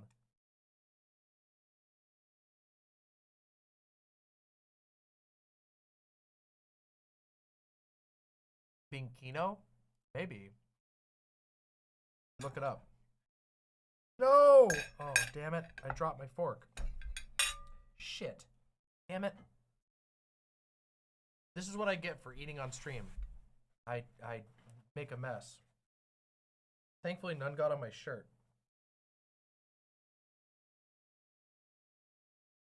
Give me a second.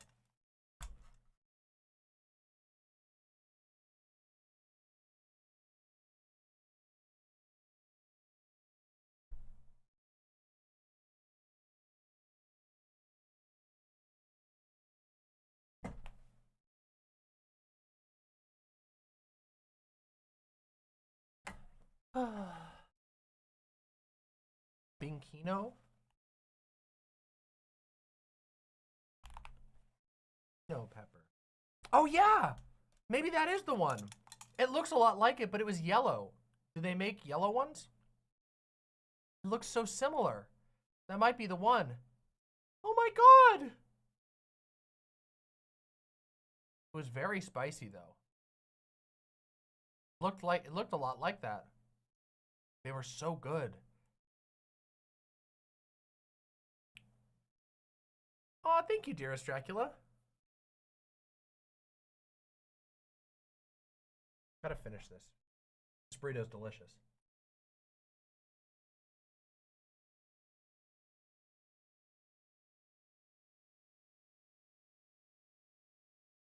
Maybe they were Tabasco peppers. I don't think so, though. Maybe. I can check. They were pickled, and they were really good.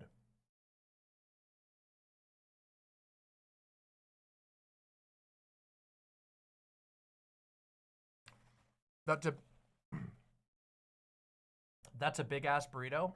Yep. Greatest thing about the West Coast, gigantic burritos. Gigantic. Oh my goodness. I gotta read donations, but I just got one just now.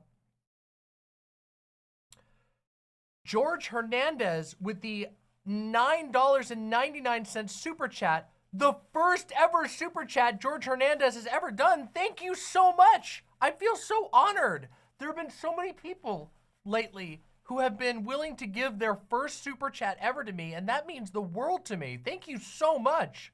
George Hernandez says, this is my first time donating ever and also my first time watching you. Thank you for fighting back against the bigotry and being a voice for many. George Hernandez, make sure you subscribe so you can catch my other stuff. I would love to have you as a member of my community. Thank you for being here. Thank you for watching. Thank you for supporting me. And thank you for the kind words. It's wonderful to have you. New Anna with the $10 super chat says, you're hella good. Thank you so much, New Anna. That means the world to me. Mithril with the £10 super chat says, My late dad was a vicar in the Church of England, and he had people walk out of some sermon saying, I don't come to church to hear Marxist rubbish. He didn't understand trans people, but he tried and he fought for them. That sounds really great. Not everyone is gonna be like 100% understanding and like get everything perfectly well, but but some people are wise enough to be loving anyway and to be supportive anyway, even if they don't fully get it. That's fine. Not everyone has to be a gung-ho super trans like supporter like me, but I would appreciate it if they wouldn't go to war against me, you know?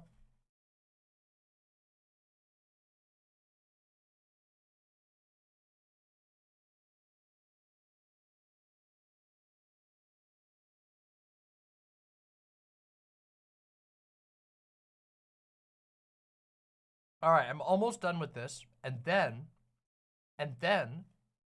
we're gonna react.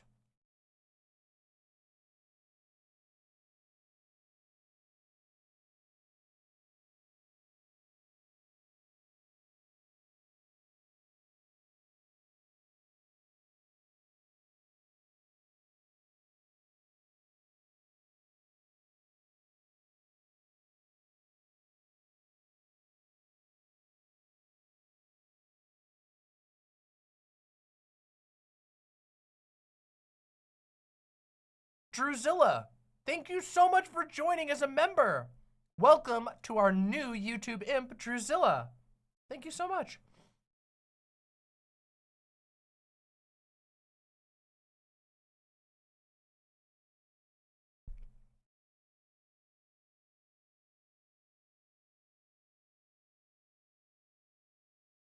This burrito is sick.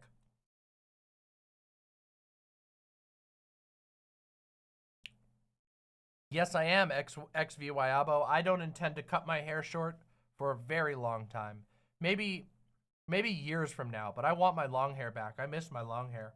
Even though it's kind of a hassle. One of the nicest things about having my hair short is that it dried really fast and also it doesn't get caught on anything, okay? Listen, I know it sounds like a minor thing, but one of the worst feelings in the world is laying on your own hair when you're in bed and like your hair just won't get out of your face, or if your hair is long enough, which mine used to be, you like go to get up and your arm catches on your own hair and you yank your own hair. Worst feelings. Worst feeling. Oh God, it sucks.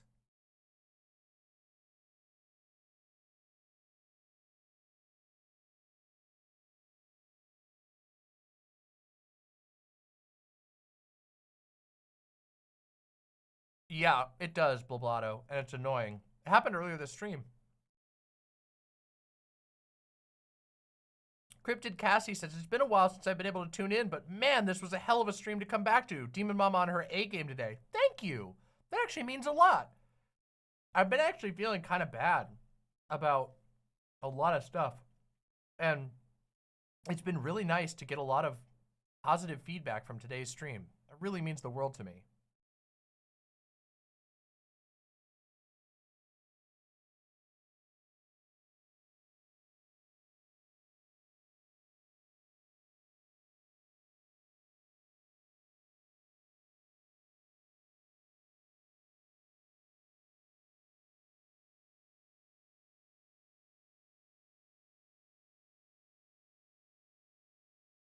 You should send that to me. Blablato, you should send those to me in the recommendation channel. I would love to check those out.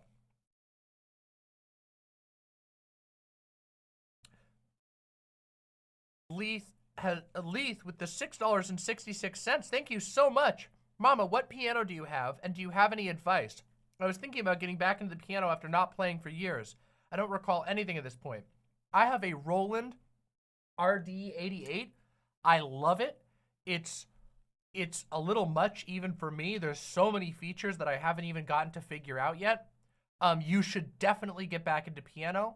I don't practice enough, and I want to more. Piano is amazing. You should do it. It is one of the most worthwhile things you can ever pursue. you will never be mad at yourself for being able to play music. I'm not kidding you. Being able to play music is one of the most personally enriching and life enriching talents in the world. And I am bad at this as well, that I keep falling out of practice, and it's one of my biggest life regrets. So I highly recommend it. And also just spend a lot of time appreciating that being able to play piano is basically a magical power. And also, you should watch, I have a direct recommendation for you. Go watch Jacob Geller's video on Sekiro, okay? I know this is going to sound weird, but Jacob Geller's video on Sekiro is actually, secretly, about learning to play piano, and it's very inspiring. Go watch it.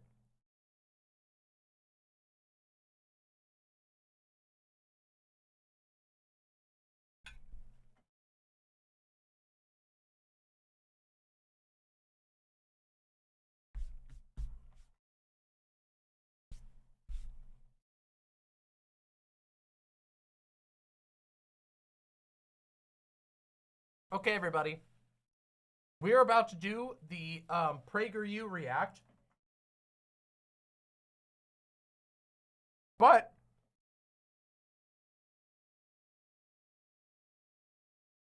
before we do that, I need to use the bathroom.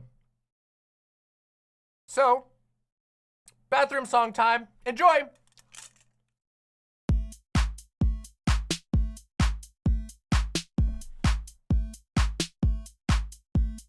Hey chat, Demon Mama has to go to the bathroom, so listen to the Demon Mama bathroom song. She streams 20-hour days and 9 days a week, so let's give her and her bladder a little fucking break.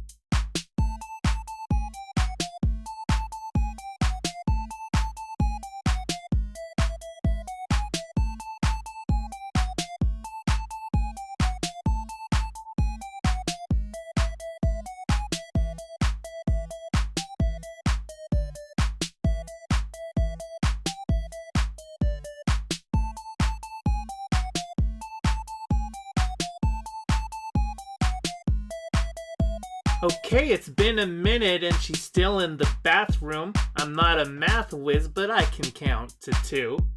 Let's all calm down and spam emotes while we wait and chat. Maybe someone here also needs a bathroom break.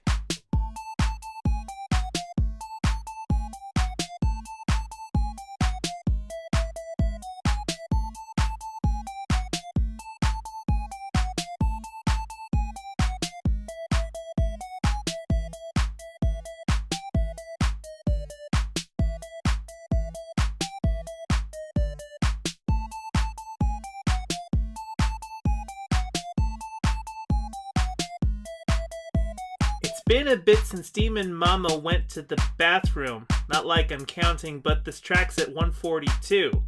So don't you fret, my little lips, cause I wrote this track down to give you something boppin' while she's taking a break.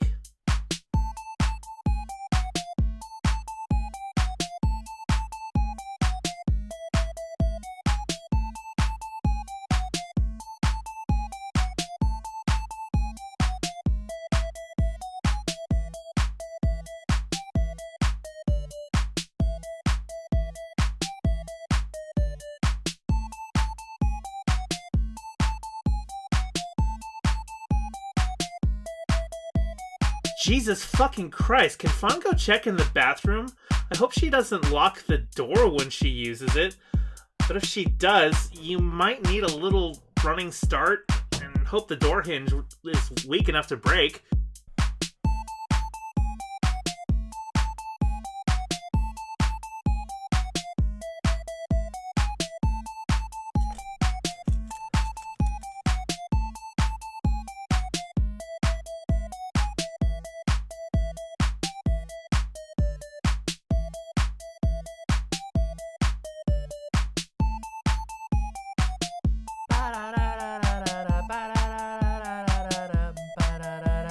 Okay, you're just fucking with me now. Put down your phone, the stream is still running. I can only assume you forgot because you were doom scrolling. Jesus Christ, Demon Mama, do we need to call a doctor? Song's over, stop. Somebody help her out. Oh, I didn't realize that that was really loud. Oh well. I hope you enjoyed the very, very, very loud version. It was very loud. My goodness, I didn't realize how loud it was. It looped? You can't trick me anymore. It doesn't loop. I have looping turned off. I have looping turned off.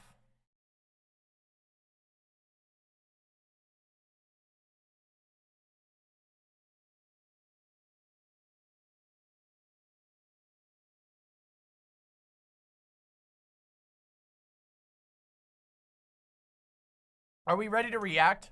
Are we ready? Are we ready for some more content? Are you ready for me to shovel more high quality content directly into your maw? Well, I am. Let me get it ready.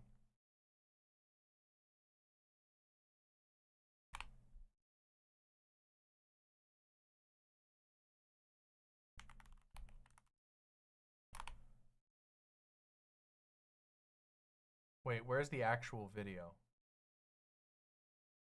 It's called Detrans.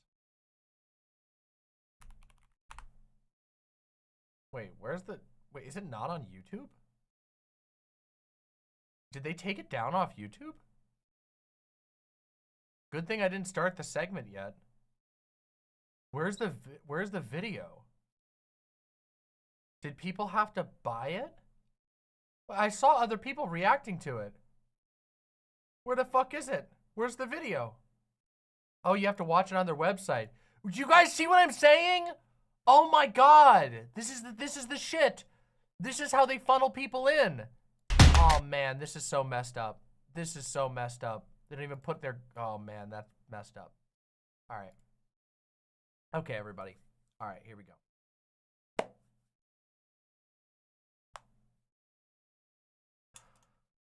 My lovely, lovely imps, we are about to react to a documentary film by the right-wing advocacy group, PragerU. Now, obviously, PragerU wants you to think that it's Prager University, but they're not a university. They actually don't even really like universities very much. PragerU is a right-wing propaganda outlet. And I know that opening it up by saying that PragerU is a propaganda outlet is probably going to make some people angry, but I hope that you will stick around while I substantiate exactly what I'm talking about.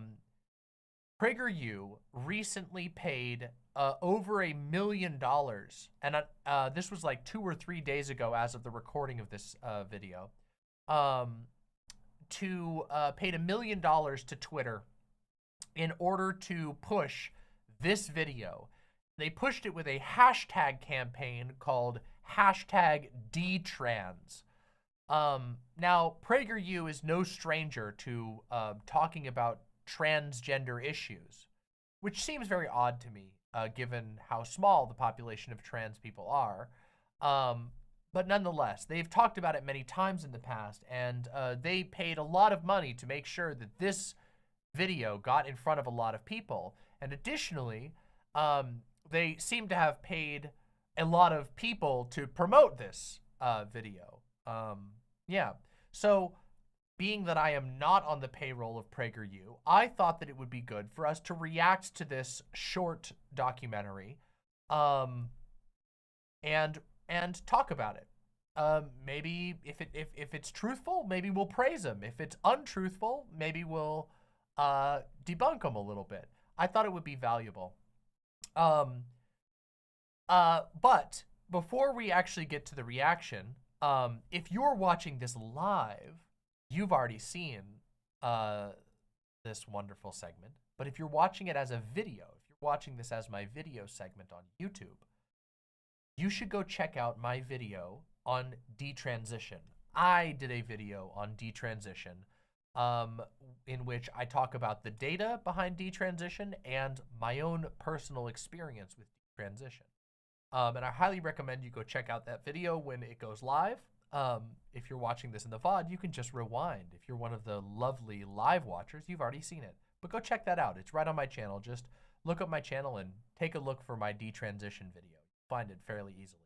I recommend you go check that out because that was independent of this segment, but I wanted to talk about the topic more broadly. So if you're interested in diving into the truth about detransition and not manipulative propaganda, you should go check out that video. Anyway, let's watch PragerU's Detrans, The Dangers of Gender-Affirming Care. That's a very strange title off the gate. Actually, hold on a second. I didn't realize this has a whole description. Let's read the description. What happens when a child is told she is born in the wrong body and undergoes life-altering surgery only to experience regret? A growing number of young Americans are being manipulated by social media and pushed by medical professionals to take hormones and undergo surgery. Now many are finding the courage to detransition and warn others about their experience. Now that's a very interesting framing to start off with, right? I mean, remember when I said opening this that this was going to be propaganda and that I would demonstrate that immediately? Well, this is a propagandist approach to this topic to begin with. They're finding the courage to detransition and warn others about the experience. This is not a truth-seeking documentary. This is a documentary with a specific agenda that is trying to convince you of that agenda. It is, in short, propaganda. Now, that's an interesting description, and we'll see if it has any bearing on what's actually in the documentary. But without any further ado, let's do it. Let's watch the documentary. Let's watch together. Whoa! There we go. Courage. Here, boy. Come here, Courage. There you are. See, this is Courage, and he's going to pull me through. Okay, Courage. All right. Pull me, Courage. Pull. Pull. You want to be... I really am sad that I took my voice for granted. Like, I didn't just take it for granted. I hated it. Like, and now, like, I would do anything to have that voice again. Now it's your turn to teach me.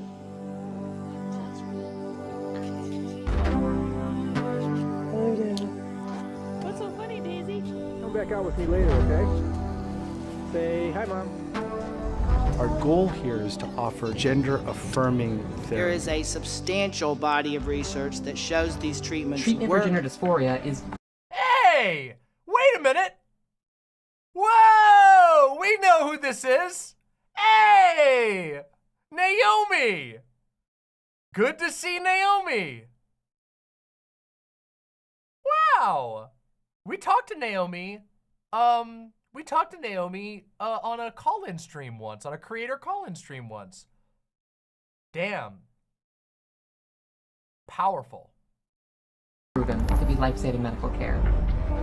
It really comes down to how uncomfortable with their body. Do you notice how, like, I just want to point out immediately how manipulative this is. Like, we've started out with random contextless photos of children, videos of children. I don't even know if this is videos of this person. And body of research we see that shows these treatments Treatment work. for gender dysphoria is proven to be life-saving medical care. We see people saying the truth, that there is hard evidence that gender-affirming care is good for the people who pursue it. And then we have a random picture of a trans birthday cake, presumably to say what, but it's got weird spooky distortion put over it and a weird music playing in the background. Very strange, very interesting. It really comes down to how uncomfortable with their body parts. Deciding to permanently alter the bodies And do of they children. want to change those body parts? What do their doctors know? Who's there for their detransitioning? Nobody. Enough children have already... Who was there for those detransitioning? Nobody. Now, I talked about this in my detransition video, but this is flatly not true. You see, back in the day, before right-wing conservatives decided to try and make this a culture war talking point, the term detransitioner was pretty much only used by other trans people, and it was regularly talked about in trans communities. Trans people would support other people. Trans people would protect other people, people who were perhaps going through detransition. And what they neglect to tell you here in this video, of course, in this very manipulative opening, is of course that most people, by pure data, most people who detransition don't do so because they want to. They do so because of either explicit social pressure, financial inability, or lack of access to healthcare. That is the majority of all people who have been all data that we have says that the majority of people who detransition are doing it for one of those three reasons. And you don't hear that being mentioned at all here. And that person, whoever that firebrand was shouting about detransitioners, well, what they don't know is that actually the majority of detransitioners are very, very supported by the trans community. They're strongly supported. And again, how do I know this? Well, watch my video in which I talk about my experience with detransition. Let's go. Already been victimized by this barbaric pseudoscience. Ridiculous. Barbaric pseudoscience. My childhood was ruined. This needs to stop. We have a serious problem. I had an alter ego, and he was like this boy that I like customized in my mind of like the ideal boy. Other girls looked so different than I did. They were, you know, expressing themselves very Daisy Strongen, detransitioner. differently. Hey guys, so for today... I was depressed, hopeless, and I was feeling pretty dejected and scared and alone. I didn't like life. Like, I just wanted to stay in my room all day. As Oh my God. you spiral into depression, it really feels like you're just the most manipulative editing. All of this is designed to provoke an imposing emotional reaction. It is, I don't know. Those people who are watching my video who are mad that I called this propaganda outright, do you see what I mean? This is all of the hallmarks of propaganda. It's highly emotionally edited. It's a very slanted narrative. They up front state what their beliefs are, and they cloak it in the idea that this is going to be a process of truth discovery, when instead it's actually a video just meant to convince you. in a hole that is so infinitely deep, and the depression just was really debilitating in that I didn't really care about Self-worth is not a real thing. improving myself because I already felt Ashmar says, I Googled Daisy Strongen, and the first article I found was PragerU's $1 million detransitioner wants you to convert to Catholicism. We'll get to that in just a minute. We'll get to that. Don't you worry. Mama always does her homework. Don't worry. like I was just like I shouldn't have been born. Just having really like dark thoughts. I always just By the way, this right here, what Daisy is describing here is what a lot of trans people go through when they do not feel that their body matches who they are. And it's not just something you can get rid of. You can't just turn that off. That's part of the reason why gender affirming care is so important and saves lives, because you can't just turn off dysphoria that makes you feel horrible about your own body. But also, there is, on the flip side of that, there is a liberation and a joy that comes from living as yourself. I wonder if Daisy's going to actually talk about that at all. felt very much like there was just something wrong with me. And I was trying to figure it out. And I used the internet to help me do that. That's where I felt like I could diagnose. The club music. Oh my God. This is like having like thumping club music when you go to the internet. It's like the most boomer bait ever. It's a scary, they're doing drugs, they're dancing to music you don't understand. This ain't the golden oldies, this ain't your favorite classic rock, it's thumping, it's dark. It's dark, bro. Oh man, wow, boomercore, let's go. Myself. My favorite websites were YouTube and Tumblr. Hey, we're on YouTube, shout out. It's such Oh my God, look. a huge amount of content. Notice the framing, the dark lighting, the scary music, the weird framing of this just to show her looking on Tumblr and seeing random trans people like posting about being happy. Do you see how hard they have to try to manipulate the frame here? That I consumed It's Tumblr. It's the least scary place on the planet. at that time. I mean, I watched a lot of trans people. I watched a lot of, gender transformation videos and saw these people really just like go from female to male visually. Wow. Like they looked like men. Damn. And I was like, whoa, I didn't even know that it was possible for a woman to pass as a man that well. It's really dark when you think about it because the people who are consuming this are children. Wrong. It's interesting that you should say that. The people who are consuming this are children. No, actually, it's lots of people.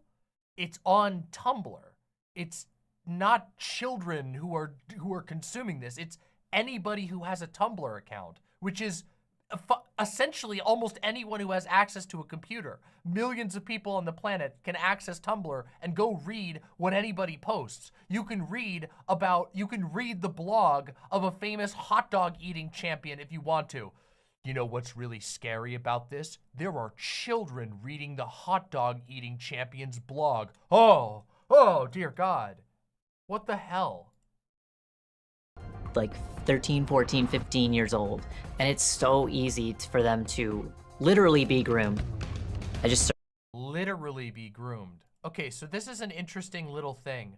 The grooming thing is a very, very interesting little slang term that these people have come up with. Real quick, I just want to grab you what the sort of formal definition of grooming is. Sexual grooming refers to actions and behaviors used to establish an emotional connection with a minor, to lower, and often the child's family, to lower the child's inhibitions with the objective of sexual abuse. That's from Wikipedia. That's sort of the generally broadest accepted term of grooming, okay? Grooming is not when you go on Tumblr and you see posts that make you think about things. Grooming is not when somebody on the internet convinces you of an idea because they made an argument and it convinced you. Grooming is when somebody goes out of their way to basically prep a specific victim with the goal of ultimately abusing them. Grooming is a real thing and it's very dangerous. And the documentarians over at PragerU have taken part in a severe dissolution, an intentional dissolution of the meaning of grooming in order to intentionally smear innocent people as dangerous, as pedophiles. And they do this with the purpose to mislead and to prompt hatred because obviously people hate people who hurt children. And so how faster a way to prompt somebody to hate someone than to accuse them of harming children? Grooming is a very specific act that usually involves basically isolating a child from their family and or, as it says, getting the family more or less in on it so that you can get yourself close enough to a child to prepare them to harm them. Grooming is a serious issue. Grooming is not when you go on Tumblr and you read a post of a trans person talking about their life. Grooming is not when you watch a video about a trans person talking about their transition. That is not grooming. That is not grooming in any way, shape, or form.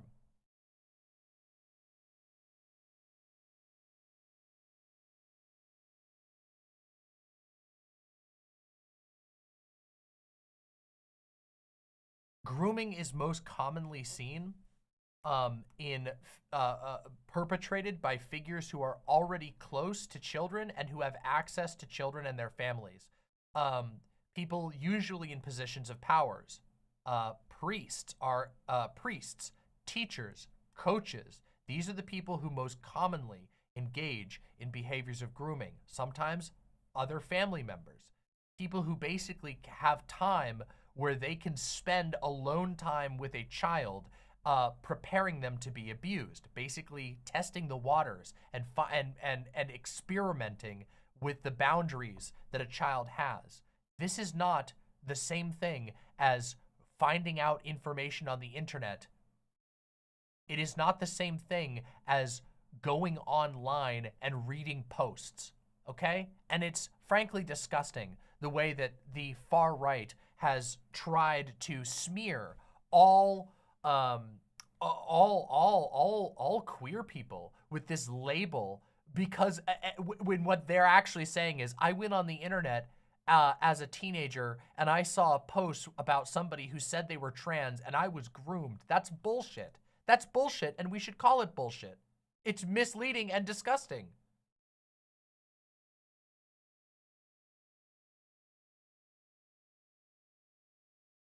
Cosmo Kitty in chat says grooming is malicious, is a malicious and meticulous process of guiding you into a life where you're easy to manipulate and abuse in a number of ways. Yes.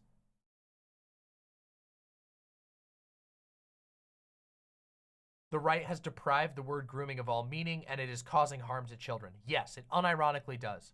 The fact that people think grooming is when you go on the internet and see something that you don't like or whatever, instead of what it actually is, gives actually unironically gives cover to predators. But they don't care. That's the thing. That's what you need to understand about groups like PragerU. PragerU wants to manipulate you into a position. They have an agenda that they are pushing for. They don't care about who gets hurt in the process. They are seeking power. They are seeking power for their political ideology. They don't care about whether or not it provides cover to predators. They don't give a shit. Let's continue. Started looking into all of it. I was like, oh, so there's genderqueer, gender fluid, there's agender, there's like, you can be a demi-girl, which is when you're like 90% girl, 10% not girl. Like, there's just... Wow. Ooh, scary. Ooh, people thinking, wow, people thinking about gender in different ways than boy, girl. Oh my God. Oh, scary. Listen, I know that conservatives are constantly criticized for being anti-intellectual, but this really takes it to a new level. The fact that they're scared of merely encountering the concept of different genders, the fact that they're playing they have spooky effects playing over the word pan-gender, like it's like the spookiest thing ever. It really, it's like for conservatives, apparently going to like genderpedia.com, where you can look up 900 different types of gender, is like the same equivalent experience as like beholding the Eldritch Truth in Bloodborne, or like picking up the Necronomicon.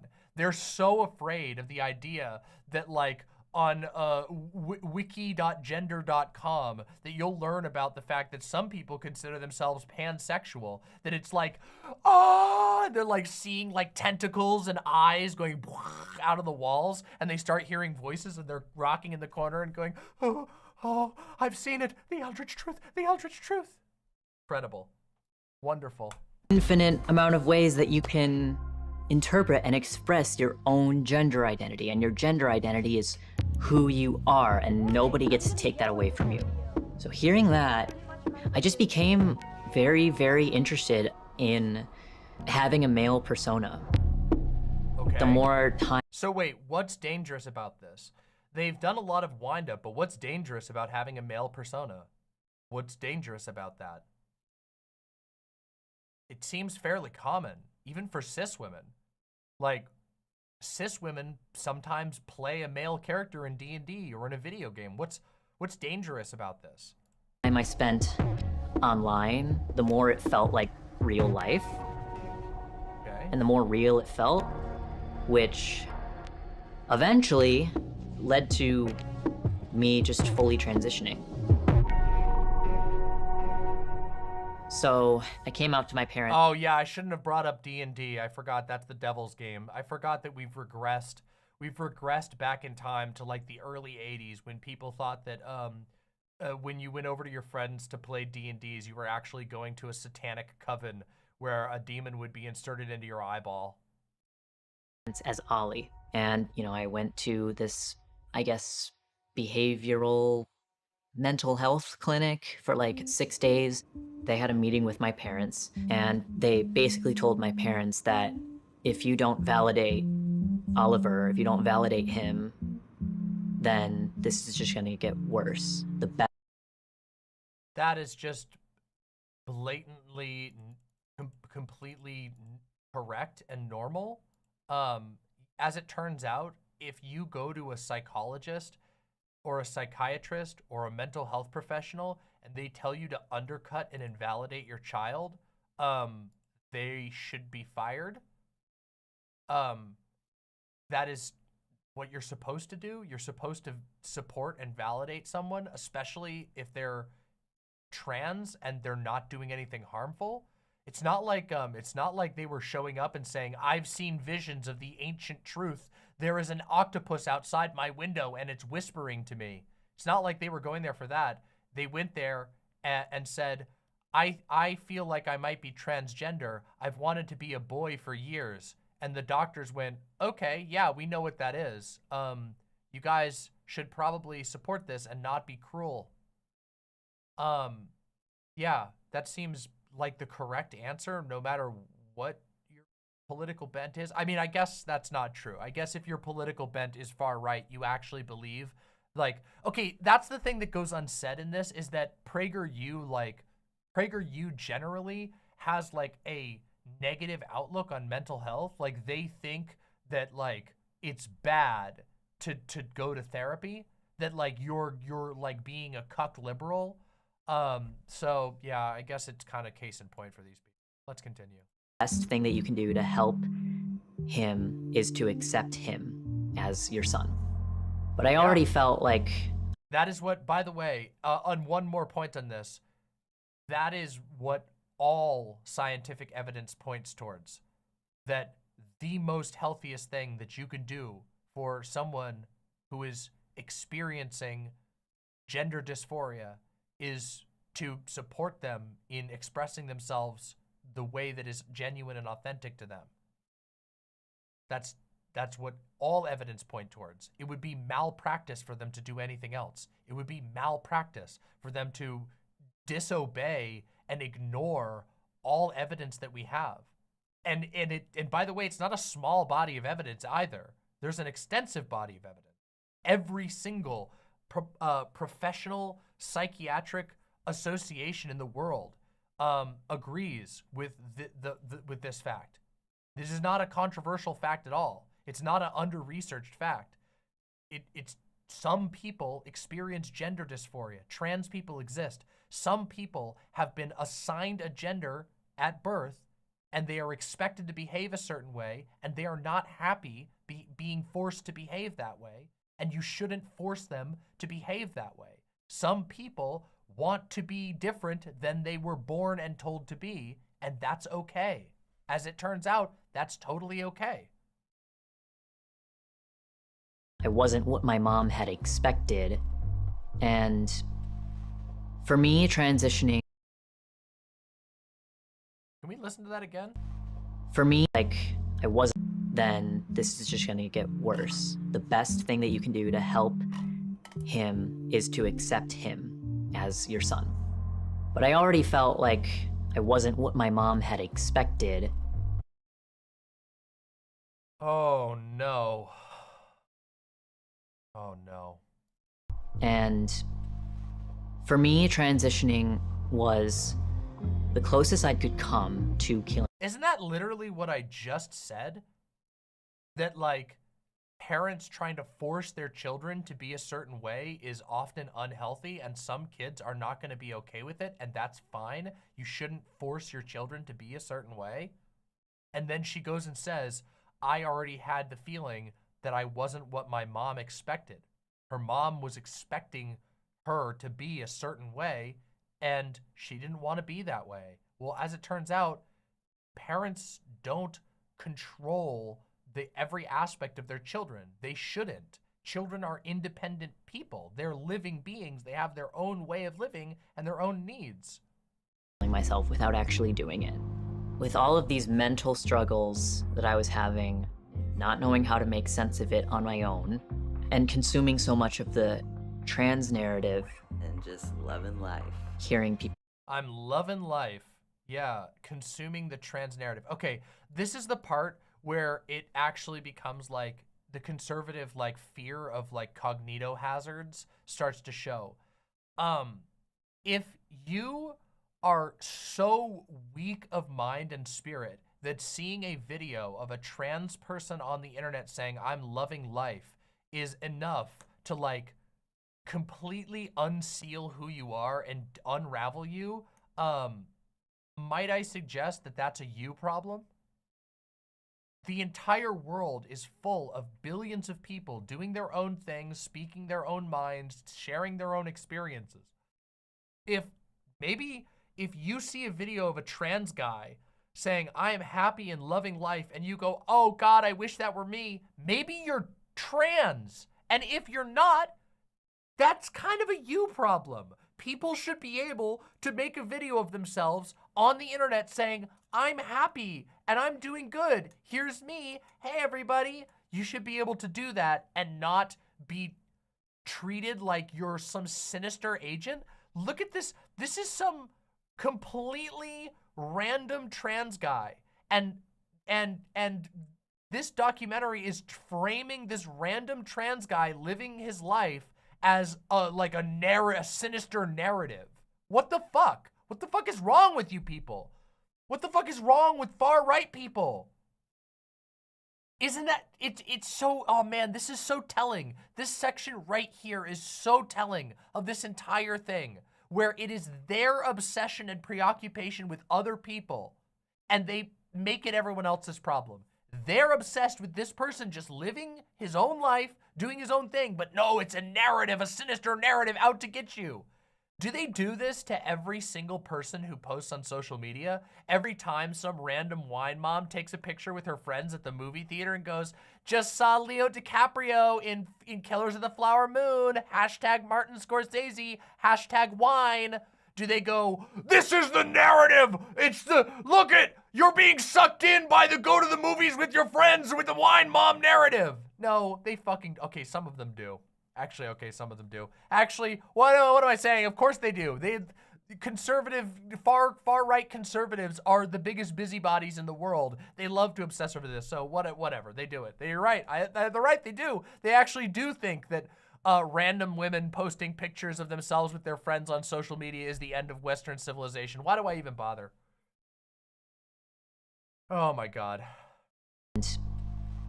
For me, transitioning was the closest I could come to killing myself without actually doing it. What? You're alive. What do you mean? That sounds like you wanted to be yourself, but you're framing suicide as as like being honest. So do I commit suicide? Did I commit suicide when I change my shirt after stream? Because when I want to change into something more comfortable, it's the closest thing I can get to killing myself because I'm no longer the me that was wearing this shirt from stream because I've changed into my PJs after stream.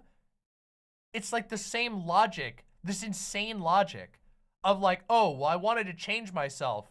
And so it was the closest thing I could get to killing. I guess you didn't, I don't know, like, what? That's deranged. That is deranged. With all of these, like, it already felt like I wasn't what my mom had expected. And for me, transitioning was the closest I could come to killing myself without actually doing it.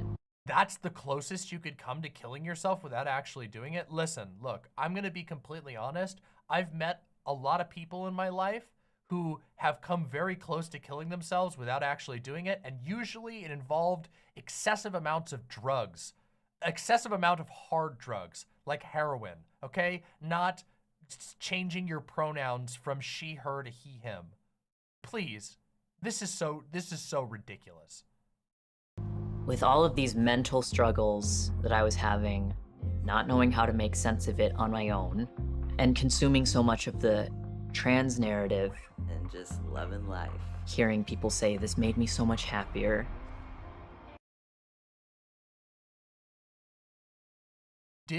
Okay, I've seen people joking that PragerU might have accidentally done pro-trans propaganda, and I don't agree with that entirely, but when they have this, when they have the detransitioner come on to say that I've seen millions of people on the internet saying that they were happy, but I personally wasn't happy, that kind of seems to like communicate the opposite of what they're trying to say. It seems like there's a lot of people on the internet who are really happy.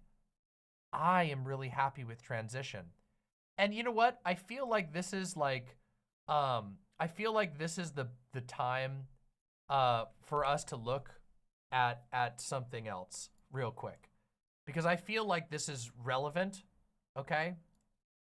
This is the Twitter account of Daisy, the person that we're watching in the documentary. Daisy Strongen. I don't want people to think that just because I've detransitioned and chosen a more traditional path that I am now cured. I still deal with self-loathing. This was as of September 23rd of this year. So after this documentary was already being produced.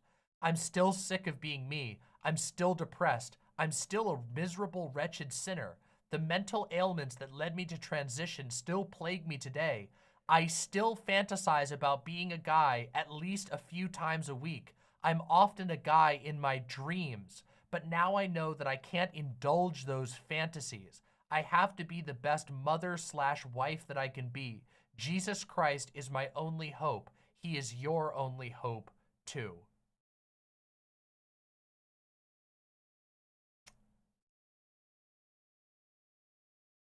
I still fantasize about being a guy at least a few times a week. I'm often a guy in my dreams.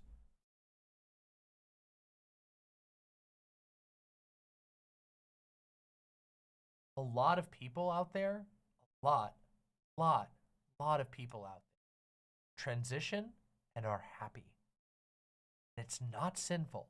It sounds to me like you're stuck between a rock and a hard place, that the ideology that you subscribe to, Christianity, the particular brand of Christianity that you subscribe to, has told you that you're evil for being a man, that you are somehow evil for wanting to be true to yourself. And as a result, you now aggressively repress a part of you that won't go away, a part of you that is truthful. You are lying to yourself, and worse, you're lying to God on behalf of men, on behalf of humanity, because some priest or some guy at PragerU told you that you're a sinner for being true to yourself. And so now you repress your desire to be a man the way God created you. It's heartbreaking, but it's also sickening.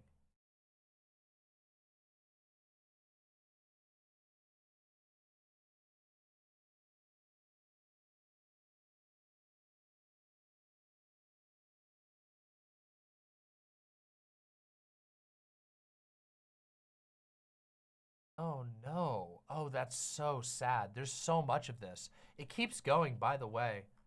There's like many of these.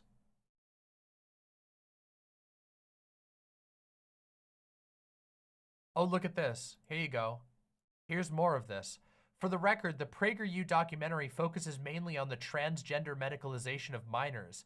I didn't say this in the feature, but I do not think there is a single person, whether they're 8 years old or 80, who should medically transition. Also, everyone should become Catholic.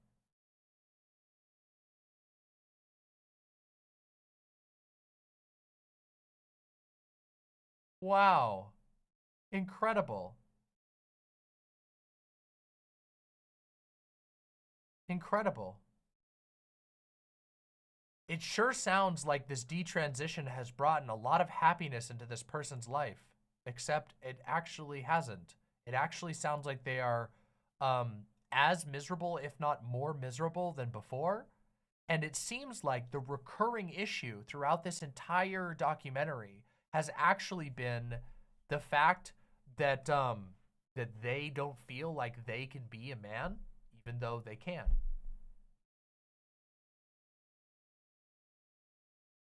But hey, everybody should be a Catholic, right? No religious trauma going on here, no ideology. It's incredible, by the way. It's incredible to me that someone would appear in a documentary talking about trans ideology when they belong to the Catholic Church and believe that everyone should become Catholic. Do you not recognize how, like how much cognitive dissonance you must be ignoring in order to come to that position? That somehow, apparently, trans ideology is perpetrating itself through the world via you going on Tumblr and reading posts, but converting people to Catholicism, one of the most aggressively evangelical religions in the history of the world, a religion that repeatedly throughout history converted other people at the point of a sword. And oh yeah, but trans ideology is the problem, right? It's definitely not that Catholic ideology. It's definitely not that hyper-repressive Catholicism. My God. My God. The part that made me cry was the Twitter thread where they talked about how they can't transition back because they'd lose their husband and kid. Hostage situation. That's what we call a hostage situation, okay? My God. This alleviated my pain. I wanted to alleviate my pain. I also didn't want to be who I was. So... I didn't want to be who I was. That's such a weird framing, right? Okay, let me ask you this. Is a person their nose? That might seem like an odd question, but I want you to think about it. Is a person their nose? If somebody gets an injury and loses their nose, do they stop being who they were? Are they no longer themselves? Or is a nose just a piece of the broader whole? This framing is so strange, and I see it. It's never interrogated. And partially it's because none of this really cares about asking these questions. None of these documentaries ever actually care to talk about this because they're trying to manipulate you into hating trans people. This documentary is designed to make you scared of and hateful towards trans people. But it's weird for her to say, I didn't want to be who I really was. Well, it seems to me, especially given the fact that we just looked at her now saying, I still think about how badly I want to be a guy. I still feel like I'm a guy all the time. I cannot get rid of it. It seems to me like the more permanent part is her masculine identity is more permanent than her physical femininity. And it seems to me like it might be important to recognize that fact. Like it might be healthy to recognize that fact. To recognize that who we are is more than who we are at the moment. Do you stop being who you are because you grow up? Like, are we supposed to be like a fetus forever? No, we grow and we change. Our physical appearance is a shell for the self. And of course, our minds and our being is not completely separable from, I'm not a dualist. I don't believe there's like a soul particle, you know, inhabiting inside of us or whatever. But the fact of the matter is that no individual part of us is us. We are a greater whole. And sometimes changes happen to us and we still remain. If I lose my arm in an accident tomorrow, I hope that doesn't happen, but if I lose my arm in an accident tomorrow, I will still be me. There might be new challenges and changes that I have to make to my life, but I will still be me. And the same applies if you decide to transition. You are changing pieces of your body, but you are still you. It's such a strange, strange approach. With transitioning, I could do both of those things. I could alleviate my pain and I can become someone else. I wanted to No, you will become you, genuinely you, not someone else, yourself. escape my own identity as Daisy. My name is Ali Chadra, and this is my voice. One day before testosterone. Also, that's another thing. Why? Isn't it strange? I don't want to harp on this too much, but isn't it strange to fixate on the given name? I'm me. I'm Daisy. Why? Because your parents named you that? Like, what kind of a basis for identity is that? If you find strength in that, that's fine. It is fine to have strength in a given name, but why would that be the defining feature? Why would you be bound by that? That makes no sense to me. So because somebody else decided to name you something, you are now locked into that identity forever? It's funny. People got mad at me for drawing comparisons between pronouns and names. Between like not just pronouns, between gender identity and names. That like, but I really think there's a lot of comparisons to be made here. People change their names constantly, not even legally, throughout your life. How many people in chat, in fact, how many people watching, I just want you to think about this. How many different nicknames have you gone by in your life? You've probably gone by through many. I've been known by many names in my life. Most of them were not my given name. Almost nobody in my entire life ever, even before transition, called me by my given name. It was always a nickname. Always. Even my parents. And then there's online names, all of this. Why, what is this? This is such a strange worldview. It's such a strange and parental-centric worldview. I don't want to get off topic, but let me just say that PragerU has a huge obsession with a parental-centric worldview. A really, really strong one. In fact, a YouTuber by the name of Zoe B, who I really, really like, recently did a documentary on the parents' rights movement, of which PragerU is a big part.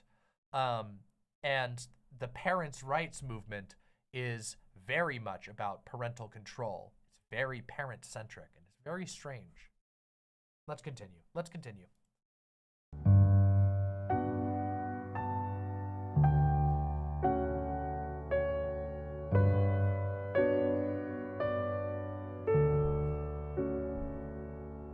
That was really the beginning.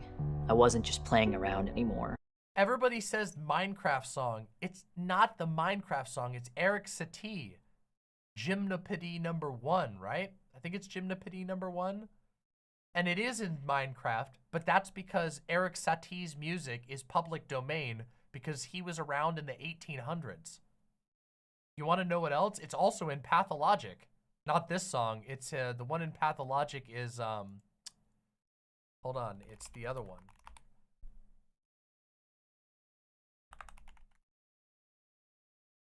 The Genocide #3. Hold on, watch. I'm gonna trigger the Pathologic fans. Ready?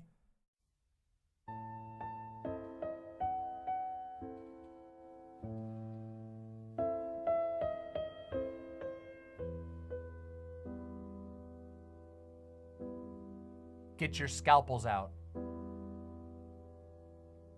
Pulling out a rusty revolver.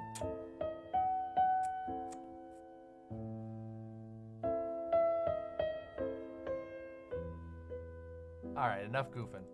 We got a very serious documentary to watch here, okay? No more goofing about Pathologic. Let's get back into it. I wasn't just playing dress up anymore. Like I was actually going to become a trans man and live my life that way.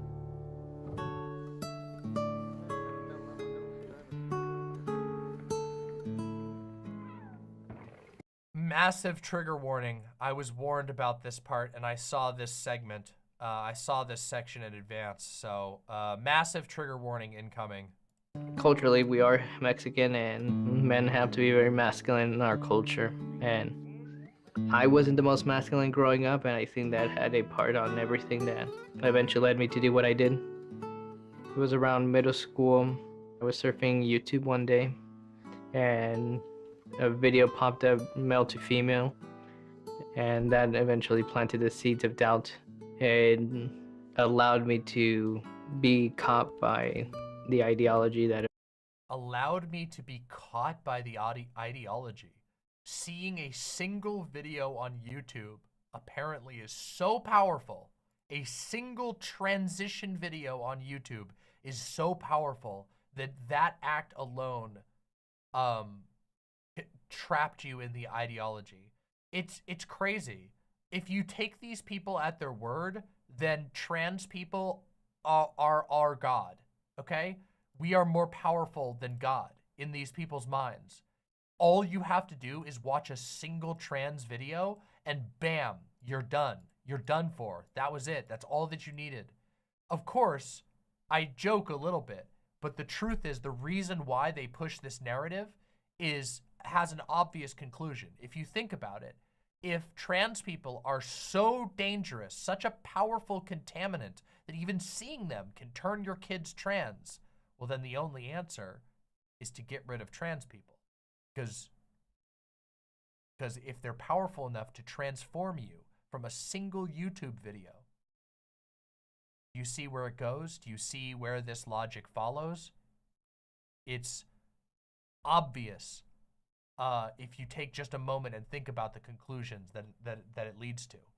If they believe that simply seeing trans people living their lives is dangerous, well then you can't have trans people living their lives. It can't be allowed because it's dangerous.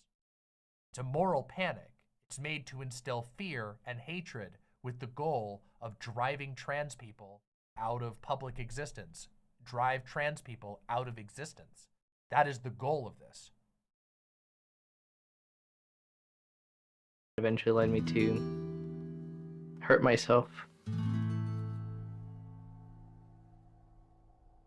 Eventually, I just wanted an answer to be given to me on who I was, and I went to see a therapist, and I had only asked, I think I might be trans, I don't know, I want to know. The therapist immediately on my first appointment with her said, yes, I am a transgender woman. She had my letter to transition the same appointment.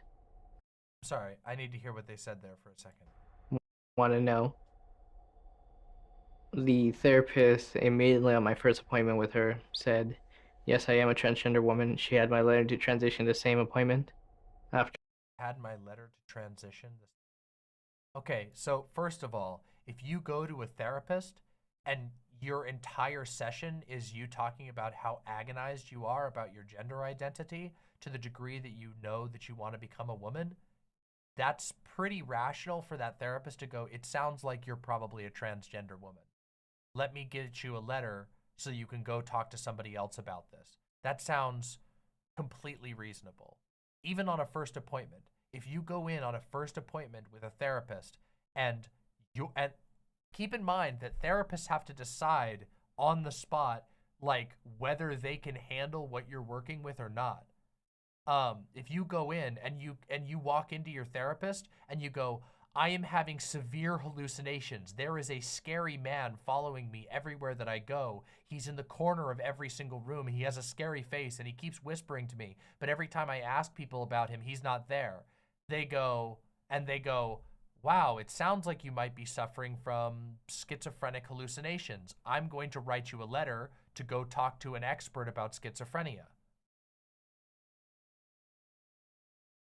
Why is this framed like it's a scary or bad thing? That's just what they're supposed to do. Now, of course, there's some misleading language here. When you hear the, I got my letter to transition, what does that mean? Does that mean that you got a letter that says that you talked to a therapist and that the therapist thinks that you're expressing gender dysphoria? What does that actually mean? Of course, we won't get to find out. that, I just took everything slowly. After that, I took everything slowly. Wait a minute! Hold on a second! Wait! They undermined their own narrative again! After that, I took everything slowly? I thought this was about getting enraptured and pulled in. And forced into transition. What do you mean you took it slowly? You forgot, you went off script! Dude, you went off script!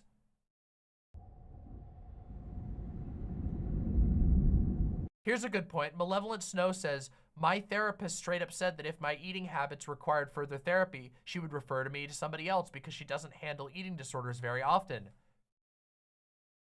Again, this documentary is just highly manipulative, extremely manipulative. It's a perfectly good point, what you said there, Malevolent Snow. But eventually my father found out what I was doing. And due to our culture, he was not happy. And my father found out what I was doing, and due to our culture, he was not happy. he took me to Mexico and had me have sexual relationship against my will with a prostitute. There it is. That's the part that I was warning you all about. I'm actually kind of amazed that PragerU would put this into their documentary. That they would leave that part in. Familial abuse. This person was abused because they're trans. Their father found out they were trans and forced them to have sex against their will. They are experiencing trans-based abuse and hatred.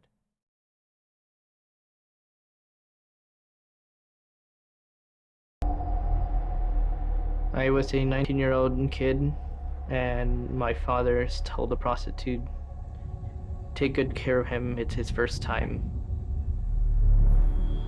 That is so fucked up. It is so fucked up.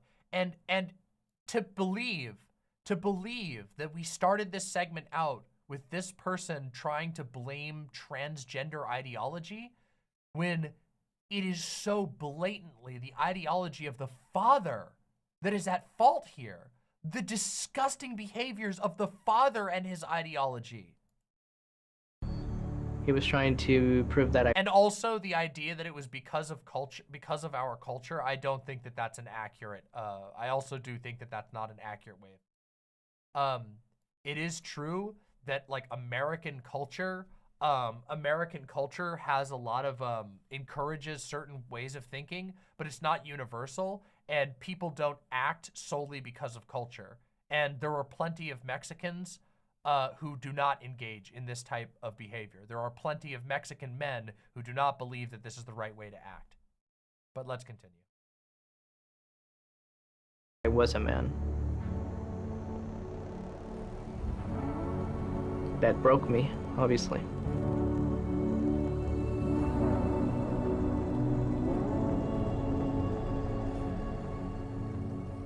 After that, I go back to the therapist and told her I wanted to transition. And so you went to the therapist, you got approval, you took it slow. Your dad found out, abused you, and then you went back to the therapist and decided that you wanted to transition. How does this look bad for gender ideology? How does this look bad for the therapist? The only villain in this is the abusive father who couldn't accept his trans child.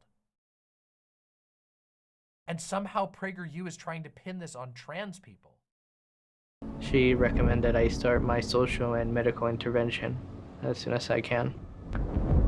Social and medical intervention? There's no such thing as so... Well, I don't know. Let's continue.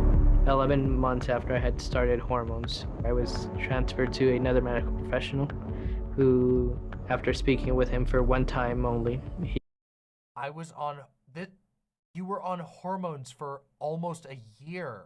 So, went to a therapy session, took it very slowly, went back later after some time had passed, decided to get your letter and continue to transition, began social transition, went on to hormones for 11 months, and then You're shocked when a doctor says, yeah, I'd be willing to give you a surgery that you want.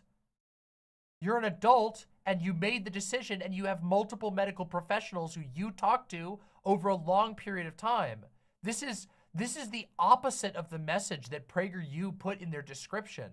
This is actually showing that it took a very long time, presumably almost 2 years from the beginning of interest with medical professionals the entire way. Medical professionals were making this process go at a normal pace. There wasn't any speeding or hurrying up or encouragement. What the hell? He approved me for surgery. Why is my audio so low? It's just this video is kind of loud. I'm sorry about that. I do apologize if the audio balance isn't perfect. It's been very difficult to control the balance of this video because in their video, their talking audio is lower than the music. And anyway. And a few weeks after that session, I got 2 letters from my insurance approving me for surgery. But I was a little surprised that I received my letter for bottom surgery, which was removal of my genitals without even asking.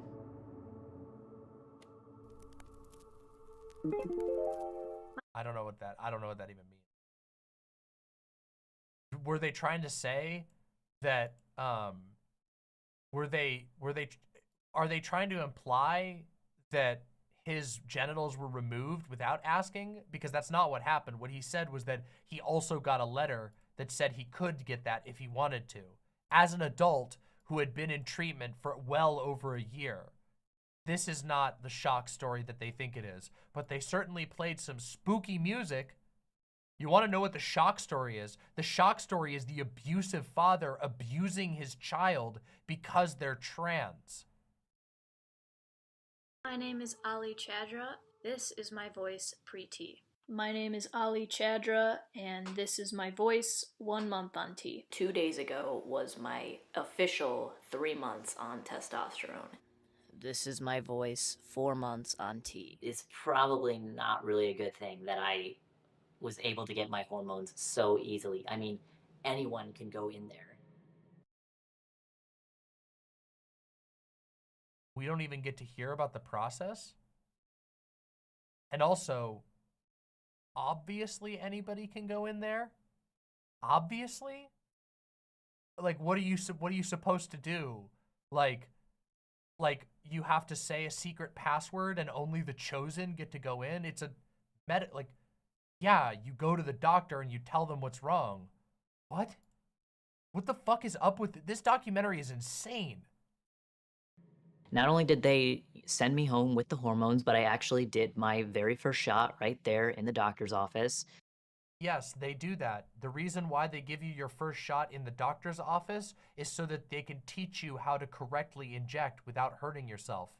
That's like the most obvious thing in the world, and any person who's ever had to take any injectable medicine, any whatsoever, will have had this experience. Oh no, I had to get insulin for my diabetes, and I went in there, and the first time they literally injected it right into me. Yeah, that's what they do. That's what nurses do.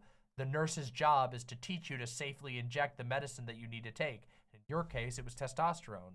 My God. And I was just euphoric, and it was real, and I was actually going to start seeing changes.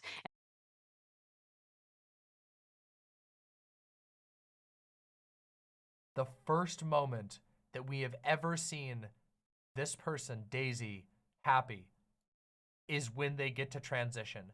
We have seen Daisy during the documentary, after detransitioning, miserable, miserable, miserable. The only time they've been happy is when they transition. Don't you feel like that maybe says something? Maybe the whole particular version of Catholicism that tells you that you're evil for being trans might be the problem here and not the fact that you're trans. Maybe, just maybe. And I was going to start passing, which basically meant that everyone around me was going to see me as a boy, an actual boy. Okay, also, I have to say this. Why is this Xanderhal? Why? I know I'm not the only one, but why is she Xanderhal? She looks so much like Xan, but also she has the same speech patterns and facial expressions that Xanderhal does when he talks. Have we all been a victim to a psyop, and is this actually Xanderhal in a disguise, getting massive bucks from PragerU for doing propaganda?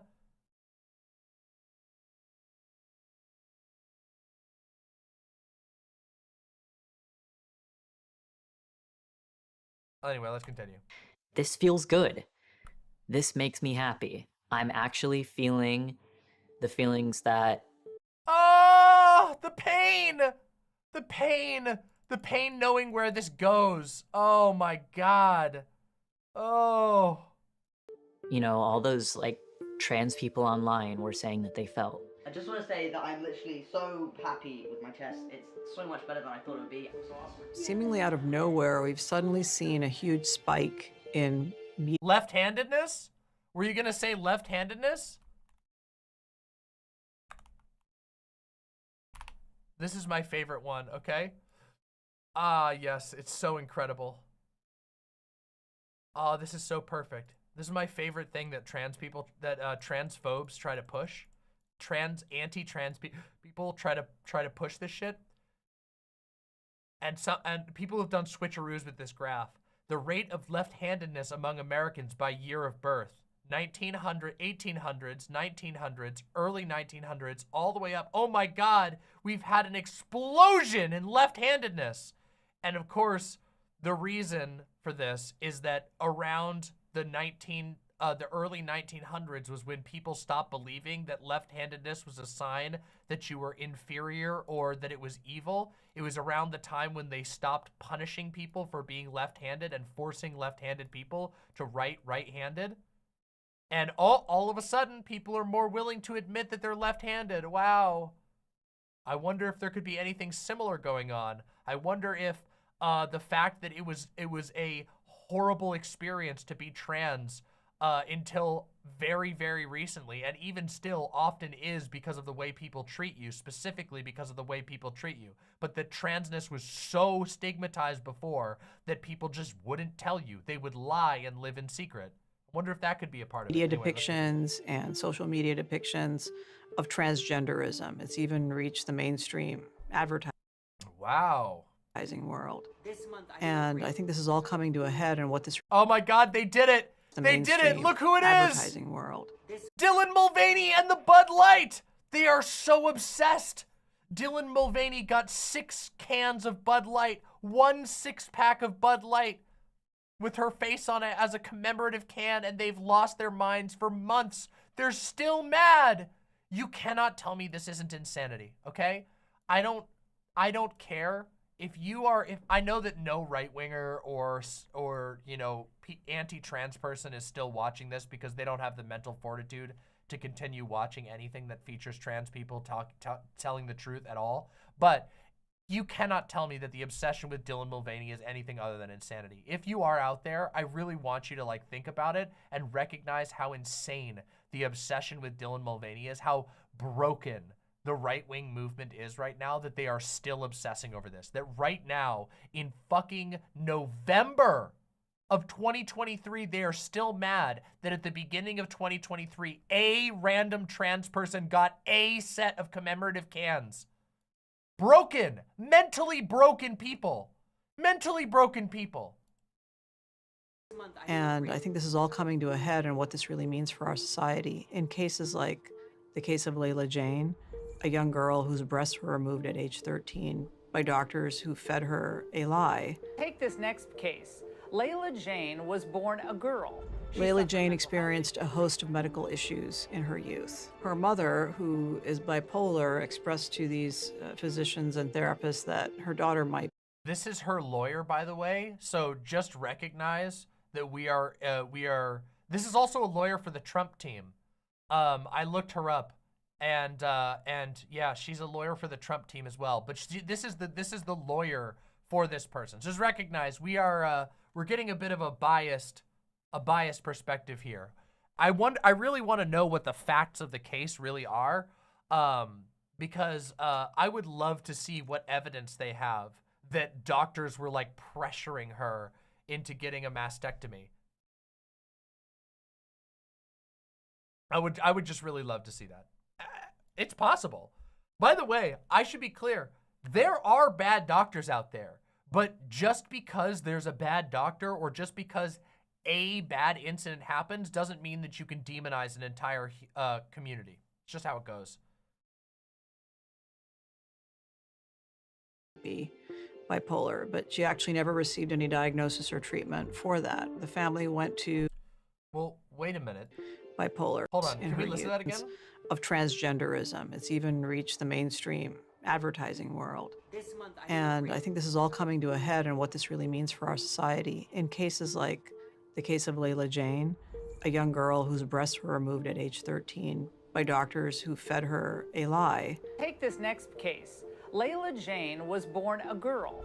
Layla Jane experienced a host of medical issues in her youth. Her mother, who is bipolar, expressed to these physicians and therapists that her daughter might be bipolar, but she actually never received any diagnosis or...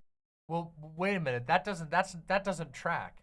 So you suggest to one of your doctors that your daughter might be bipolar because you're bipolar, and just because they don't diagnose it that way, that doesn't mean that she was actually bipolar. Maybe we don't even know. Did they do a test? Undiagnosed and untreated bipolar disorder. So how do they know she has it if she's undiagnosed and untreated? Did they just refuse? I don't know. This sounds like there's so much missing information here. Whatever. Let's continue. We can't fixate on this. This is obvious. Like at this point, we've reached the point of just obvious manipulation in this message, as if the first two parts weren't bad enough. This is just ridiculous. Having on a Trump team lawyer to talk about some case that we're not actually given any context for. We don't even know what the truth is. We went to one physician who, after less than a 2-hour appointment, green-lighted the hormone therapy, and in a similarly or even shorter period of time, a plastic surgeon signed off after one visit on I don't trust this person at all. I'm sorry, I don't trust this person at all. removing her breasts. Like most young women. I don't believe it. I'm just calling bullshit. First of all, maybe it did happen. It is technically possible that there's like some psycho doctor out there who just is like, I'm super excited to cut people up. Like, you know, you got like Hannibal Lecter as a doctor. I know for sure there are psycho doctors out there. They definitely exist. But this does not sound like something that even happens on the planet Earth. First of all, I've been through the process of transition, and getting surgery is a fucking nightmare, okay? Not only can you never get greenlit for anything ever in one go, in most, and I'm not even kidding you, the biggest insurance providers in the country require that you get psych analyses, get multiple psych analyses before you even get surgery. An adult, for a elective surgery, it's categorized as elective, even though every medical professional in the world acknowledges that gender-affirming surgery is incredibly medically important for trans people. They consider an elective surgery, and even though you can walk, if you're cis, you can walk into a plastic surgeon and you can get breast implants in one day, no questions asked. If you want to do it as a trans person, you got to get psychiatric evaluation. Like when I had an orchiectomy, which is the removal of the testicles. I had that because I thought it was very important for me, and I stand by that. And in order to do that, I had to get 2 psych evals in order to even begin the process. So I don't know about this. I don't know if this is real. Go down this path of... Maybe they had Hannibal Lecter, Dr. Lecter as their guy, and they also had the most permissive insurance company in the world, but I don't know. I'm sussing it. Identifying transgenderism as the solution to their problems, reinforced by irresponsible medical care providers. It's likely that if physicians had properly diagnosed all of the issues present in Layla Jane as a child, she would never have gone down this path. When parents of trans-identified kids are referred to specialized gender clinics, they're often told that they're going to get comprehensive, multidisciplinary mental health assessments. We know that that's not true. In practice, these kids were put on a fast track to medical transition. No, that is an outright lie. What that guy is saying right there is an outright lie. In fact, it's funny that they show this guy here from earlier, because this guy explicitly stated that he wasn't fast-tracked. He said that he took it slow and that it took over a year for him to even get to surgery. So this guy is just blatantly lying. We just confirmed them in real time lying in their own documentary, contradicting the text of their own documentary. Layla is now 18 and is fighting back. So this does not happen to anyone else. My name is Prisha Mosley. I was a 15-year-old girl when the trans community found me, already diagnosed. When the trans community found me? What does that even mean? What the fuck? We've reached the derangement level of this documentary. With multiple mental illnesses, including anorexia, a body dysmorphic disorder, and borderline personality disorder. And? Oh, I forgot. You can't have one thing while having another thing. I had to get surgery for the cyst on my uvula. And they didn't even know before they did surgery that I had depression and seasonal affective disorder. What the fuck is this? What are we at? Where are we at with this? Where are we at with this? Trauma disorder. I was easy to manipulate and convince that I had been born in the wrong body. I was told that this was the reason for all of my mental and emotional distress. The gender specialist I was taken to see told my parents that I needed to be put on puberty blocking drugs right away. They asked my parents a simple question. Good. That's actually good, okay? Unironically, I'm not even joking. If you get to the point where you have dysphoria severe enough that you go to the doctor about it and they say, we think you should go on puberty blockers, that's good. Puberty blockers are incredibly minor effective drugs. They do not have a severe effect on the body long term. They simply delay puberty. They've been in use for a very long time. The majority of people who receive puberty blockers are cis people with precocious puberty. And guess what? It's been studied in them extensively. And it's just fine. The long-term risks of puberty blockers are incredibly low. It's actually a very good path to say, you have severe gender dysphoria, we should put you on puberty blockers to make sure that puberty doesn't start and potentially worsen your dysphoria. And the reason for that is that puberty is notoriously traumatic for people who have gender dysphoria. If you have gender dysphoria and the idea of, say you're assigned male at birth, but you're pre-puberty, and the idea of going through a male puberty terrifies you and torments you like it did for me, then being able to have puberty blockers that could stop that and allow you time to make decisions about your life and talk to a therapist is a very good thing. It's that simple. This is fear-mongering. This is blatant and unquestionable fear-mongering. Would you rather have a dead daughter or a living transgender son?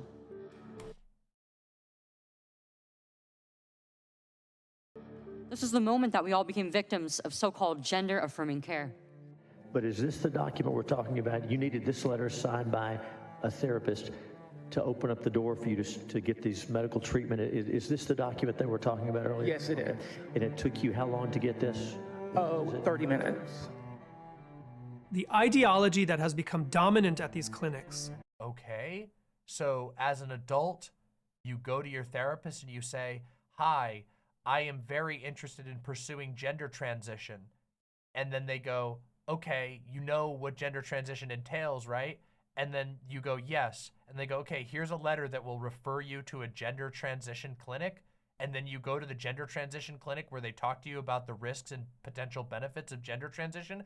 This is literally, they're trying to make spooky every single little thing that happens even when there's nothing happening other than absolutely normal medical procedure. You go to one doctor, you tell them your issue, they write you a letter of referral.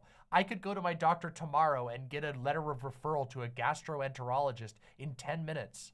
I would say, ow, ow, my tummy hurts really bad and it won't stop. Can you please write me a letter to the gastroenterologist? And they would go, okay, actually, to be completely honest, they would go, can we try this medicine first? But whatever. That's because gastroenterologists are expensive and insurance would decline me. But wait, actually, no. I've literally been to the gastroenterologist already, so I actually could. I could probably get a letter for a fucking MRI if I complained enough. Come on, this is fucking stupid. Is that trans kids know who they are, and therefore to question them, to ask basic therapeutic questions like, could your gender dysphoria or gender identity have been so ridiculous to try and fearmonger the process of getting a referral letter to another doctor? What a stupid thing to try and fearmonger.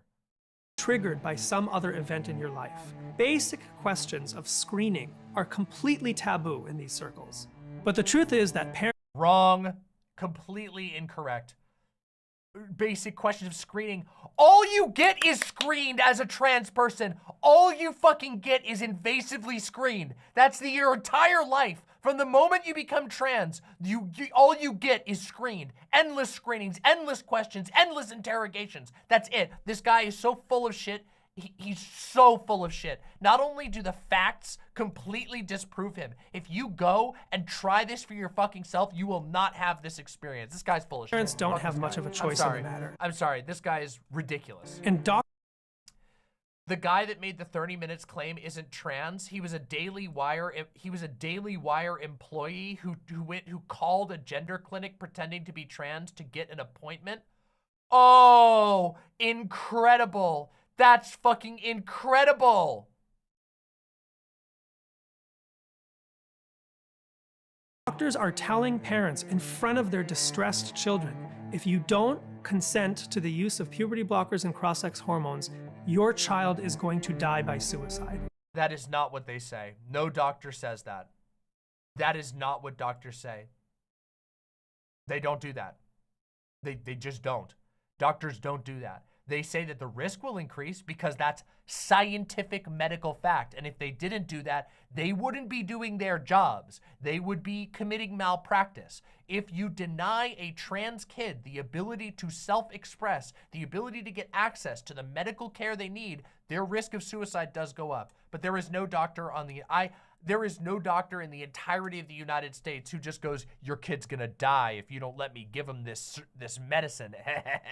I can't wait to give this medicine to your kid. That's just, where have you ever met a mustache twirling doctor that sits there and goes, it's either the medicine or the kid? Ha ha ha. So stupid. This is pathetic.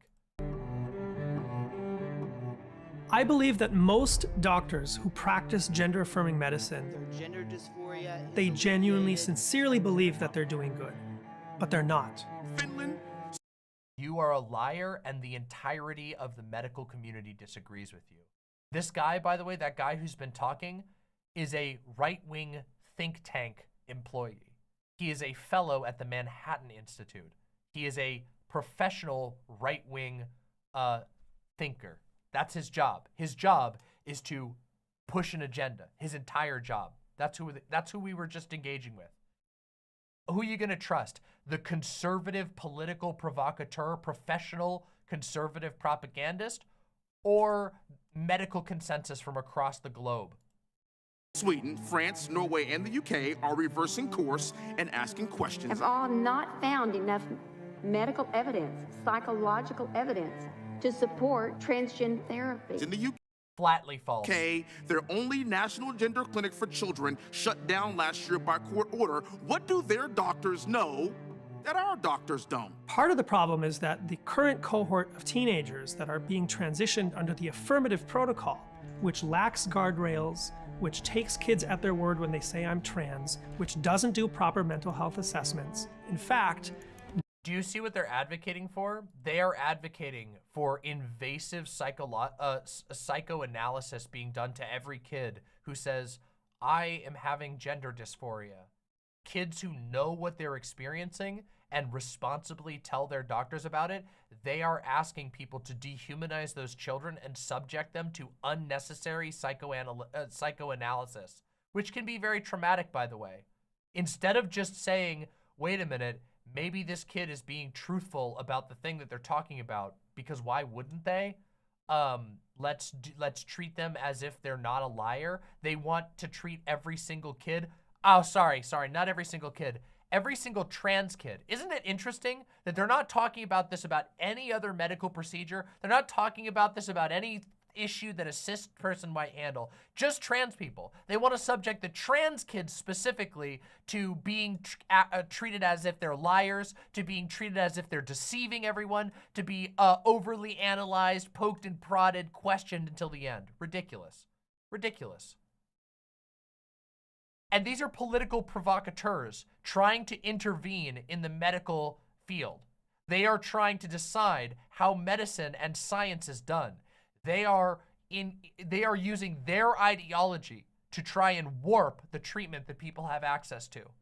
Double mastectomies on teenage girls went up 13-fold between 2013 and 2020. Between 2000 Okay, that doesn't mean anything. 2016 and 2019 alone, these procedures went up by 500%.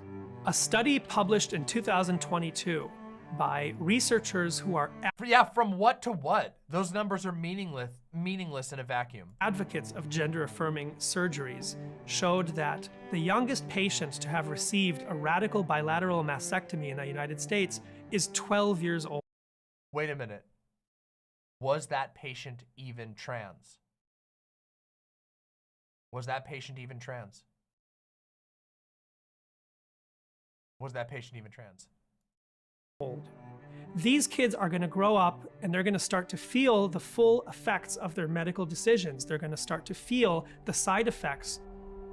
If you really want to know whether the study says that was the age of referral, not the age of actually attaining the mastectomy. Interesting. Interesting. Almost like these guys have serially lied throughout the entirety of this so-called documentary, aka this propaganda piece. And again, let me just remind you, the express purpose of this documentary is to drive hatred, distrust, fear, and a stigma against trans people. This is to make trans people seem sinister, bad, and dangerous. That is the purpose of this documentary. It's not to help detransitioners. It's not to let the stories of detransitioners be heard. It's to damage and attack trans people as a part of PragerU's culture war.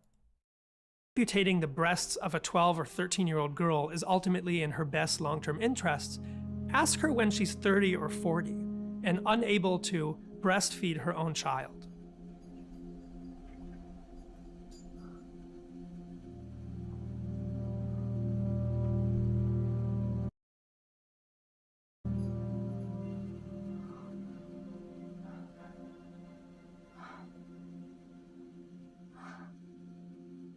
What am I supposed to be getting from this?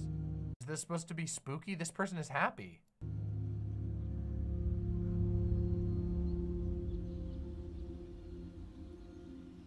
I would go out into the world, and everyone's calling me Ollie. Everyone sees me as a guy. But then, at the end of the day, when I'm home, in my room, looking in the mirror, I'm like, what did I do? Like, I start getting these, like, really scary thoughts of, like, you're incomplete. You're not a guy. Was that Daisy? Was that Daisy being excited about getting a mastectomy? This is Christian guilt. Again, I point you back to what we looked at earlier. Daisy admits, as of literally like a couple of months ago, less than 2 months ago, Daisy admitted that they still think about it almost every single day, that they dream, their dreams, their subconscious sees themselves as a man, as a boy, not as a woman. There is a internal war going on that has nothing to do with gender ideology. The ideology at play is whether or not Daisy can accept themselves for who they are as a trans person without considering themselves like a flawed sinner. Guy. You never will be. But even though you're legally, you know, your driver's license says you're a guy, you know you're not. You speak for yourself. This is, again, you can't even accept yourself. You made it there and you couldn't accept yourself at that point because of Christian guilt.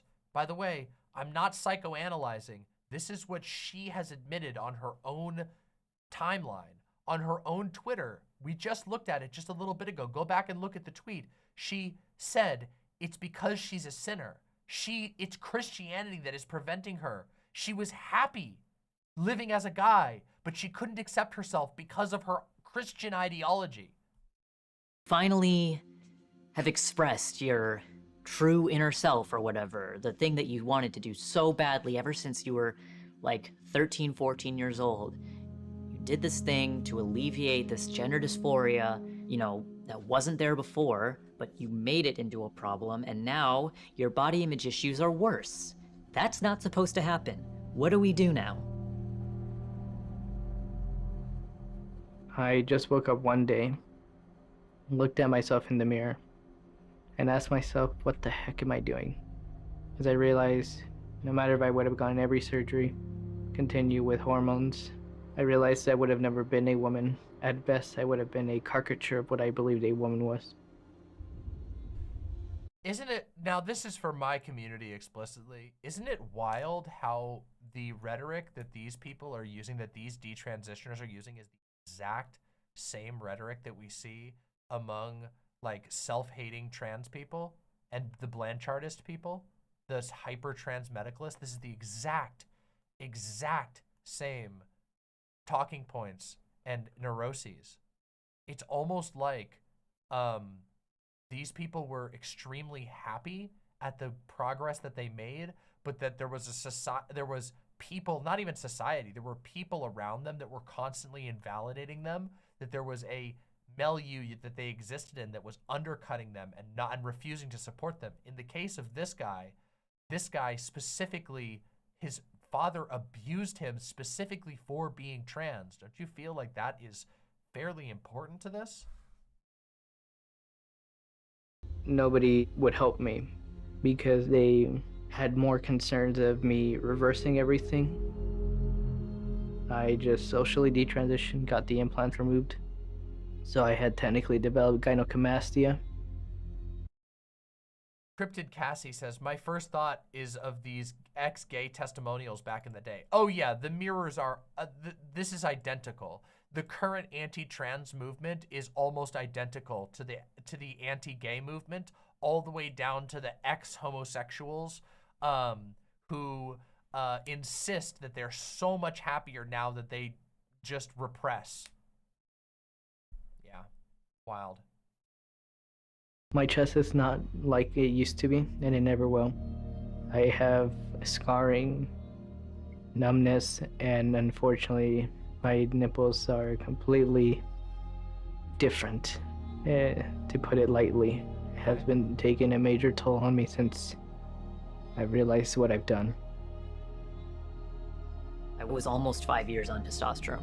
So if I had gone further, I wouldn't have been able to go back. 5 years. This person was on testosterone for 5 years, and they want you to think that these people are exemplars of like being rushed through a system. These are adults who made decisions and who are now trying to blame other trans people and damage other trans people for decisions they made as adults. None of the people depicted in this film were pressured in any way. None of them. Daisy never once showed any evidence of being pressured. Oh wait, sorry, let me revise that. They were never pressured to be trans. There was some pressure. One of them was abused explicitly for being trans by being forced into having sex against their will. Interesting that. interesting that both of these people transitioned as adults. Neither of them were fast-tracked.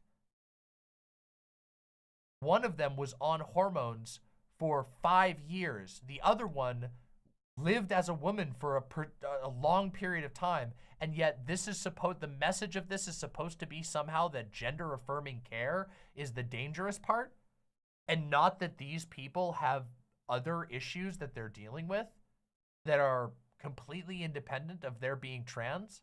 As it turns out, trans people can have trouble. Trans people can make bad decisions. Trans people can do other things. But why is this message being projected against all trans people? I don't regret my transition. I live in a household of people who do not regret their transition. And yet, somehow, all of this, first of all, there's a load of lies in here, but then the people that they bring on as their main examples don't even match the message that the film is saying. That in the summary of the film, in the express narrative of the film, there's supposed to be some kind of super, like, you know, fast tracking process that is being targeted at young people, and these are people who chose as adults to do these things. It's wild. It's almost like this entire film is a deeply manipulative and misleading propaganda film designed to garner hate against trans people, hate and distrust and fear. When I found out I was pregnant, I was just over the moon. I mean, I was scared. Also, a small fact check here, trans men get pregnant on T frequently. And also, many trans men who do struggle with fertility have been able to. It has been demonstrated over and over again that you can pause testosterone in order to have a child if you so desire it. And that can be done safely for both the father and the child. That's just well known. Everyone in trans communities knows this, and most medical professionals know this as well. I was gonna have a doctor tell me that, like, sorry, you're infertile, and it would have been my fault. There are so many young people who are going through very similar things that I did, and are still being told that transition will save them, and it's just not true. This is the absurd narcissism of this.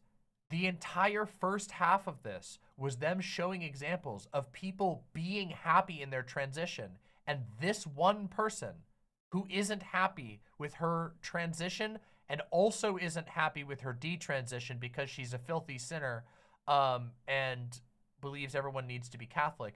But because of that, apparently no person should be allowed to transition. Unbelievable narcissism. This is exactly what I'm talking about, by the way, when I say that this doesn't help real detransitioners. These are fake detransitioners. And I don't mean that they aren't real people. Like, Daisy is a real person. And what was the name? I literally missed the name of the other person in this video. I'm sorry. I'm so sorry. Both of them they're real people, but they're not representative of detransitioners. They don't represent the real experience of most people who detransition. And both of them have been created by PragerU. They've been taken advantage of by PragerU and perhaps also made some money from it. I'm going to guess that they were both probably paid for this. Maybe they weren't, but I have a feeling they were paid probably a large sum for being in this movie. But they have been made by PragerU into a narrative to be weaponized against all trans people, including real detransitioners, real people who have real problems that they're trying to deal with. Most detransitioner stories don't look anything like this, not even close. And most detransitioners certainly don't go on to get paid by PragerU to be in a documentary. Most detransitioners detransition because they are forced to. The majority of all evidence points towards this. Again, if you don't believe me, I go into full details with citations in my detransitioner video, which you can check out on my channel. You should subscribe to my channel, by the way, down below. Press that subscribe button down below so you can catch my other videos. And of course, if you've been enjoying this, you should leave a comment. Let me know what you think. Do Do you agree with me? Do you disagree with me? I want to hear it. Like the stream too, or the video if you're watching it in the future. Let's continue. The story is tragic in some ways, but it's very redemptive in many ways. That cannot be said for many detransitioners. And that's just heartbreaking. Like, I can't imagine living with that. Like, you are the problem. Like, no joke, you are the problem.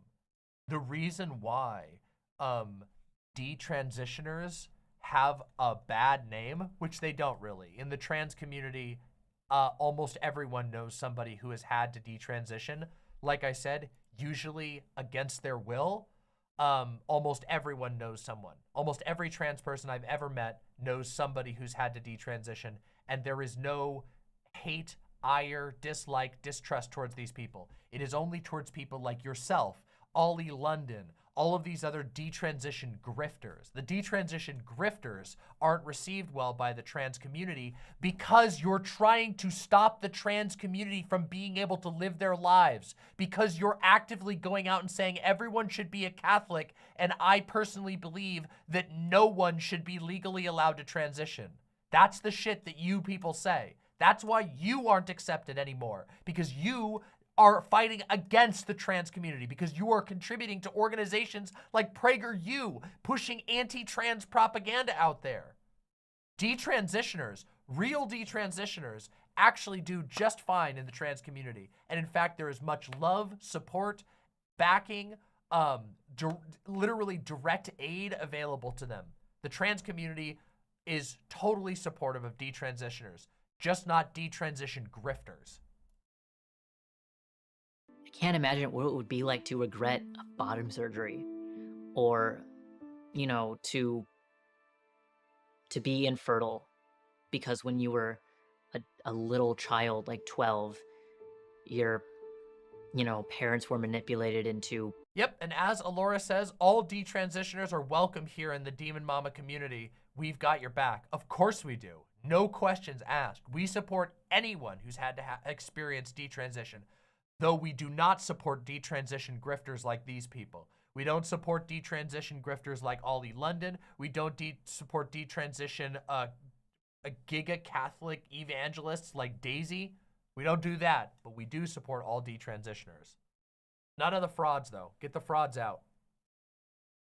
None of these fake detransitioners. I was gonna make an edgy joke, but we're done. Putting you, like, blocking your puberty. Being so young, I was so impressionable. I was told so many times, it's possible that you're trans, it's possible that you're trans, that eventually I started to believe it. Unfortunately, transition made things worse for me. It's possible that you're trans. It's possible that you're trans. Oh my God. What a dominating message. Hey, it's possible that you're trans. Hey, it's possible you're trans. And then I started believing it was possible that I could be trans. Oh! It has just kind of wrecked my perception of myself, and I feel like I missed out on like 3 years of my life. Okay. I missed out on 3 years of living my teenage girlhood. I didn't realize that there were women like me who were different. So, here's the deal. I'm detransitioning. It's true, it's not a joke. I understand now that I can be a cis woman again. I haven't gone too far. I haven't passed the point of no return. I can live as a woman again. I was something because people were reacting to me, but it was a me that wasn't really me, so I was protected. I was protecting my... It's crazy. It's really funny to me that, like, that anti-trans people are constantly like, these people are confused. They don't know if they're a man or a woman. And then you listen to the detransitioners that they've put in their documentaries, and they're like, it was the me that wasn't really me. It wasn't the true me, but it was the true me, maybe, but I don't know. It's like they're the confused ones. Incredible. Myself with the trans label. These pediatric clinics that perform these surgeries, they will do nothing to help these teens if they decide to detransition. There's nothing you can do. You know, once you've taken all Imagine featuring serial grifter and complete fraud Ollie London. Oh man, what a decision. Just for those who don't know, the person who is just shown on screen is Ollie London. Ollie London went on a detransition grift where they blamed the trans community for their surgical obsession. But it turns out that, hot take, their surgical obsession was not about being trans. Their surgical obsession was them getting surgeries so that they could look like Jimin from BTS. Now, yeah. So, oh yeah, this is from the Christian Bible Network. Yeah, of course. But yeah, they obsessively pursued surgeries so that they could look like a Korean person, like a Korean idol, a specific person, not just a Korean person generally. They wanted to look like another person. And then they also transitioned later, and then they detransitioned, and then they went on a grift on a, you know, making money, going on as many conservative shows as they could, blaming their surgical obsession on the trans community when their surgical obsession was actually about making themselves look like a famous Korean musician. You think there might be something else going on there other than being trans? You think that maybe the obsession to get hundreds, or what was it, dozens, not hundreds, dozens of surgeries to make yourself look like a famous Korean person, to make yourself look like somebody else who's famous, so you have a parasocial relationship? You think maybe that might be a little more impactful? I think so. Personally, I don't know, maybe it's a hot take, but I think so.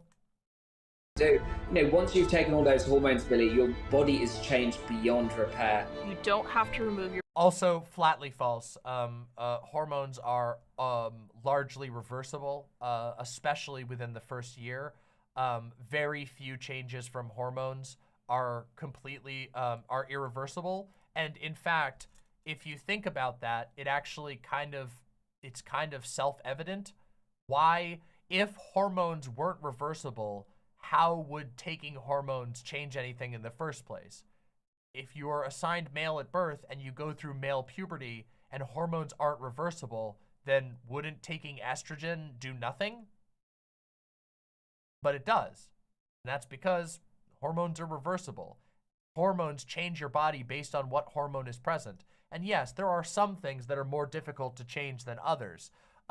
Certain bone shapes that are formed during puberty when your bones are still developing can be a little bit hard to change.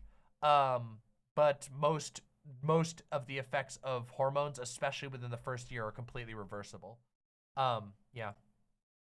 Your body parts to make you complete. When I transitioned, my suicidal ideation did not go away. Transition is... Yeah, exactly. Wait a second. Firstifer points out they literally disproved this earlier in the video when Daisy says that she was on T for 5 years and then went off T and was able to give birth. And also, I'm sorry, but can we be completely real here? Where's fault? There are so many save is, them. Wait, and this is what transition. This is what Daisy looks like after 5 years of T and then desisting and going off of HRT. I'm sorry, but I gotta say that seems pretty reversible. Yeah. Sorry, just seems. All those hormones, Billy. Seems pretty reversible to me. Your body is. Man, this is such a lazy documentary. This shit is, the fact that this works on people is so depressing. It actually makes me kind of hermit pilled, you know? It kind of does. Like, it makes me go, wow, the fact that, like, there is a portion of the population that will watch this and be totally convinced, even though it is the most shoddily produced, self-contradictory thing. And the reality, of course, is because it's appealing to pre-existing biases. This is not a truth-seeking documentary. It's meant to inflame and worsen pre-existing prejudices. That's what this is designed to do. Anyway, let's continue. Changed beyond repair. You don't have to remove your body parts to make you complete. When I transitioned, my suicidal ideation did not go away. Transition is not the only answer, and there are many detransitioners like me out there. My name is Camille Kiefel. My name is Emily. My name is Laura Becker. My name is Abel Garcia, and I am a detransitioner. My name is Daisy, and I am a woman. Wow. Remember, compare that to the shot of the top surgery. And also, I want this clip. I want this clip of the I'm a detransitioner. My name is Daisy, and I am a woman.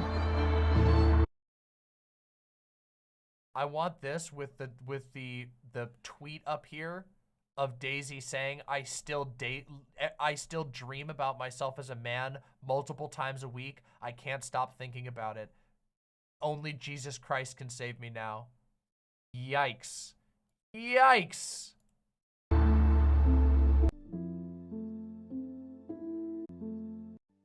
And there you go. There's the thing at the end, the PragerU petition. Okay, I'm actually kind of impressed. This doesn't have as many views as I thought it would. Wait, this has been out since October 25th? And this came out on October 25th and it only has 137,000 views.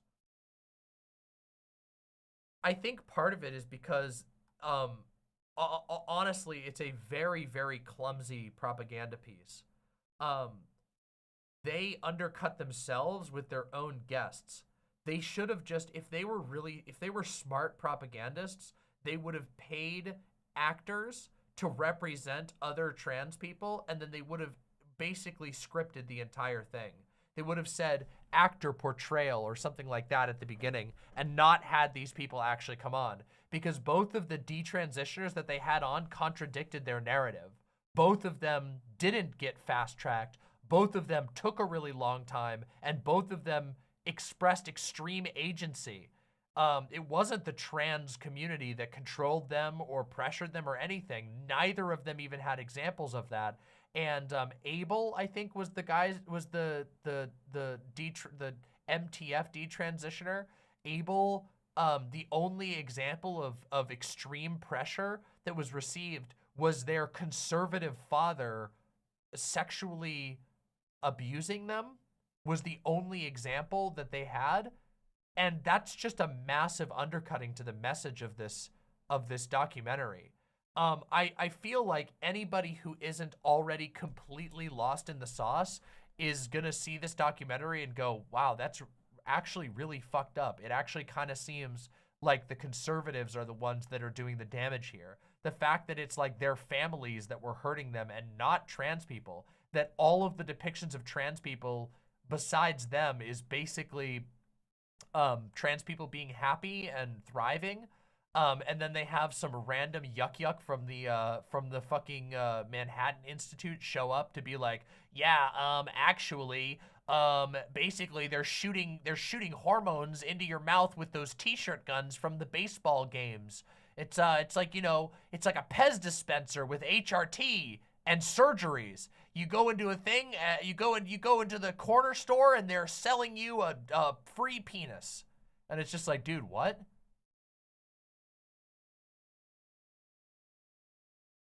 What a mess. What an absolute mess of a documentary.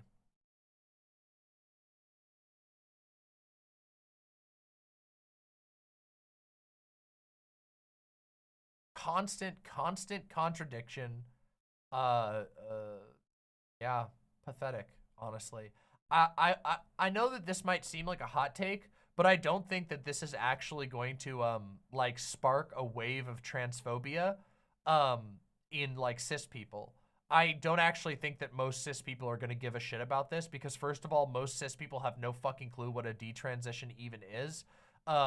Even the conservatives, even the like culture war addled conservatives are too stupid to actually realize what it is they're like looking at. And that's kind of, look at this, I'm serious. It's been out since October 25th and it only has 137,000 views. That's like worse than most PragerU YouTube videos. That's like shockingly bad, actually. That's a very low view count. And keep in mind, that's with people like myself going and deliberately reacting to it. Yeah. And also they promoted the fuck out of this on Twitter, which means that their promotion on Twitter failed. They spent $1 million in advertising on Twitter to get 137,000 views. That's, if I spent $1 million on advertising, I would be the next most famous. I would be the next Mr. Beast. Are you kidding me? Getting 137,000 views. That's less than like a mildly popular Vosh video. $1 million for 130,000 views. Oof. Okay, one thing I will say though, I know who this will torture. This is going to torture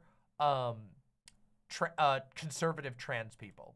Conservative trans people are going to watch this video and are going to feel like they want to die.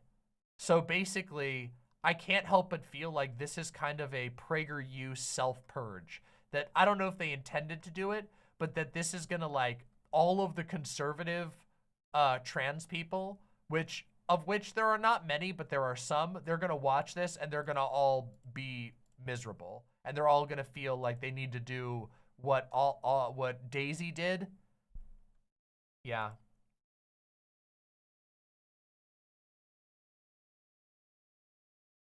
Blair White, I don't even know. I don't even know if Blair White, like, cares.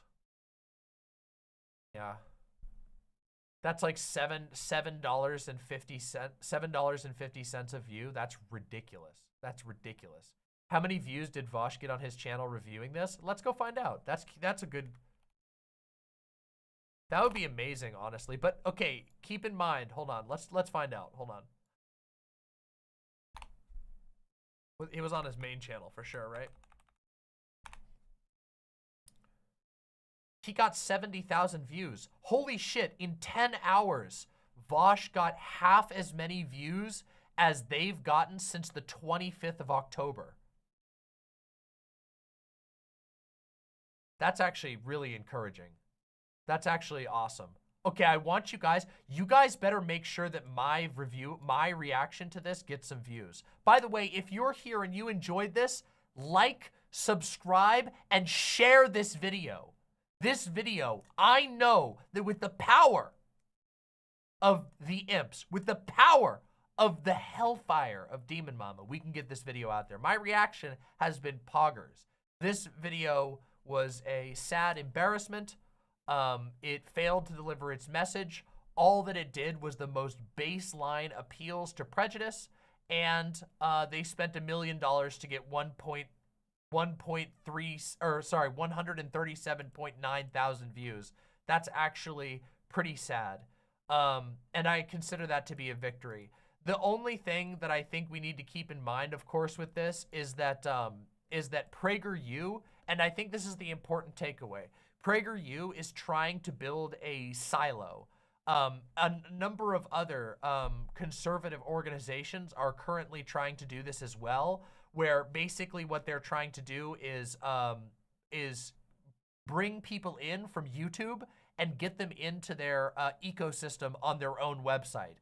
The reason why this was posted only on their website and not on YouTube and elsewhere is because they want to funnel people into their homepage where they can continually be fed more PragerU, more conservative propaganda, recommendations to the Daily Wire, recommendations to the Blaze TV, recommendations to other Christian websites. It's a pretty sinister thing, but it's not new. This is what Christian media has always done. Have you guys ever heard about like Christian radio, where there's radio stations that only play Christian music and they only talk about Christian stuff and they only recommend other Christian things because they're completely siloed off from the world? The far right has always done this, but they're starting it up again. And part of the reason why they're having to push this so hard is because they lost their big boy. Rush Limbaugh was the most successful conservative to do this since the the Christian the Christian American revival movement. Rush Limbaugh was the most popular political radio show in the world. I think he might have been the most popular single radio show in the entire world. And he was exclusively conservative and exclusively recommended conservative stations that were within his own network. He built an ecosystem that was purely controlled by him and his associates. No one else was allowed in. His shows would promote other partners of his, friends, other conservatives to push a specific agenda. And he's dead. He's gone. And there's been nobody really been able to step up and replace it. But they're trying. They're certainly trying. They're certainly trying to build these siloed off ecosystems where you pull people in and then feed them nonstop political propaganda like what we just watched. Anyway, yeah, what a wild ride. A lot of misinformation. And again, I'm going to recommend, if you found this interesting, go to my channel and go check out my detransition video, in which I talk about my own experience of detransition. It will be the video posted just before this one. So if you go to the channel and you go to my uploads, look at the last video before this one, and it will be that one. That's, of course, if you didn't catch me live on demonmama.com. If you caught me live, you already saw it because you are an awesome live viewer. I'd love to have you for future live streams. Anyway, thanks for being here. Thanks for being an imp. And make sure that you're subscribed to Demon Mama.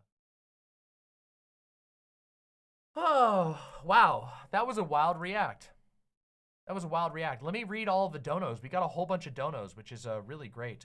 The problem with the $15, loads of parents can't breastfeed. There's also chest feeding alternatives now, and there's no shame in using a milk bank. These people do not approve of anyone parenting who's not cishet. Viva la imp gang. Indeed, and thank you so much for supporting the show, The Problem. You are, of course, 100% correct. Also, Dan Folk, welcome, and thank you for joining as a chunky imp.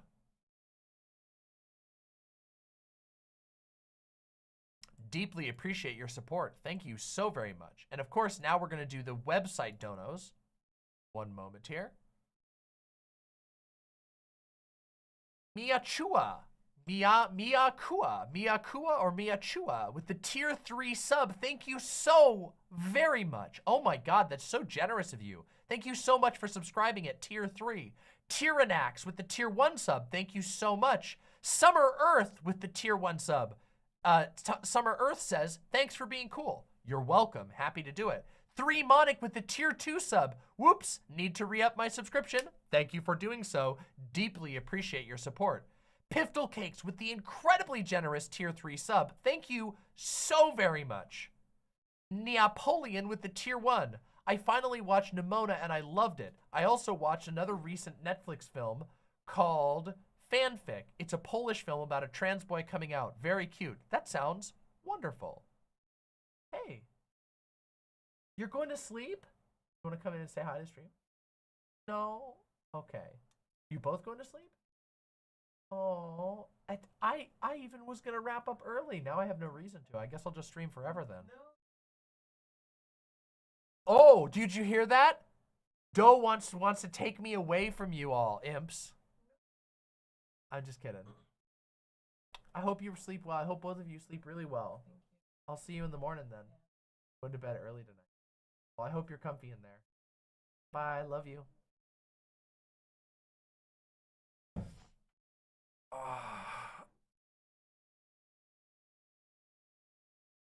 I've become a linker. All right, let's see. Let's see. I'm not done yet, by the way. We're gonna chill. I'm gonna chill for a little bit. What? I finally touched a first female, and when I say it felt good, ooh, like the camel noodle soup. Good. Good. I'm not gay no more. Good. I am delivered. What the fuck? Good. Like the camel noodle soup. Good. I don't like men no more. Leave it gone. It felt good. It felt good. It felt good. It felt good. It felt good. Damn. It felt good. It felt good. It felt good. It felt good. It felt good. It felt good. It felt good. This face Makes me laugh so hard. Like the camel noodle soup. Good.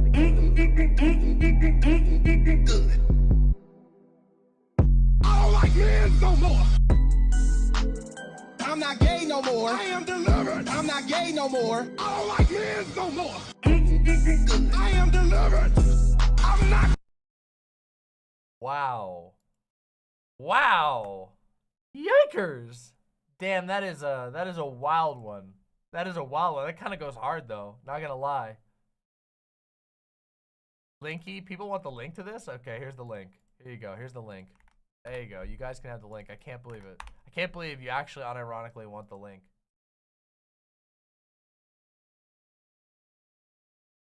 Okay, to be fair, I shouldn't be roasting anybody, seeing as how earlier today I was trying to find a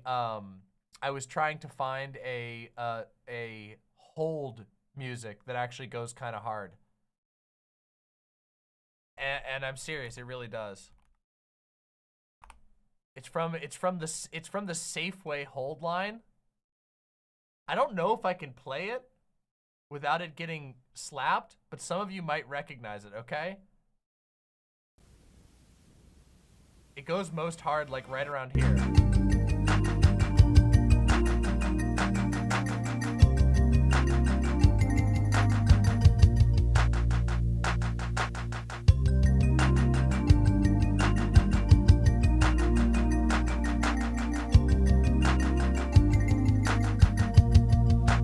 It's actually kind of a banger, right?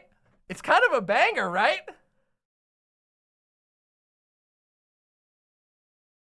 There's a comment that's like, there's a comment on here that's like, hold on. Where's the comment? Oh, it's not on this one. It's on the other one. It's kind of a banger, right? There's another one too. There's another one. There's another one that's the Costco hold music. It's this one.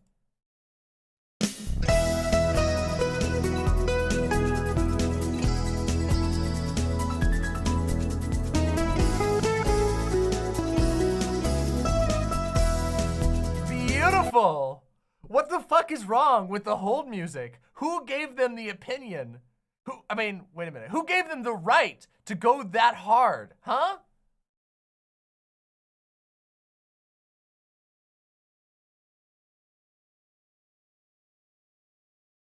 Who gave them the fucking right to go that hard?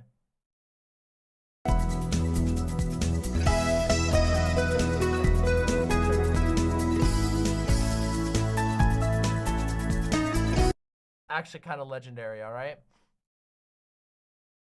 Kind of legendary. No right to go that hard. They're very different vibes, but they're definitely really good. There was also another hold song that was, I know that I'll never find this one because this one was for a rural hospital and it was the most high definition thing I've ever heard. You know, most of the time when you're on hold, the music is like super crusty because it's like been recorded like 8 times over and re-recorded and patched through some like jank ass system. Well, I used to work in IT for a hospital system. And once in a while, I had to call this one really rural hospital branch. And for some reason, their telecom department was like insanely hyper-fixated on high-quality audio because first of all of their phones were crystal clear. And secondly, their hold music was some banger acoustic guitar track in 100% clear HD. Deranged how it was so good. Okay, I'll have to check this out. I'll check this out. All right, I'll check this out, Metroplex. I'll put this on my watch later. Okay, but how would you feel? Hold on a second.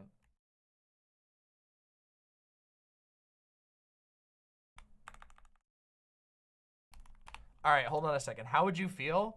How would you feel if you went and you called in and this was the hold music that you got?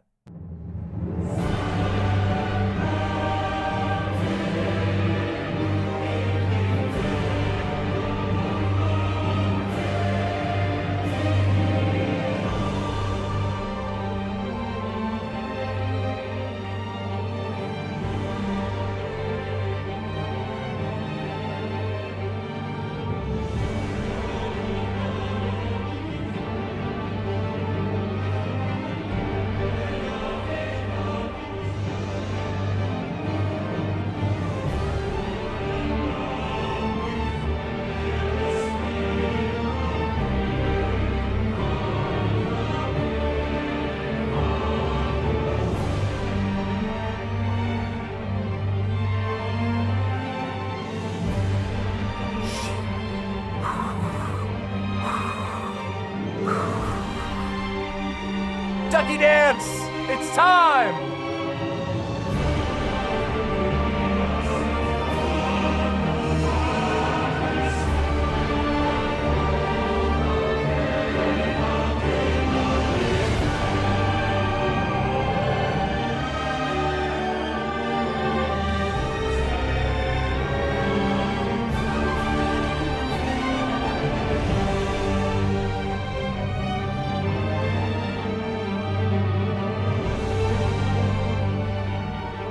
Mama is busy taking calls at this time. Your call is important to us. Please hold.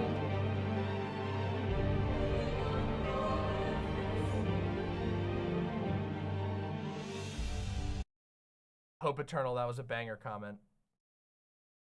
By the way, that is Melania Blade of Miquela's phase 2, the phase 2 portion of the fight. What a banger. Okay, oh yeah, now that we've done all of the segments for today, I can talk about whatever the fuck I want. While I was sick, I decided to create and play a new character in Elden Ring. And it has been so much fun. I love Elden Ring so much. It's actually crazy how much I love that game. It is amazing. And, there's been a bunch of stuff playing through that I appreciate even more about Elden Ring. And one of the things that I think people truly underestimate about Elden Ring is how legendary the soundtrack is. It's incredible. What kind of build were you playing? Okay, so I started with a pure dex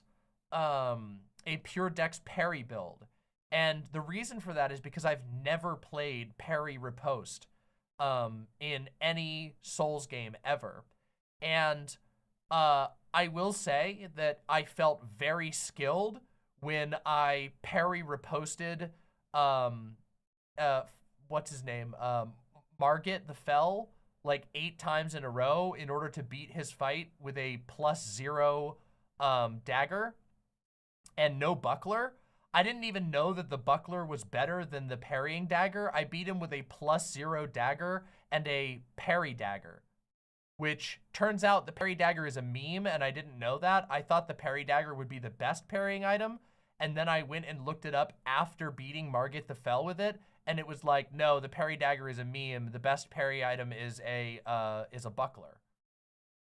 And it did feel good. However, it started to wear on me, and so I respec'd into pure int, and I've been having a absolute blast playing as a sorcerer, just shooting magic. I've been doing moon sorceries, so I've been specifically playing with the moon spells.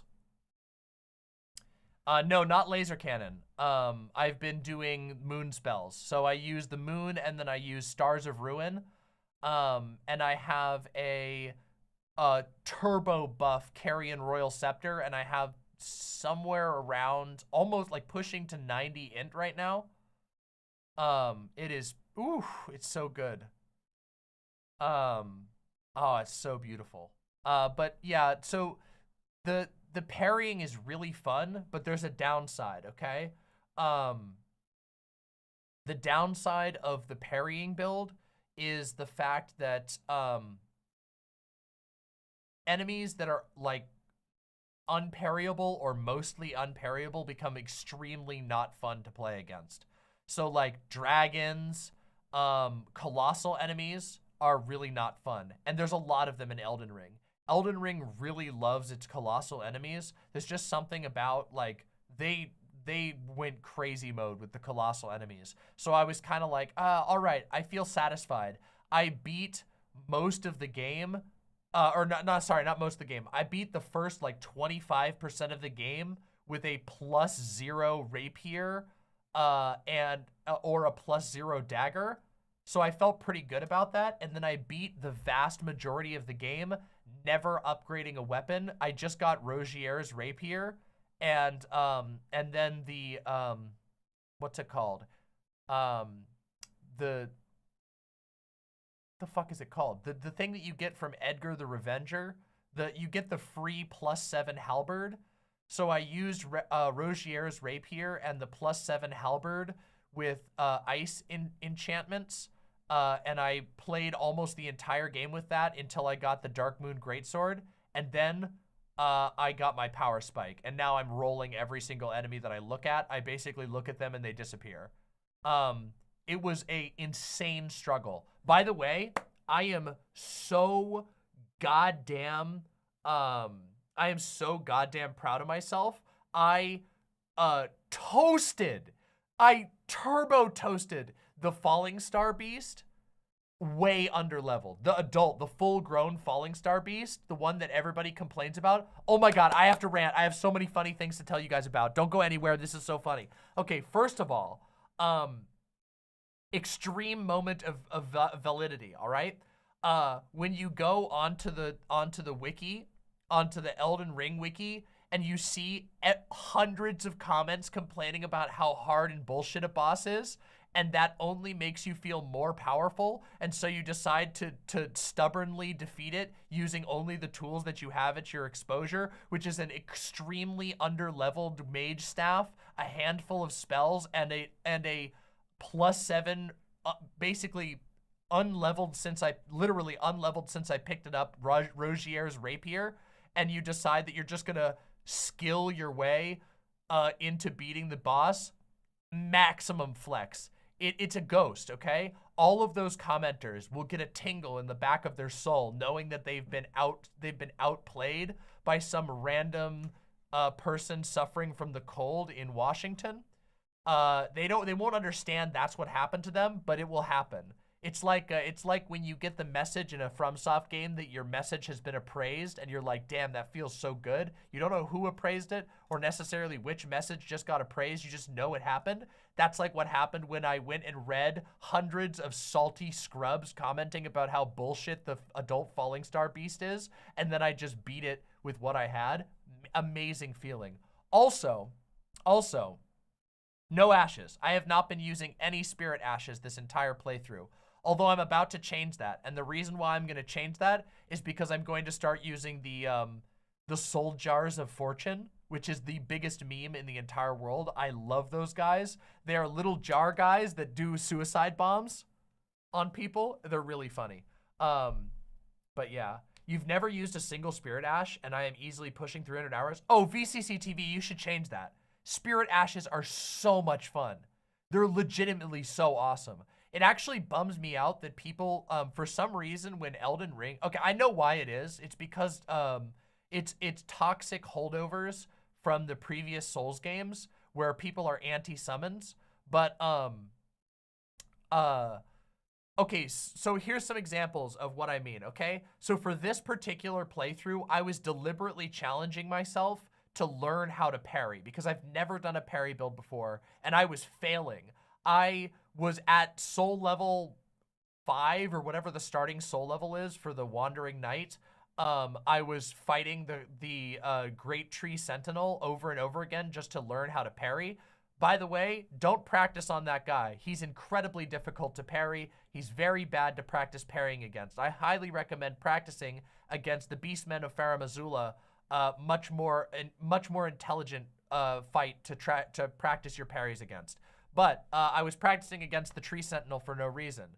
But now that I've gotten to the point in my build where I can roll bosses with relative ease, I am deliberately summoning people constantly. And the reason for that is because multiplayer in Elden Ring and in the Souls games is incredibly fun. Cooperating is so much fun. I also perpetually leave my my summon sign is always up. Always. When I'm playing, my summon sign is up so other people can summon me.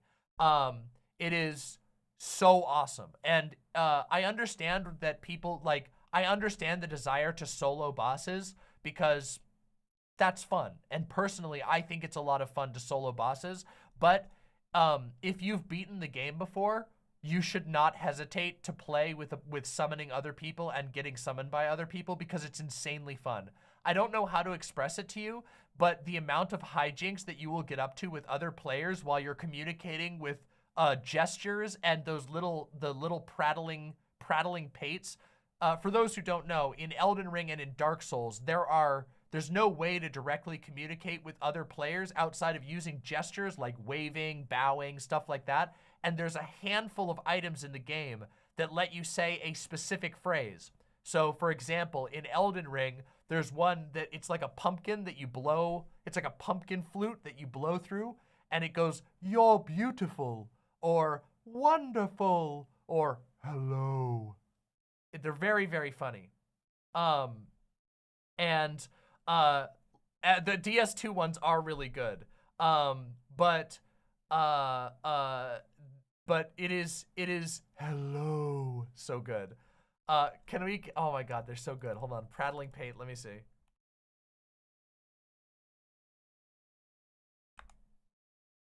This is the one that everybody loves, okay? The prattling pate, you're beautiful. Here it is. You're beautiful. Oh, it's so cute. You're beautiful. You're beautiful. That's all it does. That's what you get. That's what you get. In the game, you get a handful of little potatoes that let you whisper a certain line. And let me tell you, it is so much fun, okay? It is amazing. The shit that you will get up to in multiplayer, it is awesome, okay? I had so much fun co-oping with other people. It's really good. Especially when invaders start getting involved. When you start getting invaded, it gets really goofy. Oh man, let me tell you about an invasion that happened, okay? I got summoned to help somebody with the giant magma worm. Not the biggest one, not the one that's named like Bellatrix, the magma worm, but the other one, the medium-sized one, the one that's in the volcano field. You like fight it in the world map, and it's bigger than the one you fight in the cave, but it's not the giant one.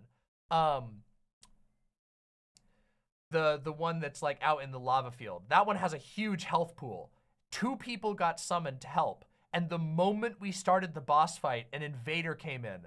So, I was soloing in a lava field a turbo buffed world boss magma worm, and then it would not stop aggroing to me. It would not stop. So the 2 other people were trying to deal with the invader, and then it switched, okay? The fight between the invader ran underneath the magma worm, and my 2 guys came over, and finally the magma worm switched aggro, and it was me and the invader was trying to run and got like a heal off, and I fucking charged up my Dark Moon of Rani, boom, fired the moon goes zoop, goes and hits him, staggers him, just in time for me to hit him with Stars of Ruin, boom, fight over, obliterated by an unexpected Dark Moon of Rani, Stars of Ruin combo. I watched a video, by, oh man, who was it? I don't remember who it was. By a PvP concept, like, okay, they do a bunch of PvP concept builds. So basically, they'll get a challenge from their audience to do a specific build. And the video was called like, Rune level 200 pure intelligence build is the most fun I've had in PvP in forever. And I watched their video, and I learned so much from it about how you can like, which abilities are like really busted and how you can use them effectively in ways that people don't expect. And I was expecting to have the worst time in PvP with my mage, because usually mages really struggle in PvP because magic is kind of easy to dodge most of the time. Not this time. By using unexpected spells, I have toasted so many invaders. Oh man, it was so good. Oh, so great. Love it. Hold on, let me show you the Dark Moon of Rani spell.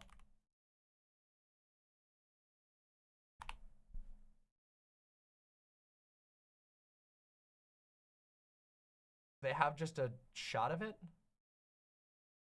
Oh, I don't know if I'll be able to show just the spell. Oh, damn it. I guess I could load up my game and show you. But then I'd want to play. Anyway, it's really cool. The moon... hold on. Hold on, maybe they've got a video if I just search it. All right, let's see. Let's see.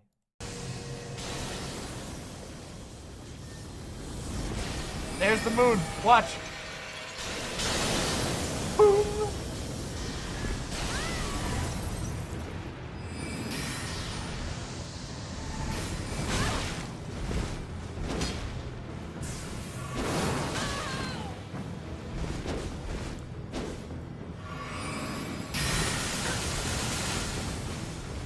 Have you used the Dark Moon Greatsword? Yes, the Dark Moon Greatsword is what I'm using as my main weapon. It is busted. It is so good. It is so fucking cool. Look at that moon. Look at the moon spellcast. Where's the spellcast? Here we go. Look at that. Watch it. Watch the spellcast again. Curl up. Oh, and if you look closely, watch. Watch this. Watch real quick. Watch this. Watch this frame by frame real quick.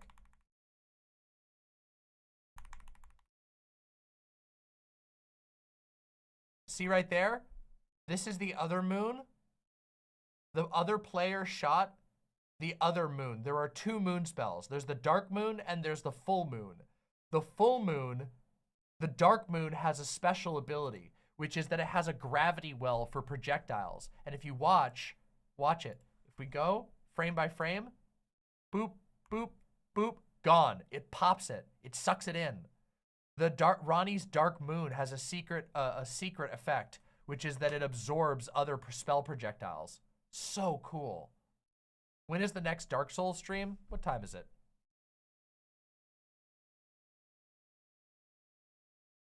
Monday? I don't think I have the energy to do a full Dark Souls stream tonight. I just want to talk about stuff a little bit.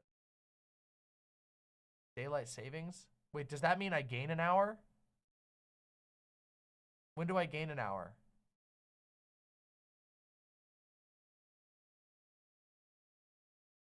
All right, fine.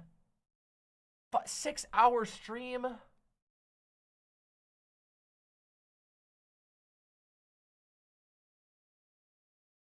All right, fine. Fuck it. All right, fine. We'll do that one next stream, Mr. Krabs. Keep it on hand for next stream. All right, we'll do a little bit of Dark Souls. We'll do a little. No, I won't do much. I won't do much, I promise.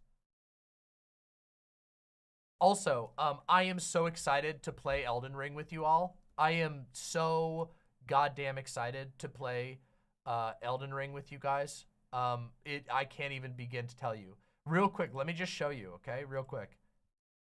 425 hours in Elden Ring. Ridiculous.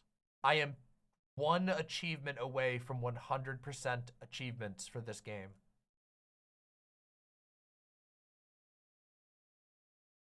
All I need to do is finish this playthrough, which will get me the Lord of Frenzy ending, and then that will get me the last achievement I need. It says 2 achievements, but that's misleading because the last achievement is the platinum achievement, which is get all other achievements. So, in truth, I only have 1.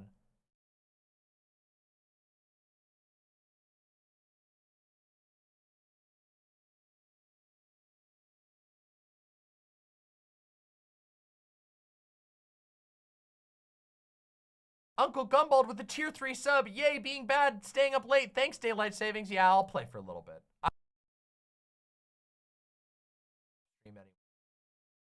Why not play a little bit with you all? By the way, if you're here and you don't normally watch my... Whoa, that was a little loud. And you don't normally watch my Dark Souls streams, you should stick around. These are awesome. This isn't even going to be a long one, so you can just chill and find out if you like it, which you will. I know you will. Mixed Dizzy says, I'm excited to watch you play Elden Ring. I've seen other people play it, and it's probably the Souls game I like the most, but I've preferred watching you playing Dark Souls to the Elden Ring streams, so I look forward to your commentary on Elden Ring. I have so much to say about Elden Ring. Elden Ring is the game that I know the lore the best, oddly enough. That and Bloodborne. Bloodborne and Elden Ring are the games that I have... oh, shit. Oh, yeah. Oh, yeah! I forgot this is where we were. Oh, man, we got a mess in front of us, don't we?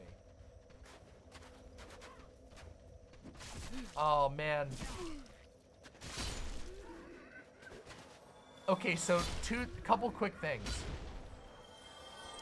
Oh yeah, when we get to Elden Ring, I will definitely do I'll do PvP with imps again.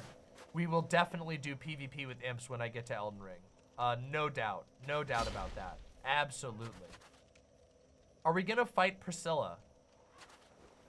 I don't know. Is it good to do? We don't need to for the build, right? Oops. Oh man, I'm pressing the Elden Ring buttons. That means I'm gonna fuck up.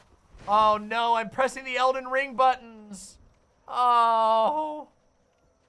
Why am I doing this? Demon Mama's Mikola is the best girl rant. Oh yes. I love Mikola so much. Uncle Gumbald with the gifted tier 1 sub. Your next meme better have Eggman in it, Mr. Krabs.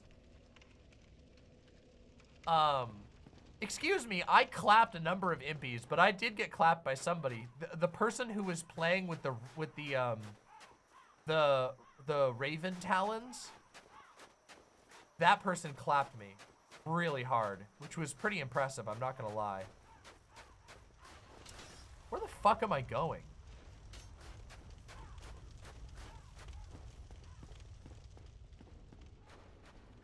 I thought Mikola was a guy. You would think that, wouldn't you? You would.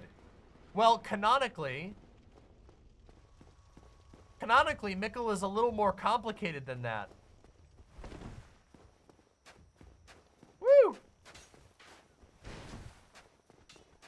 Okay, so something that people need to understand, okay?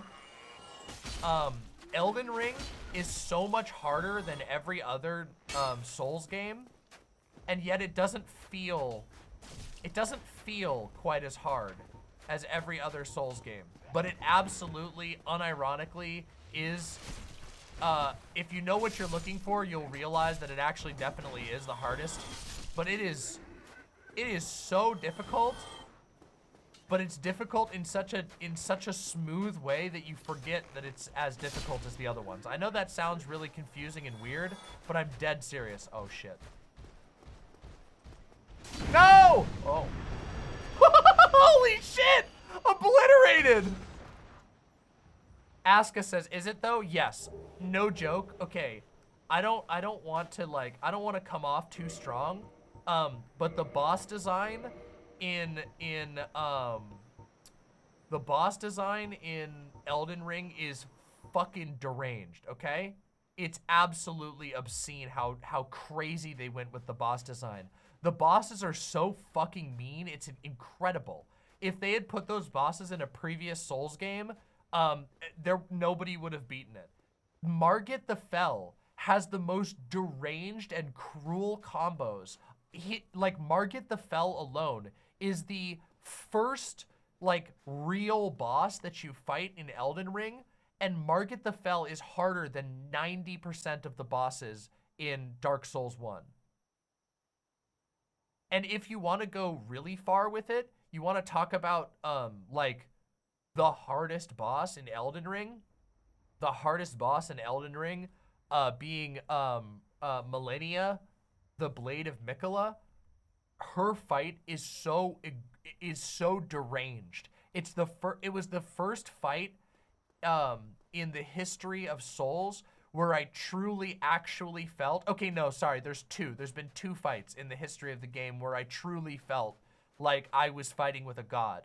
The two were Millennia, Blade of Mikola, and then Dark Eater Midir are the two where you truly feel like you're contending with a god. Millennia's fight is obscene, and they actually give her abilities that put her on par with the player. See, this is the thing that makes me, that always makes me laugh a little bit about people getting mad at Dark Souls. Dark Souls bosses are, people will be like, oh, that boss is unfair. The truth is the player has way more advantages than any boss. The player can fucking heal at will. The player can use a ton of items. The player can change up their build. The player has the most advantages. There is barely a boss in Dark Souls that is as unfair as what it would be like if you have to play against another player. And if you've ever done PvP, you'll know that to be true. The moment you start playing against another player, you realize the true unfairness comes from going up against other players. So there's this thing that once you've played enough Dark Souls and you start to realize just how beefy the main character is, you start, there's like this moment where you go, okay, I'm supposed to be fighting a god here, and this god is just like letting me take a drink from my jug, you know? Like I'm just like, you know, in the middle of a fight, just taking a drink from my cup.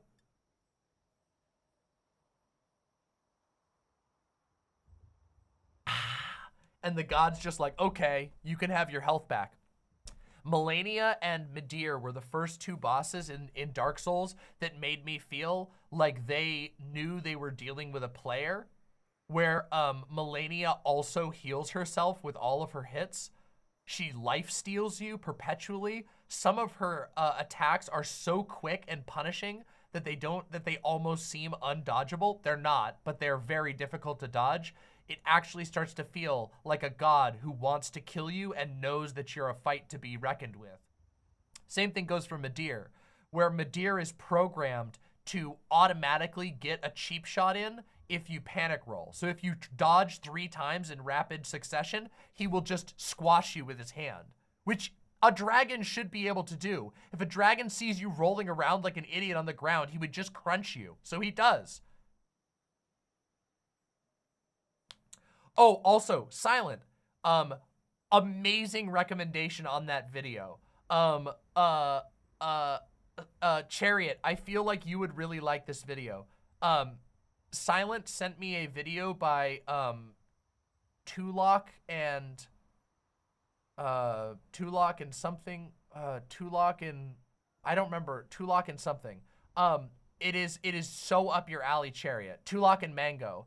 A video by Tulok and Mango, that the first half of the video is about doing New Game Plus, or doing concept builds where you basically, they're really cool. The video is a Marika cosplay, where it's a New Game Plus Marika cosplay where you need to start the game as Marika with Radagon's hammer, and you play the entire game as Marika with Radagon's hammer. And they basically not a hard speed run, but they try to beat the game as fast as possible in the cosplay. That's the first half of the video, and the second half of the video is the most righteous petty drama between Tulok and Mango and Only Waifu. Some of you, if you're fans of Dark Souls and the Dark Souls community, will know who Only Waifu is. Only Waifu is a fairly popular PvP channel, and it is, oh, Chariot, trust me, this video in particular is right up your alley, because Tulok and Mango, oh, there's the link, please watch it, oh my god, it's so good, oh my god, it's so good. Anyway, it becomes, like I said, righteous petty drama. For some reason, Only Waifu made like a call-out video against Tulok and Mango, and it was a really bullshit video, and Tulok and Mango completely and utterly roasts the shit out of Only Waifu. I mean, a epic level deconstruction. It was incredible. Oh my god, it was so petty, and it was so perfect. Also, Tulok's editing style for the core content was really good. Anyway, I just figured I would recommend that video. First of all, thanks Silent for that video recommendation, and pass the recommendation along to Chariot, who I have a feeling will appreciate. Gale is an amazing fight. Oh, Gale's a great fight. The thing with Gale, though, is Gale is no Millennia. Millennia is just like monstrously powerful.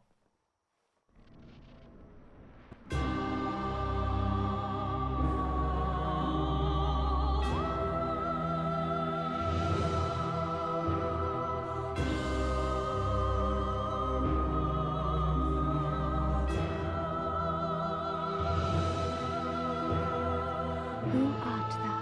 One of us thou art not. If thou hast misstepped into this world, plunge down from the plank and hurry home. If thou seekest I, thine desires shall be requited not.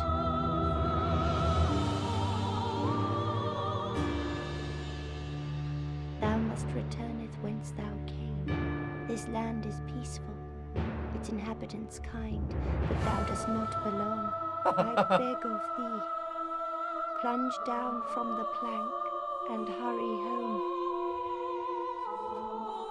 Fuzzy!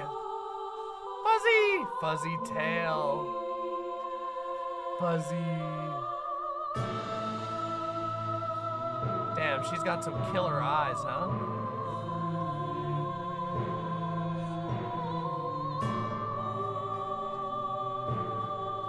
Alright, we're not gonna kill her. We won't do it. Yes! The Xanthus!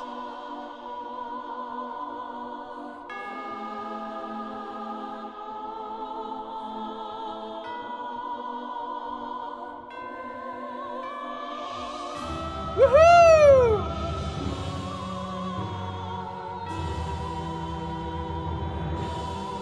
Beautiful. Look at how pretty we look.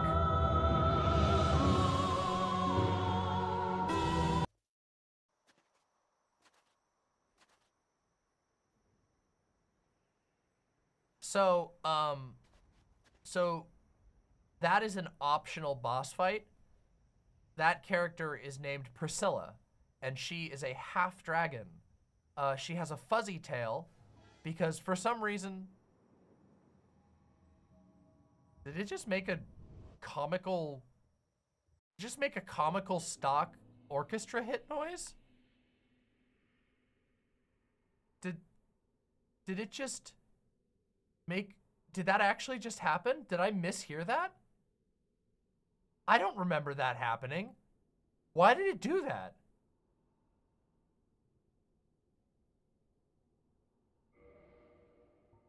Also, the sound is too low now. Why is it like this?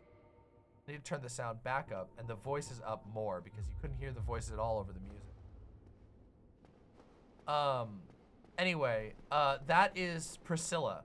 And Priscilla is a half dragon who was sealed away in this painting, in this Mario 64 painting, because, if you'll recall from the lore of this game, Gwyn, the guy, wait, that's his daughter up there, but Gwyn, the Lord of Sunlight, the god of the sun, hates dragons, like, and did a genocide on the dragons. Or he called it a war, and to be fair, the dragons were a very large presence, but to be honest, the dragons didn't seem like they were like a, the dragons didn't seem like they were a particularly warlike presence in the world. It's kind of hard to know exactly what started the war, but he killed basically all the dragons. There's almost no dragons left, and he fucking hates dragons.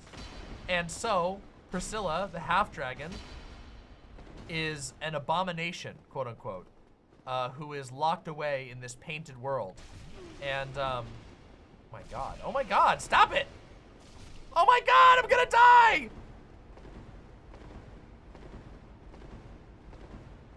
No! Ah! Why is it like this?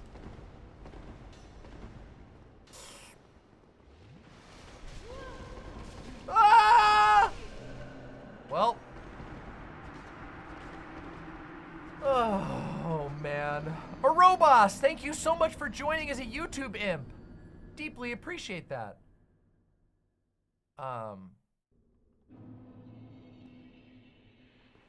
Well, for a while, let's wear the Xanthus crown, because the Xanthus crown deserves it a moment of honor. Yeah, look at us! Look at how beautiful we are. We did it. We've gone spoon mode. We've gone maraca mode.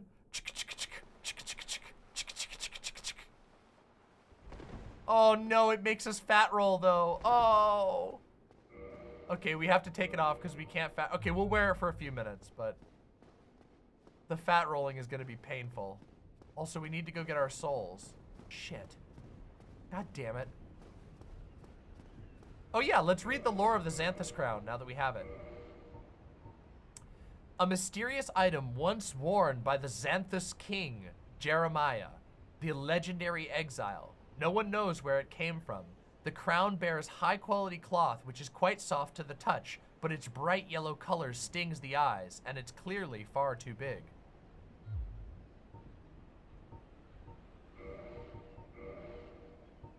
The Xanthus overcoat. It may be tattered, but its bright yellow color still stings the eyes. Do any of these have any more info? No, these don't have any further info. Yeah, the Xanthus suit. There is a Xanthus suit in every Dark Souls game. The one in Dark Souls 3 is like a giant stack of pancakes for some reason. It's like a huge stack of pancakes you wear on your head.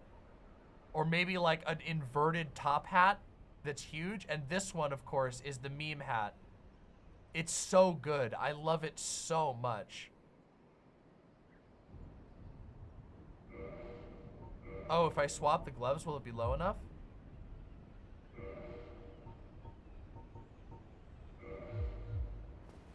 Oh, hey. Oh, that's a medium roll. Ooh, hold on. What if I take them off completely? Will I be able to fast roll? Oh, okay. So if I wear a light glove, I should be fine. I need a really light glove. Well, the leather gloves are pretty light, right? Ah, damn it.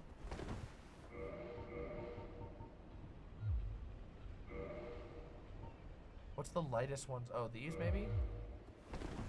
Nope. Any gloves seem to be the lightest ones I have. Oh, moonlight gloves. Oh, damn. Any of them is too much. Okay, no gloves is fine, though. Look at that.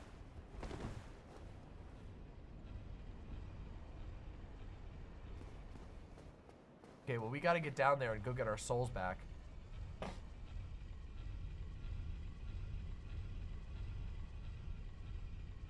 Drippin'. I love the Xanthus crown. It's so silly, but it's so awesome. The worst thing about From Software games is min-maxing your stats, especially your weight. That becomes less of an issue over time. It's a lot easier. Like in Elden Ring, it's way easier to play Fashion Souls. It gets easier throughout the games to play Fashion Souls. Honestly, I never min-max my stats. I just play with whatever. I usually Fashion Souls. But in Dark Souls 1, they're pretty aggressive with weight limitations, and the medium roll is honestly, wait, are we medium rolling or heavy rolling? Hold on. I think there's 3 rolls, right? There's light roll. No, we're light rolling. That's a light roll, right? Anyway, whatever. Yeah, we're light rolling. There's 4 rolls in Dark Souls. There's light roll, medium roll, heavy roll, and fat roll. The fat roll is the one where you like get stuck on the ground. You go like boom, and it like shakes the screen a little bit, basically. But I think the heavy roll is like a pretty tight margin. I've never light rolled. Oh, light roll is amazing. In Dark Souls 1, the light roll is extra good because of the limitations of the rolling system. And because in Dark Souls 1, the medium roll has it has a pretty small amount of iframes. So for those who are unfamiliar with the mechanics of Dark Souls games, in FromSoft games, your dodges, specifically your dodge rolls, have what are called iframes, which are invincibility frames. It means that for a short number of frames of the animation, you cannot take damage, which allows you to roll like through swords and beams and stuff like that.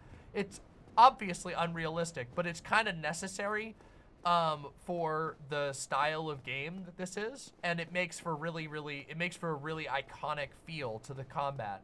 And in Dark Souls 1, the light roll gives you a lot of iframes by a pretty good margin. So, in my opinion, it's fairly important. It's fairly important to, I don't know, to use the dodge roll, to use the light roll specifically. How good is it in Elden Ring? The light roll is really, really good in Elden Ring, partially because the light roll in Elden Ring gives you significantly more roll distance, but the number of iframes between the light roll and the medium roll is less impactful. In Elden Ring, I almost always play with medium roll, unless I really, really, really want the maximum roll distance. In Elden Ring, though, the light roll gives you a huge upgrade in roll distance, which is pretty dramatic. Oh, shit. Oh, I forgot that flame isn't even lit. So I have to go to Duke's Archives? Yeah. It's like that in Dark Souls 3, too. Yeah, the medium roll is much more generous in the other Dark Souls games. In Dark Souls 1, the medium roll is... It's doable. I mean, for most of this playthrough, we were playing with a medium roll. Or, no, sorry. For the beginning of this playthrough, we were playing with a medium roll, and then I switched to the light roll. The light roll is pretty notable. In Dark Souls 1, it's really notable, honestly. In Dark Souls 3, I feel like the light roll isn't worth it versus medium. Yeah, I think a lot of people make that calculation.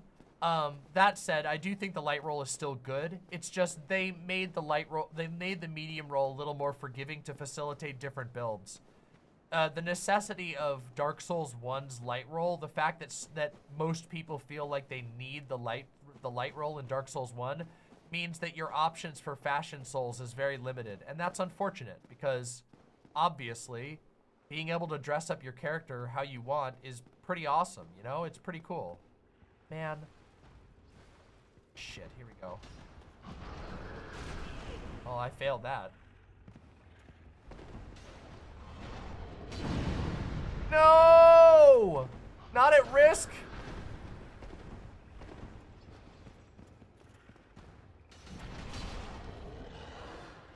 What? Ow. Why didn't I get the... Wait, why didn't I get the crit there?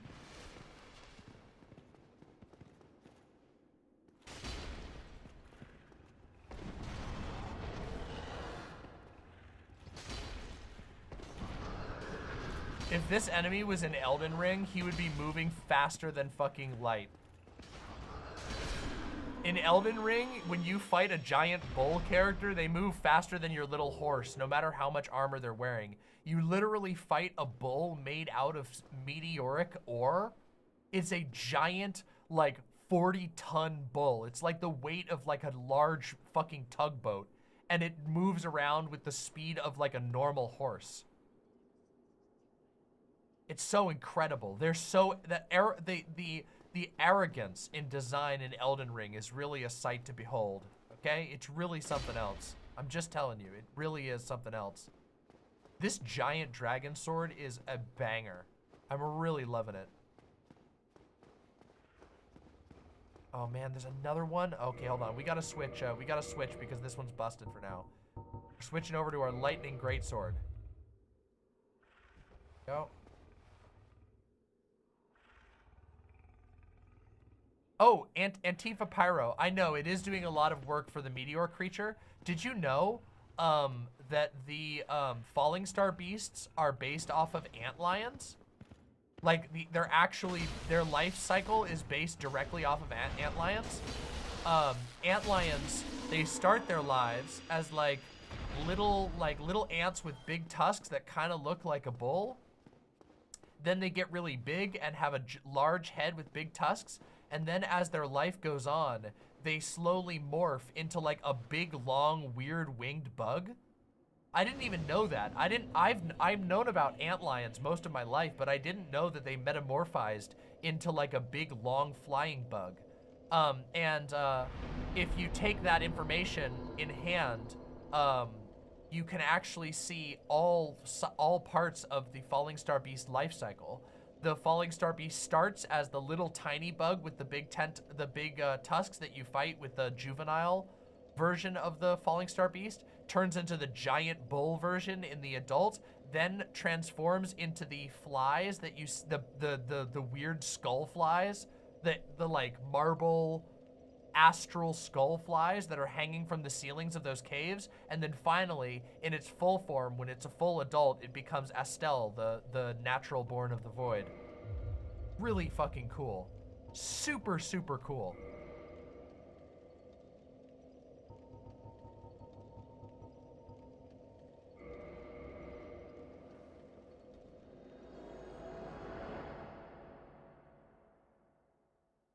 That reminds me of the immortality centipedes from Sekiro.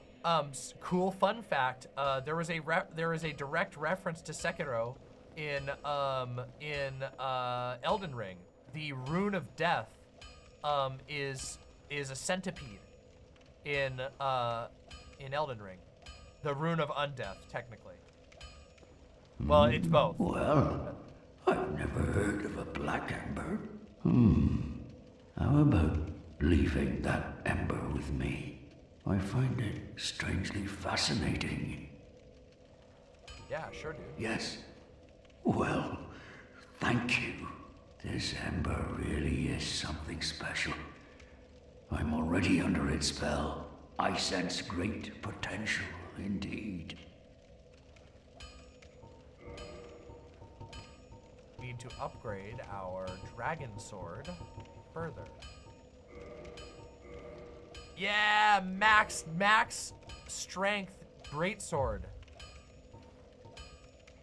Now we need to repair it. What? Oh, does it auto? Don't get you. No. Oh, it does. When it gets upgraded, it gets auto repaired. That's good. Now we have maximum strength. However, there is one more level. There is one more way in which we can empower this, and we are going to go do it right now. Oh yeah, I totally forgot. Oh my God, should I react to this video? Oh my God, it's so cool. I kind of feel like I want to. Ooh. Maybe we should wait until I play Elden Ring. Okay, so there's a really, really good Elden Ring video by my favorite, Zeostorm. As you guys know, every time I get the opportunity to promote Zeostorm, I will. I love Zeostorm. He's the best. Somebody should send a clip of me saying he's the best to him.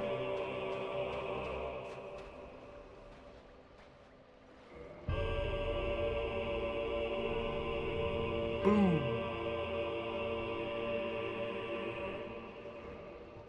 Hold on a second, hold on.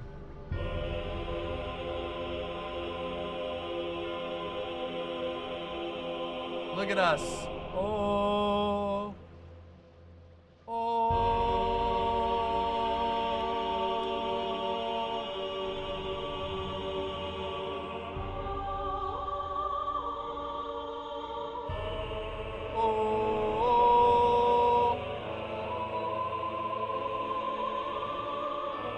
I have so many of these to give.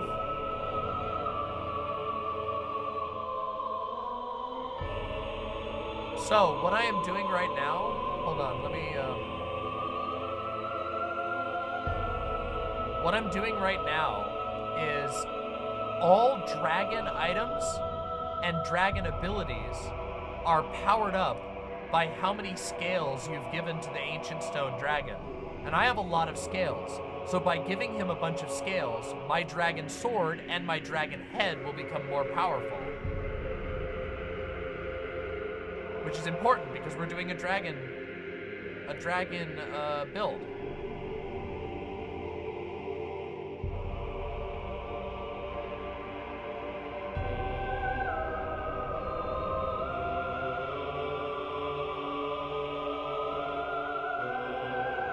Okay, we're all out of dragon scales.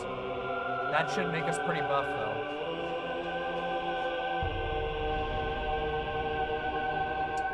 So where next? Duke's Archives, right? Oh, it's only Duke's Archives. We've done Tomb of the Giants, so we only have Duke's Archives left. Oh.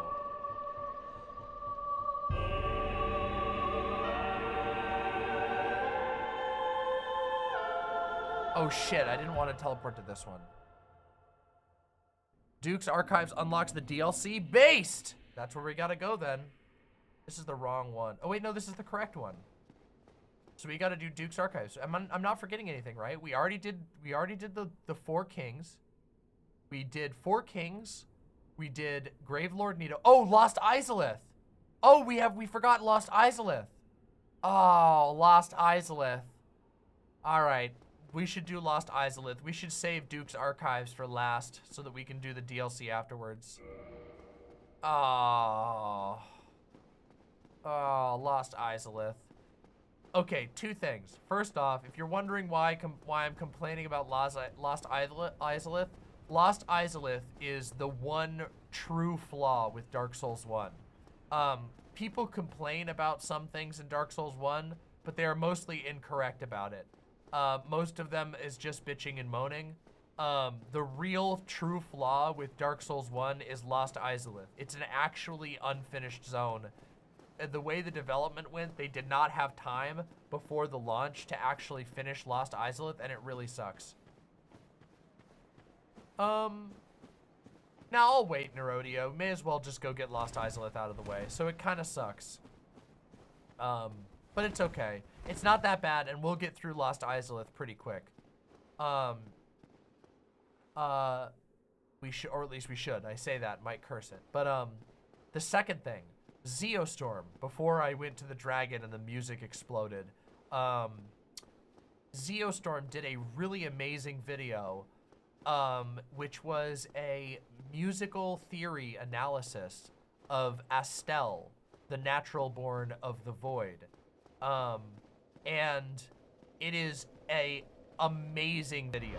Genuinely one of my favorite FromSoft analysis videos ever, and another one of the reasons why I say that Elden Ring is like its soundtrack is underappreciated.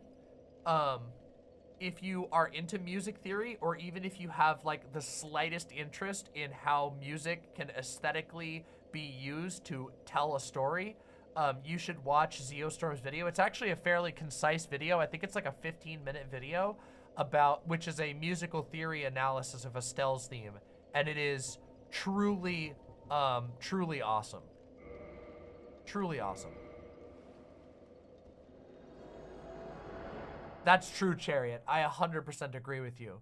The Dark Souls remaster really should have been a remake that finished the game. Not realistic, I guess, but it would have been a crowning achievement in the development of those games. Yeah.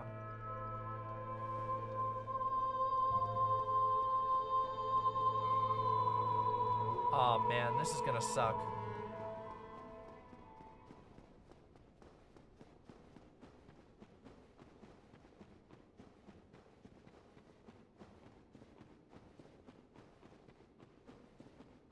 That's one thing, by the way. The only thing that I think, not the only thing. One of the things that I think is a flaw in Elden Ring is that they changed one of the core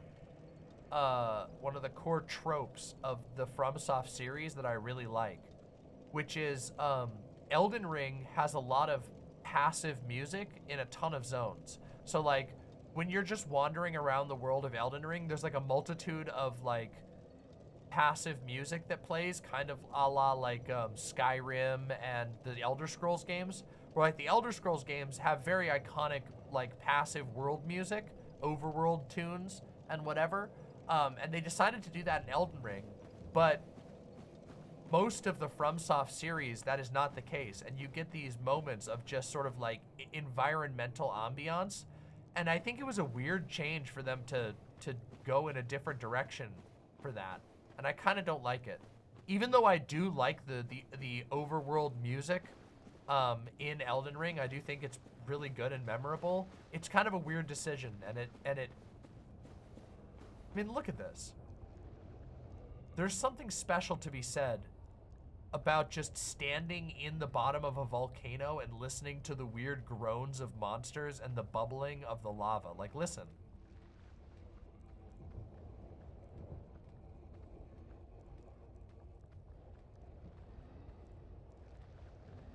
Yeah. Got a vibe. There's a vibe to that. There's a vibe to letting the environments, like, the, like, weird emptiness of the environment and what noises are present. What am I doing? Oh, what am I doing? I'm doing this wrong. What the fuck am I doing? I haven't beaten... Oh, I know why I was running down there. It's because on my other character that I'm playing through the remaster on, I killed Ceaseless Discharge. Yep, alright, get it out of your system. Ceaseless Discharge. Haha, haha. We all read a high school biology book about vaginal discharge. Haha, ceaseless discharge. Get it? Hee hee, tee hee, bee hee, woohoo. Ha ha ha ha, woohoo. Charlie Ginmeyer with the $2. Thank you so very much. Oh my god, my voice is starting to give out. Okay, we're gonna beat ceaseless discharge and then I have to stop because otherwise I'm gonna hurt myself. I can already feel my voice giving out. And I'd really like to stream again this week before I have to get dental surgery. Am I gonna make him fall or stab him? I don't remember how to make him fall. All right, let's try to make him fall. All right, I'll try to make him fall. Oh shit, I should have spent my souls. What was I thinking? Well, all right, whatever. Okay, maybe I'll just, I don't remember how to make him fall. Do you just have to run? Do you just run over here really quick? You have to run back? I think that's it, right? You just run back to the door as soon as possible. Start the fight and then return to the fog gate. Okay, let's try. Let's see if we can get him to fall. If I lose some souls, whatever, who cares? Oh, man, look at this dude. Oh, man, look at this dude. Oh, look at this dude.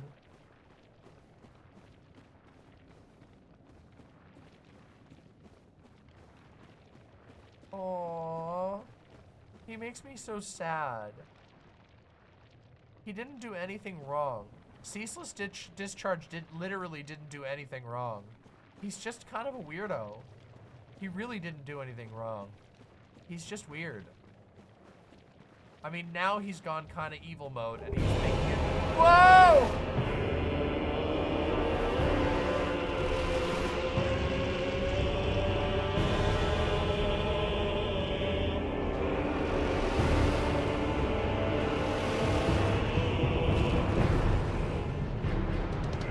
Woo! It scared me.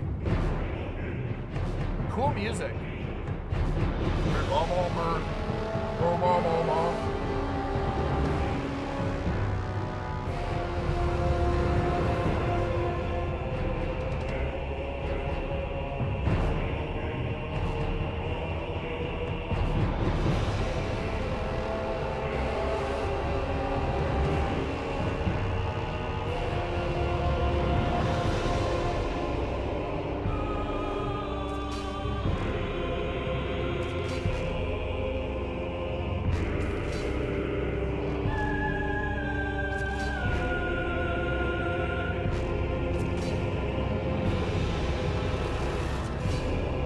Bye.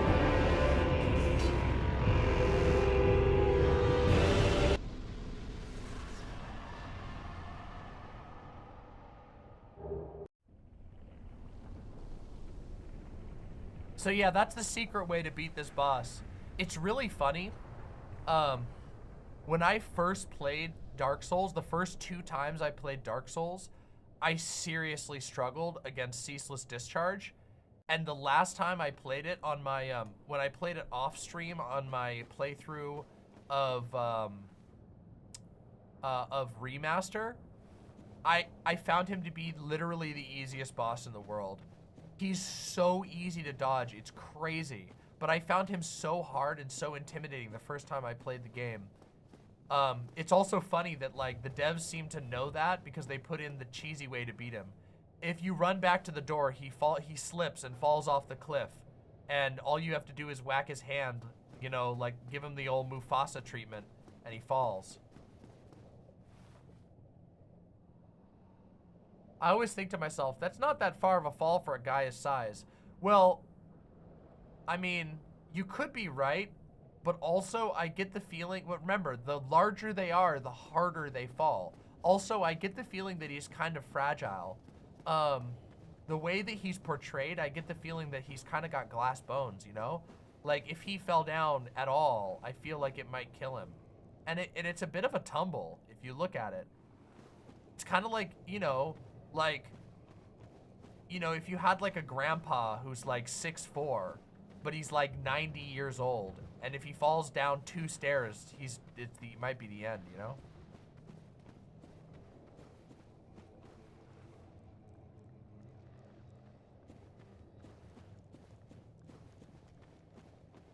That's true. Why would you think you could run away this late in the game, though?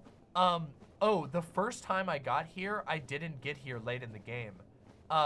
I went and did Blighttown, and then I just kept continuing.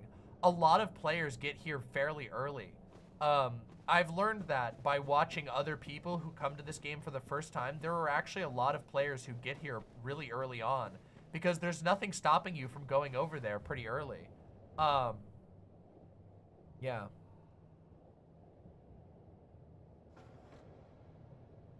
Yeah, so.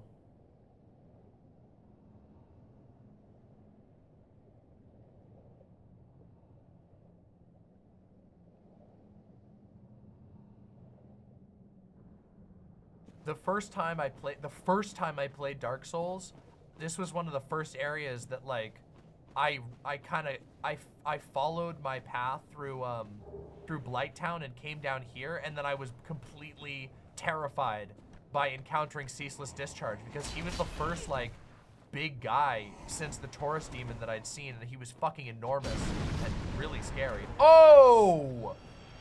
Oh man, we are gonna cook. We are gonna cook these demons. That was beautiful.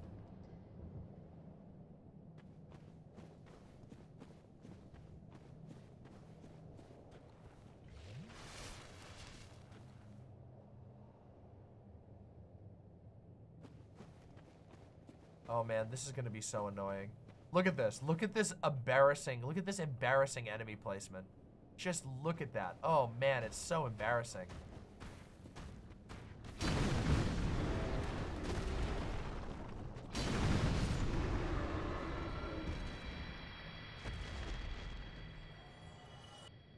Chariot says, can I hella provoke you for a second? What are your genuine thoughts on the Elder Scrolls games? You mentioned Skyrim.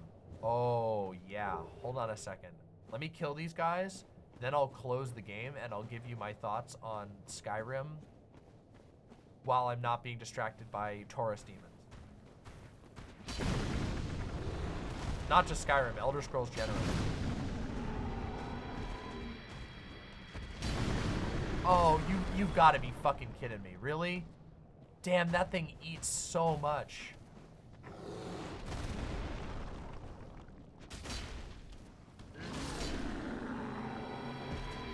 Wow, that eats so much. Okay, we have to be really careful using our R2. Might it be better to switch? Oh, I don't know. The damage is still so good even when it's busted.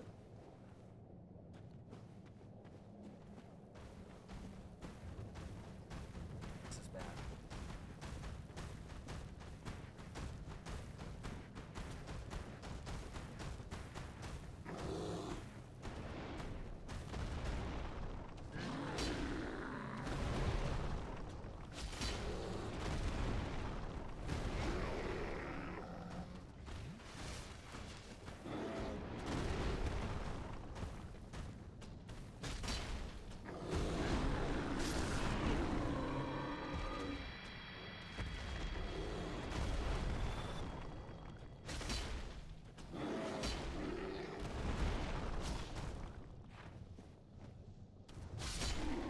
Okay, that actually wasn't so bad.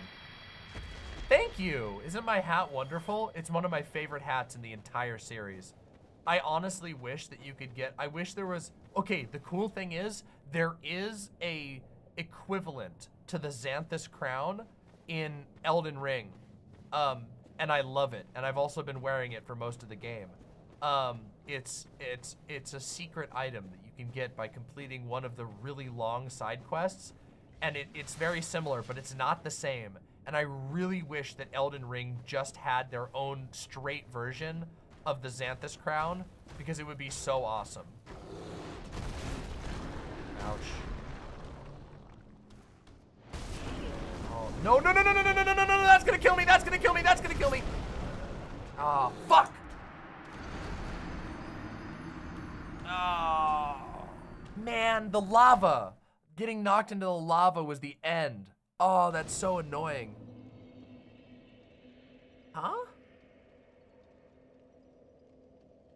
Did I really not rest at that? Oh, okay. Oh, man.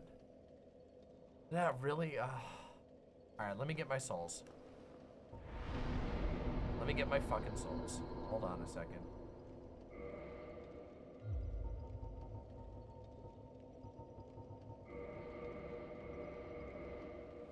I can't believe I didn't rest there. Why didn't I rest there? What's my problem? What's my fucking problem? Also, I can repair my item here at least.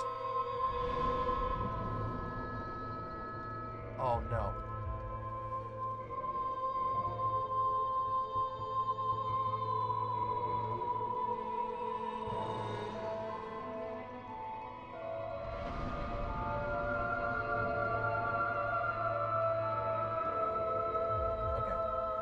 Okay.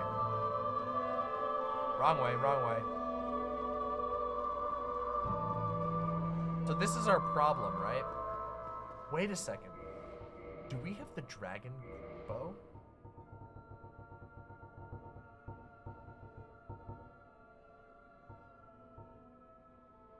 Oh, it still takes 20 dex. Aw, damn it. We don't have enough dex. Aw, that would have been cool. Being able to switch and use the Dragon Slayer Great Bow to take these things out might have been fucking cool. Unfortunately, we're gonna have to skill it. Okay, here's what I'm gonna do. I'm gonna be smart this time. First of all, I'm gonna rest at the bonfire. Okay, bonfire rested. Then, I'm not gonna use my slam on the first ones. I'm gonna save my Giga Dragon Slam for the ones where I have to fight two at the same time. That way I can make the fight easier. Because the first ones I can pull by themselves and fight in the safe environment.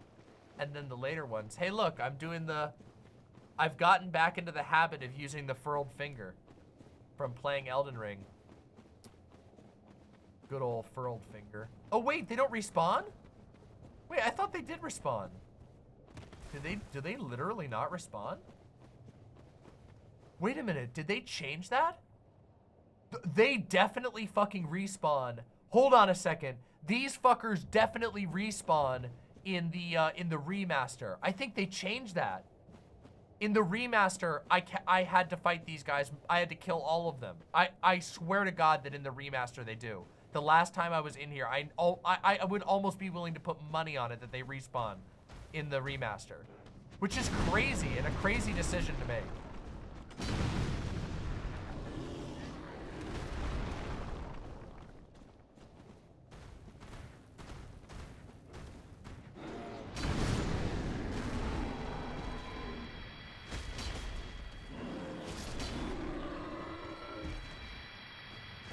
Wow, that made life a lot easier.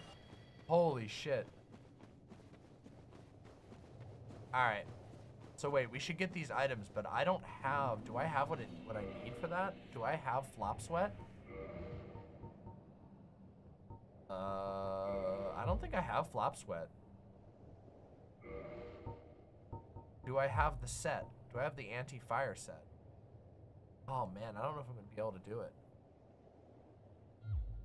Okay, I don't know if we can actually get these things.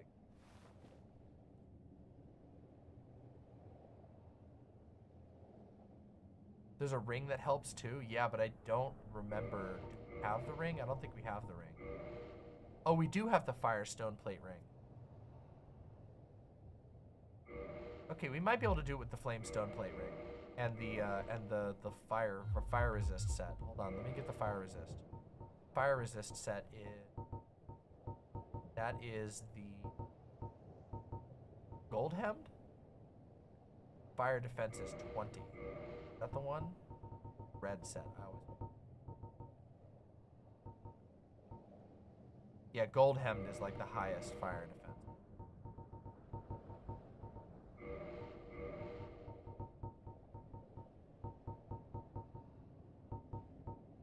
Gold hemmed. Okay. All right, we might just die right here. Let's see if we can. Hold on, ready? Oh, we got it. We're good. We're good. We can do this. We can get the items. Why? I keep pressing Y to pick up the items like I'm playing fucking Elden Ring because I've been playing Elden Ring for the last 5 days while in a miserable state of sickness and pseudo awakeness, heavily medicated pseudo awareness.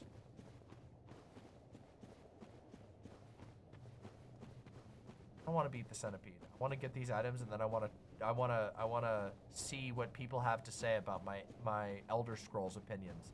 And then I need to go to bed because otherwise I'll lose my voice, and you guys will be sad because if I lose my voice, I literally can't stream. You guys don't understand. You know how scared I get that I'm gonna like lose my voice and not be able to stream someday? That's scary to me. That would be the end of my career. Whoa! Hey! Hey! We did it! And nobody would love me. They would all just leave me behind to die. If I stopped providing a service, nobody would support me in I wouldn't have, because I'm not a religious icon. See, this is one area, the true area where I wonder about my the true area where I wonder about whether I went wrong in being an atheist is when I realized that if I was like an oracle, if I was like a transgender oracle in ancient times with religious significance, people would leave food and jewels and denarius and all kinds of treasures and goodies and fine wines and artisanal baskets. They would leave those at my shrine because they respected my spiritual significance. Whereas as a streamer, the moment that I stop making videos, everyone's gonna forget that I exist. They will literally be like, somebody could watch 100 of my videos and be like, man, these are the best videos I've ever seen. And the moment you stop making content, everyone's like, Demon Mama, what the fuck is that? Are you crazy? You sound like an insane person right now. No artisanal bath salts for me. Yeah, I know. It's not really true, obviously. I know that's not entirely true, but I will say that if I'm indulging my paranoias just a little bit, there is a cynical part of me that does worry about that, because I feel like it's not entirely true that you know, if you're a YouTuber or whatever, that the moment you stop making content, like, people stop caring about you. It's not actually 100% true, but there is some truth in it, and it's enough to be uncomfortable. There have been enough people who've basically stopped creating content and like become like an unperson, even when they made really impactful and, in my opinion, important content.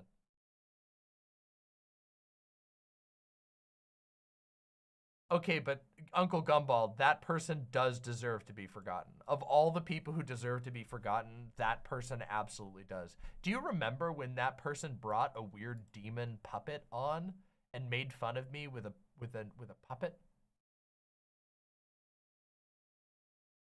Thank you, Aska. I appreciate that. Yeah. That was one of the weirdest and most insane things I've ever experienced in the history of this channel. What happened to Jenna Marbles? Jenna Marbles left it with like a strong intentionality. I think Jenna Marbles was very tired of the fandom. And to be fair, Jenna Marbles was so crazy famous that I imagine that there was so many deranged people. Yeah, I don't know. I think I can understand that. That's like a little too famous. Sometimes I think about that. Sometimes I think I like, just as a matter of like, as a flight of fancy, I think about like, what if I could uncap my ambition and just like I could just like see a future, what maximum level of fame would I ever want to achieve? And there are levels of fame where I go, ooh, that's too famous. That's like, you will never have a moment of rest for the rest of your life by sheer numbers famous. Like, you know, like, okay, it's like the Beatles, you know, like the assassination attempts. George Harrison got assassinated, like, because just once you get to a certain level of fame, the chance that some person out there in the world is going to have you at the center of their murderous obsession is like, wait, it was George or John Lennon was assassinated. I get the truth. Wait, didn't George Harrison have an assassination attempt? I always get that mixed up.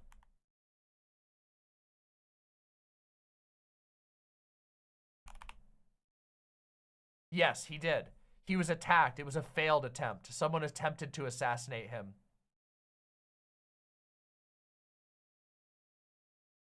He got stabbed.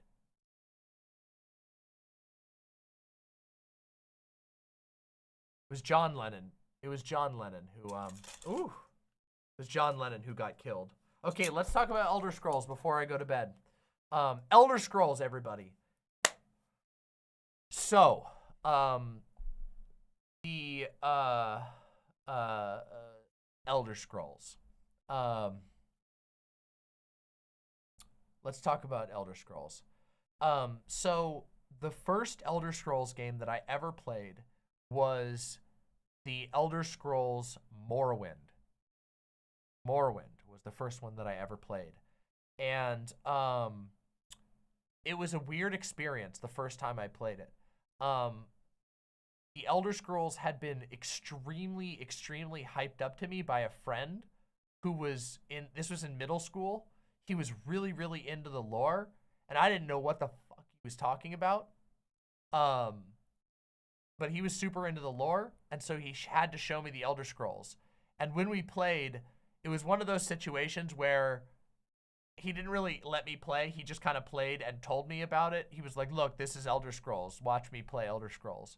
And it was cool, but I'll admit I kind of wanted to like check it out for myself. And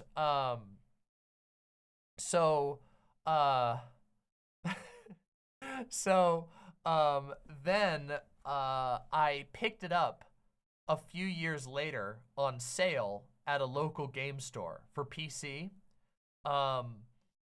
And when I played it, I really liked it. However, I found myself getting really mad at it for a number of reasons. One of the things that really annoyed me about Morrowind was the dice check on hits, which didn't make a lot of sense to me because at the time, and I was kind of baby-brained about video games at the time, but I had played, you know, turn-based games where there's like chance to hit, and RPGs and CRPGs which have chance to hit, but I had never played an action game where there was a chance to hit. And what I mean by that is if you've never played Elder Scrolls Morrowind, when you swing your sword in Morrowind, every swing there's like an invisible calculation the game does, and sometimes it will look like your sword is hitting an enemy, but you didn't pass their defense because it uses like an RPG style calculation, so it will just go through them. And it's a very, very strange decision. And it made me feel very weird about the game. However, even with those frustrations, I ended up coming back to it again and again. I ended up playing a ton of it. Specifically, I really fell in love with the first expansion. I think it was the first expansion. The one that was called Blood Moon. That's the one. Blood Moon was the one that really got me. And the reason why I extremely loved Blood Moon was because it introduced a feature I had never seen in a game before, which was you got to be a werewolf. And I'd never played a game where you could play as a werewolf before. And that was so cool that it pulled me back into Morrowind again. So as a kid, I kept kind of playing Morrowind, getting frustrated with the difficulty, falling out of it, getting back into Morrowind, getting frustrated with the difficulty, falling out of it. Also, there was another aspect of Morrowind that when I was young kind of confused me, which was Morrowind seemed like an MMO in a lot of ways, but it wasn't an MMO. And I was playing MMOs at the time because for some reason, being an insane child, I played EverQuest. Now, EverQuest is not a game that can be properly played by children. I need you to understand that. EverQuest has its own magic, and I'm not going to hate on EverQuest because I loved EverQuest as a kid, but that game cannot be properly played by children. So I didn't know, what I was dealing with Morrowind until I played Blood Moon, and then I got a hold of it, and I really liked it. And then Oblivion came out. And Oblivion devoured my life, okay? I need you to understand that Oblivion,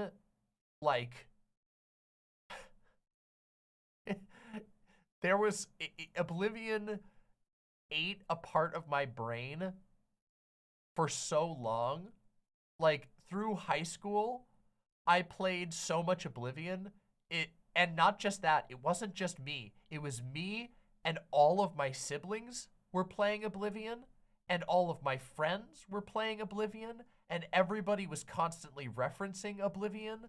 It was unbelievable, the cultural impact that game had on my life. Pay the court a fine or serve your sentence.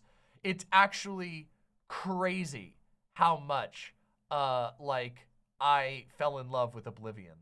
I swear to God that I have done everything in Oblivion with one exception. Main story quest.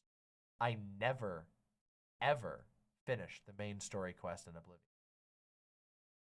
I know that's going to sound as a shock, but it never happened. It just never happened.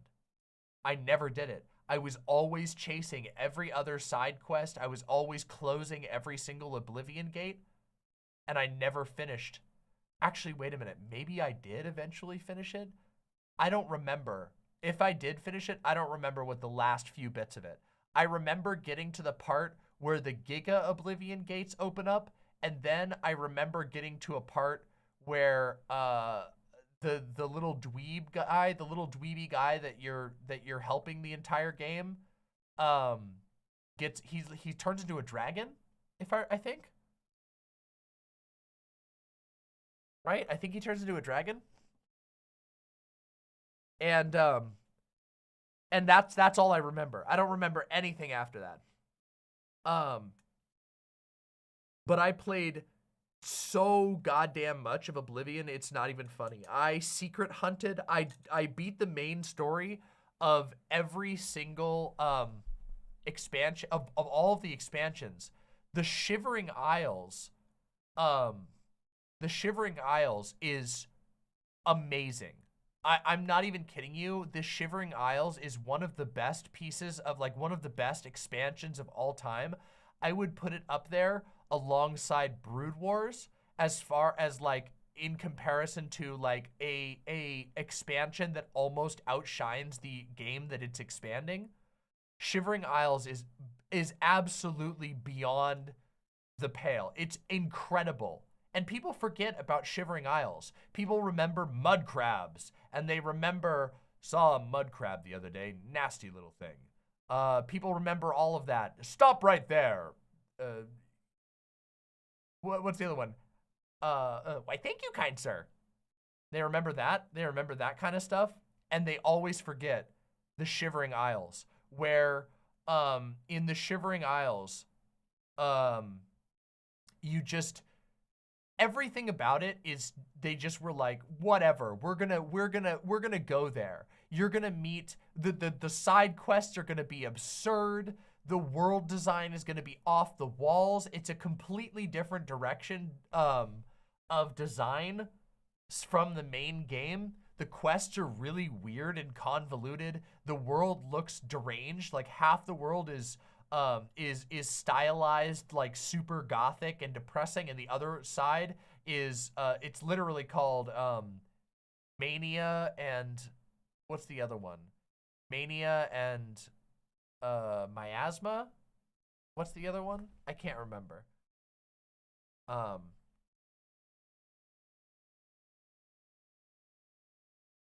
Oh, Dementia. Mania and Dementia. Dementia. And it was like, they were awesome. Mania is like hyper colored. There's a bunch of like goofy, cute looking monsters that actually will kill the shit out of you. Everything is over the top. Everything's too big or too small, and it all has big eyes, and everything's super colored and hyper saturated. And then there's Dementia, where everything's all twisted and gothic and drooping mushrooms, dripping sadness, and all kinds of wildness. It was a very, very cool expansion. And of course, the sort of twist at the end was awesome and fun. And it was a cut above the rest of the game, where the storyline is kind of forgettable, in my opinion. The side quests in Oblivion were really cool and super memorable. The Gray Fox side quest, particularly memorable. The whole, like, the Thieves Guild was awesome. I'm trying to remember all the Mages Guild stuff in that game. But the side quests were pretty banger. Of course, the shrines, the Daedric shrines were all really cool and very funny. Specifically the Shea Gorath one. That's the one where it's like raining sheep or something like that. Anyway, it's great. Very, very cool. Yeah. And then Skyrim happened. And Skyrim represented the part of the story where I started to fall out of love with the Elder Scrolls. But it didn't happen immediately. And this is kind of a weird thing. So Skyrim, when it first came out, me and my entire household, at the time I lived with two of my best friends, who were also really big Elder Scrolls heads. And so when it came out, we all moved our respective TVs into the living room, and we created a gamer hole for like a week. And I distinctly remember like 3 days into our Skyrim binge, we all agreed to go out to McDonald's, and we went outside, and it was like 4:30 p.m. in fall or something like that, because I think I feel like I remember it coming out in like fall or late fall. And it was like I actually felt bad because I saw like the sun was super low in the sky, and I like could barely remember doing anything but play Skyrim for the last 3 days, and I hadn't gone outside for anything because we had all like we had kind of structured it so that we would all have time off from our jobs to play Skyrim. And anyway, I felt bad, but it didn't last, and I went right back to playing Skyrim shortly afterwards.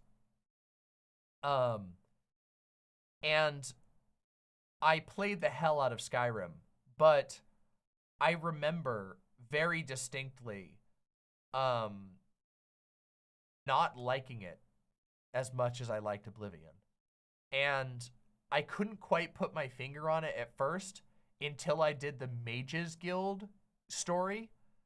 The Mages Guild which was like incredibly rushed and almost comical, where you like show up as a complete rando and then you're the like guild master like so quickly. It was like, and also then the magic, because I did the Mages Guild, because I remember the Mages Guild in Oblivion being so good. If I remember correctly, in Oblivion, there's like, all across Oblivion, there's like, you have to go and get letters from all these different schools, and there's all these miniature quests where you have to like prove yourself, and you're basically doing a bunch of like stupid, annoying tasks. I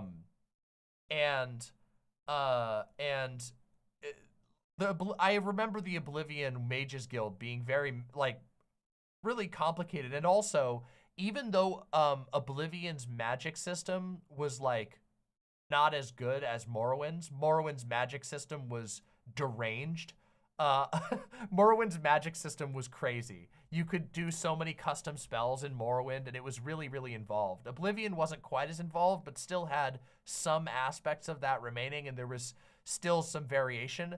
The magic system in in Skyrim was pathetic, okay? It was pathetic. The magic system in Skyrim is pathetic. The basic magic system in Skyrim is there's a spray, a bolt, and a ball, and then a trap for every element, and then there's a handful of mostly useless utility spells, a bunch of different heal spells that more or less do the same thing, and some summons. The only really compelling ones, in my opinion, are the summons. And that's because you get to summon something cool, and that changes how you play. But the magic was so flat. And it really kind of sucked. That really sucked a big part of the life out of the game for me. And also, there was the shouts. And the shouts were the beginning of what a lot of people have come to sort of despise in open world games, a sin which even Elden Ring commits, which is that in most open world games, there are extremely rote, repetitive things that you unlock that have a power that is more or less necessary for a build, but that makes you basically engage with a not fun mechanic.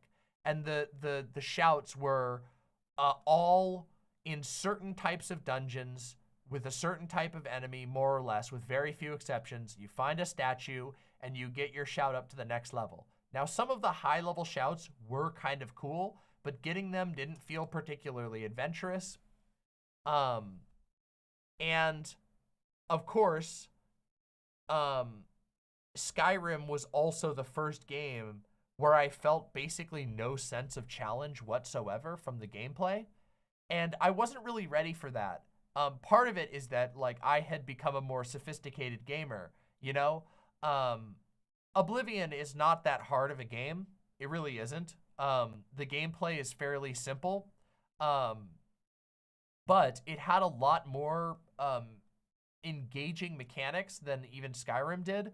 Enemies used different types and had different tactics and approaches. There were some things that were effective against certain enemies that weren't effective against other ones, which meant you had to shift up your play. You don't have to do that at all in Skyrim, basically at all.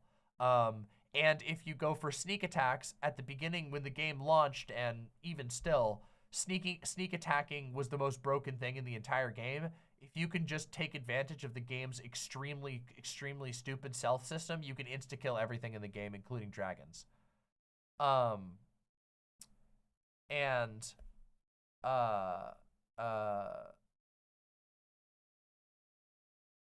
so, yeah. Skyrim, one thing I did like in Skyrim a lot was the dragon masks. I thought the dragon masks were the coolest part of Skyrim. And I got really into hunting down the dragon masks. In my first big playthrough, I spent a lot of time hunting down and trying to find the dragon masks and get all of them. And I was pretty excited to find out that there was a pretty major secret with the dragon masks, which, you know, the dragon masks appear to be just like different items, but there's actually a secret area where you can take all the dragon masks and they open up a secret zone with a boss inside and some really unique treasures. And that was something that I really, really liked. But I found a lot of Skyrim to be considerably less compelling in just a lot of ways. Skyrim's world felt less alive.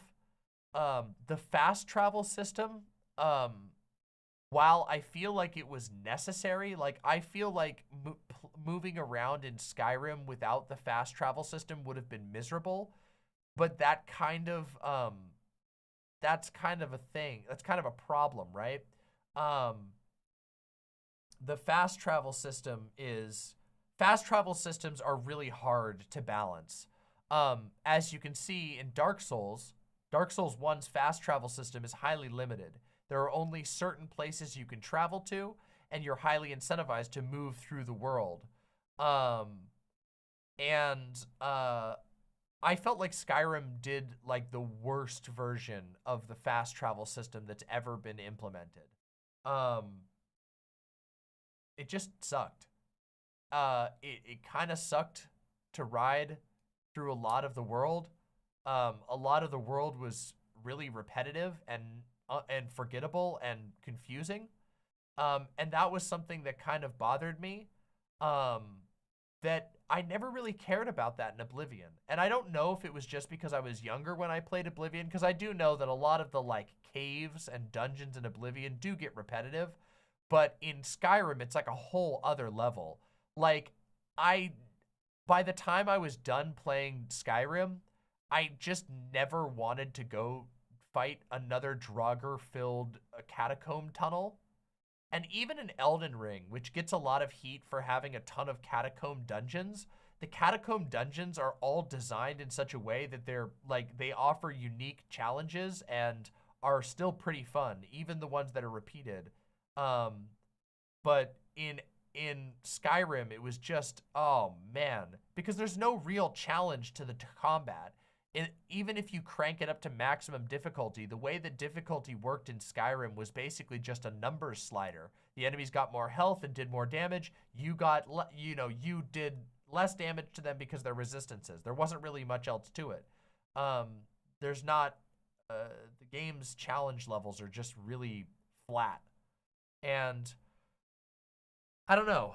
Oh, that sounds awesome. The hunger, cold, and disease effect sounds really, really cool. That sounds like it would make me enjoy something more.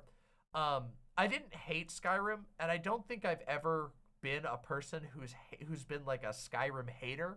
I've poked fun at Skyrim a lot, but one thing I can absolutely say is that I'm tired of Skyrim. I'm tired of hearing about Skyrim. I'm tired of seeing Skyrim. I can't even believe that I almost can't even believe I'm talking about it right now. The sheer amount of times that Skyrim has been re-released and that people talk about it as if they're excited for a literal re-release is genuinely infuriating. And I've revisited Skyrim one time in the last 10 years. 10 years? Has it been that long? Yeah. I've revisited Skyrim, I think, one time in the last 10 years. And that was with a massive spell mod overhaul and a giant stack of skill tree mod skill tree overhauls that were custom mods and an enemy variety mod that added custom enemies. And even then, I didn't play it for very long. When I look back at Skyrim, I don't see it. And when I think back at my time playing Skyrim, it was kind of just a slowly encroaching, even though I played it kind of obsessively because my hype was so high at the time, the feeling was one of slow encroaching. I wish I was playing Oblivion right now. I wish I was playing Oblivion right now. And I've actually felt the desire to go back and play Morrowind specifically, and Oblivion. But I've never really felt the call to go back and play Skyrim. And there's some great music in Skyrim. I remember really loving the soundtrack of Skyrim when it came out. But it just never reached any of the points that Oblivion did for me. And then there's one more game I have to talk about.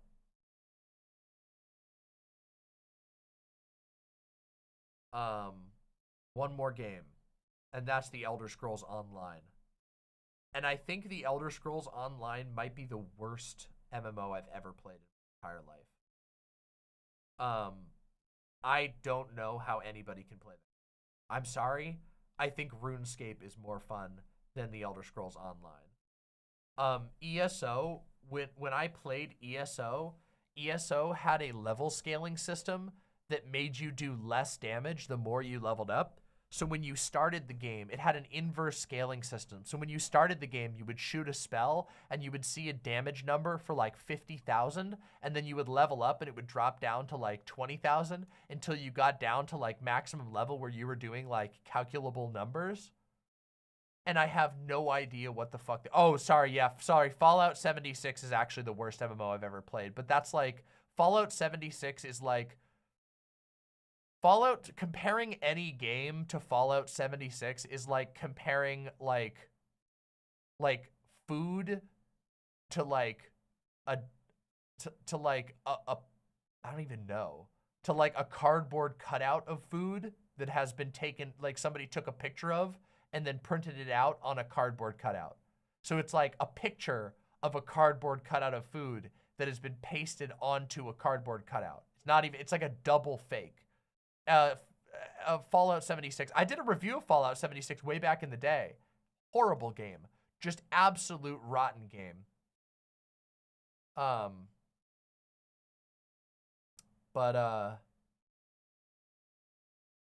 It's so bad. I don't feel like it's fair to compare Fallout 76 to any other game.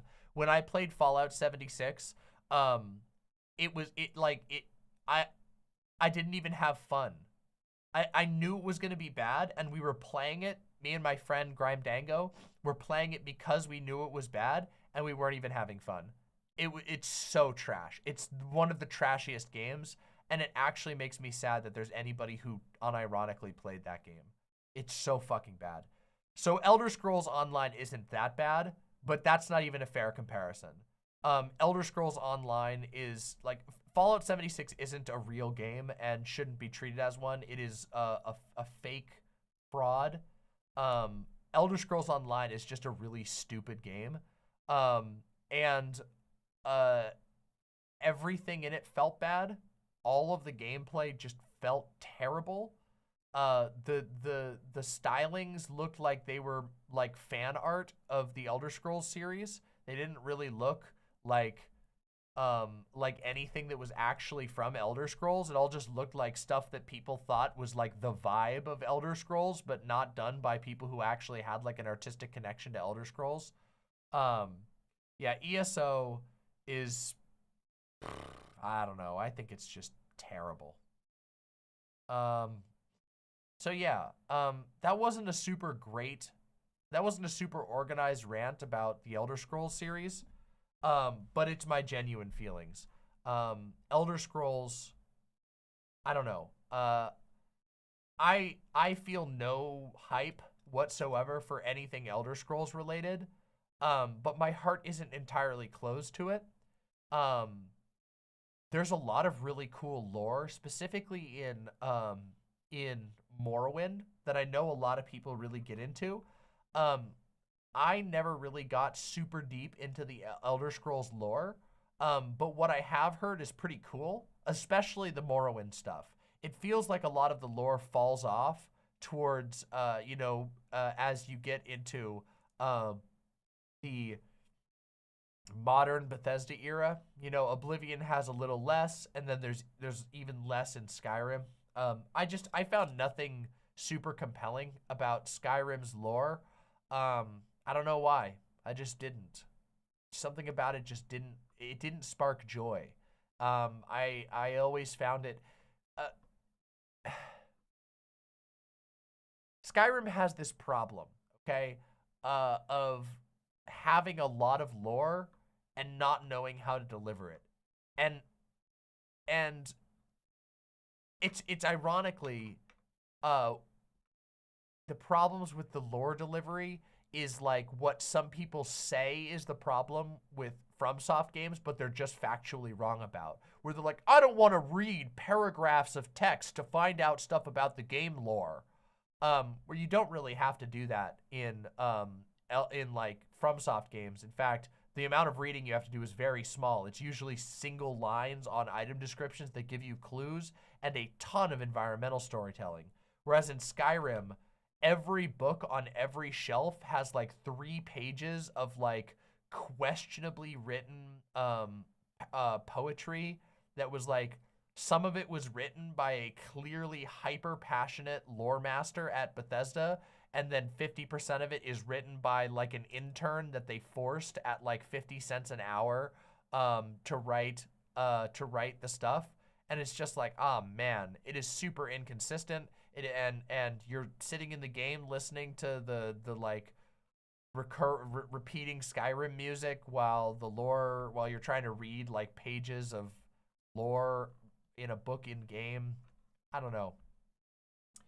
It was one of the things that I liked the least about Baldur's Gate 3.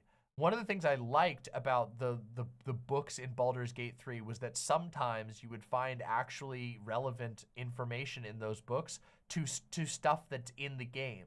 You could find hints. And one memorable example is that in Baldur's Gate 3, there's a part where you go into like a wizard tower, and the wizard, like throughout the tower, you keep finding references to like basically like Shakespearean poetry, and you can find the Shakespearean poetry books throughout his tower mixed in with other books. And then if you get to the top of the tower, there is a puzzle that is based around remembering the verses from those Shakespearean poet things that are dropped around the tower that you know because of specific, you're given information that this person was like passionate about the poetry, and that was pretty cool. But there's also a lot of just like loads of books that have anywhere from 1 to 5 pages of solid text, and you lose it when you're in the heat of gaming. Not that I'm like anti-reading or anything, but clashes with the flow of the rest of the game. And I don't know. Yeah, exactly. You can figure out who Withers is, specifically through reading lore books in the crypts. I don't think it's the worst thing, but I just think that it goes too far in some examples. And I do think that this is kind of an issue with the way that they decide to convey lore. And it sucks because in a video game, you're in a virtual world. I feel like the virtual world should be incredibly important to the storytelling, which is one of the things I appreciate so much about FromSoft. FromSoft is really good about using the environment, the object placement, the locales, where people are located, and like how they come to be in that place to tell a story, to give you lore implications that you can cross-reference. One of the things, and I don't want to spend all my time talking about From Software games. I'm very, very obsessive about From Software, as you guys know. But if you don't believe what I'm saying, go watch The Tarnished Archaeologist. The Tarnished Archaeologist is a YouTube channel with a very, very passionate archaeology enthusiast who does archaeological analysis of the structures in Elden Ring, mostly Elden Ring and Bloodborne. And when I tell you that nearly every structural decision in Elden Ring tells a consistent and coherent story, you won't believe me until you watch his videos. His videos are so incredible, and his observations are so rock solid, and it also just speaks to how much FromSoft is able to tell using the medium of a video game, specifically, using the visual aspects of the medium, instead of just exposition dumping, instead of just text dumping. And of course, there is still text. Text is still used. There's still item descriptions that are very valuable, although they're quite concise in most cases. I never got all that much of that from Skyrim. And I could be wrong, but I never got basically any of that from Skyrim. I felt like Skyrim's environmental storytelling was incredibly ham-fisted and not compelling. So that's my overall thoughts on the Elder Scrolls series. My heart isn't hardened to the Elder Scrolls series, but Skyrim put some distance between us over time. Partially because I fell for hype. I was still pretty, I was still in my 20s at that time, and I definitely fell for the Skyrim hype, and I didn't live up to the hype to me. And over time, there's been like 15 versions of Skyrim, and I'm just so tired of being sold Skyrim. Anyway, I really got to stop because my voice is drying the fuck out really bad. I hope you enjoyed this stream. I'm actually super thrilled to see that there were 250 people still listening to me sleepily ramble about Elder Scrolls. Thank you for being here, and I look forward to you coming to my future streams as well. Make sure you're subscribed. And of course, I don't mean to rush out the door, but I am super tired and I need some water. So, do not fucking die, and I will see you all very soon. Good night.